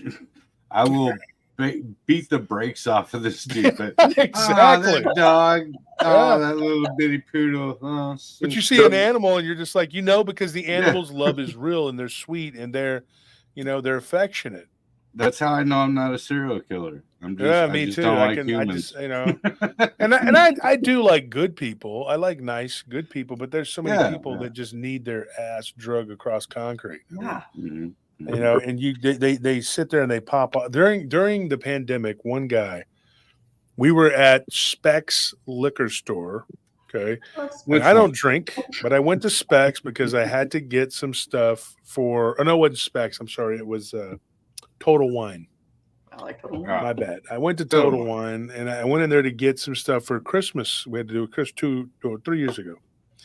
And this dude wearing a big old buck knife on in his back, whatever. He looked like hillbilly mountain man guy, whatever. And he told my wife, he's like, "Don't get too close to me. You ain't got no mask on, bitch." Oh, and he said that shit. And I was up on that dude so fast. And he moved his arm. And I said, dude, if you move that arm another, I'm going to break it. I'm going to F you up, dude. I was in his face, dude. And I was like, dude, you just called my wife the B word. I was like all up on that dude, man. And he was all up against the register, like, whatever. And he was looking around. And he looked over at this one kind of big dude. I mean, I know that guy. I've seen him in there before. He's a big dude. He's a big brother, man. And he's a ball-headed dude. He looks like he could handle himself. Looks like Marvin Hagler. And he was looking over at him for like support. And I'm like, are you going to help this guy? And he was just like, he just kept checking stuff out. He was not even interested in what was about to happen. I was like, yeah, nobody's helping you. Okay. I said, turn your ass around and shut the F up, dude. And I was all in his face, and he was telling me, he's like, I just don't want, I don't want to get sick. And I was like, don't worry about it. Okay. You're not going to get sick because I don't have it. And neither does she. I was like, but you just disrespected my wife, who was like, not a big person. And you scared the hell out of her, and she jumped back because he was some crazy looking psycho. And dude, I was totally prepared. If he would have taken that knife out, dude, it would have ended up somewhere where the sun doesn't shine. Was he a roofer? Probably on roofies, but the guy was just like, I got so mad so fast. And then and my wife's like, she goes, I appreciate you sticking up for me, but I don't want you getting in trouble, whatever. And sometimes though, man, people, they just make you so mad. Yeah. And you gotta scale it back, man. Like the other day, one of my guards got messed with by a homeless dude. And I had to go in there and grab that guy, expurgate him. And he was not happy. He wanted to mouth off, and I took his backpack and threw it out into the street on Lamar. I said, you know what? Keep talking, and you'll be out with that backpack. He didn't say anything. It's funny how that door swings both ways, though, man, because, like, I'll be out with, like, Jen, or we'll be on 6th Street or something, and, like, if somebody says something to her and she can handle it, she'll be like, blah, blah, blah, F you, blah, blah, because she can handle herself, but I'll instantly go, like, guard dog style. I'll be like, rrr, rrr, rrr, rrr. And she's like, no, you back away, like, no, I got this. And then as soon as it gets to that point to where, she's like, all right, stick him, Cujo. Then I'm like, dude, finally get my chance. But I'll get in trouble if I pop off too early. But, if I pop off too early, she'll be like, why were you doing it? I had it under control. Don't be fighting. Don't be acting rude, And then after that, it's the time comes when. But you notice, though, in a fight, and this is all I'm going to say about this, and I'm going to bounce, is if it doesn't matter who the transgressor was, the one that throws the punch and ends it, you're always the bad guy. I was watching a thing, Chael Sonnen, American Gangster, and he was over there like, whoever told you to let them throw the first punch was a effing idiot. And if your mom told you that crap, because probably your mom, this is what he said. He's like, probably your mom told you that because your dad didn't have the balls to teach you otherwise. And he's like, you're going to get beat up. You're going to get knocked out. And you're going to get hurt. Because me, whenever I knew there was going to be a fight, I wasn't going to stand there and let that person do this haymaker pop into the face, punching you in the sweet spot and knocking you out. Because a lot of these mother effers, where they was raised in the hood, they know exactly. When you get close, they're going to rear back and they're going to pop you first because they know to do it. So it's like, bam. First thing I'm going to do is I'm going to nail you, dude, because I'm not going to wait around for you. And I'm quick. I'm not going to wait around for you to hit me. I'm going to hit you right in your jaw. It's probably going to break, and deep purple blood like you've never seen before is going to come pouring out of your mouth. And then for the next 6 weeks to maybe 3 months, you're going to drink your everything through a straw. Through a straw. Yep. So enjoy having your jaw wired shut, dude, because you wanted to keep on with the bullshit. And I know where to hit people. I know. And so go ahead. Keep on. Yeah, and it's always that one dude that goes, they think they know what they're talking about, and they go, "Oh well," It's so and you're like, Yeah, dude, that's not how I don't fight like that. I don't do that shit. mile away, dude. Like, yeah, I saw that. They do this thing where they cock their hand back or whatever, and I've already hit them twice. Well, most of the time, they're out before they Space hit shots the in the ground. face. Yeah, I'd rather punch them. Yeah, I hate. Yeah, They're out before they hit the ground, man. And and I've learned, like fighting's not really that much of a point once you learn the linguistics of it. You're like, oh yeah. When someone goes, oh well, babe, and then they come back, and you're like, yeah, saw that coming, or anyway. But I digress. Yeah. Anyway, what I have to say to everybody, thank you for the chat. Thank you for all the views. God bless you all. I love you all. And it was beautiful to have y'all here. Keep searching for the truth because it's out there. And eventually we're all going to find it together, even if it's not at the same point, straight up. So thank you, Josh, for having me on. Monica, love you as always. Abe, you're a ninja, man. I love you to death, bro. And yeah, I appreciate you all. And I appreciate all the people that came on and had comments, and negative or positive. If you were negative, fuck you. All right, guys, I'm going to run. I'm going to let everybody go. Abe, I'll see you. And then Joe, I'll see you. Monica, it's been real. I just want to say before you go, I just tease you. I'm just messing with you. I know. Nothing. Yeah, okay. But you do need a new hat. I'm just saying I need to send you a hat. Okay, I will get a hat.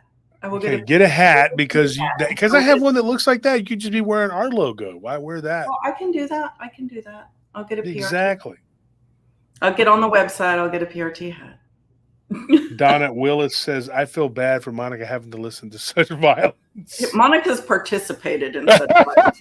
Because Monica's never had a man that jumped up like Josh did. Monica's always had to fight her own damn fights. Wow, really? Yes. Are you serious? I'm not even kidding. I have been punched. I have thrown a punch. Ain't no way in hell I'm letting somebody mess with my wife, dude. Nuh-uh. Nope. But that's it is what it is. I'm glad that Nellie has you. That is awesome. Yeah. She doesn't mess with people, man. But that guy was way out of line, man. It was hell yeah. See, I'd have popped off. I mean, I would have probably instigated something if you just out of the blue started acting nuts on me. But she was just like, I'm not even near you. She wasn't even that close to him. It was like, and then I got right on top of him, and then it was like, well, look what you did by, and you invited me, breathing on you or whatever it was he was worried about. Take a step back. Don't get too close to me, bitch. I've been like, oh, fucking take a step back, bitch. Sorry, I didn't mean to cuss like that. I don't care. It's what it is. I mean, who cares? All right, Monica, I'll let you run. I'll see you guys. Have a good night. Yeah. All right, folks. So that another Friday night in the books. I got to get home. I got to get to sleep. I got to get up and meet contractors. Send me some prayers, please. I'll pray for you. You pray for me. We got a lot we got to take care of. We got a lot we got to do. We got to remodel a house and get moved out of where we're at. And I got to thread a serious needle. I don't know if I can do it. I'm going to try. But I do know I can do. We can do it, right? We can do it. All things are possible through Christ. I'll see you guys. Good night.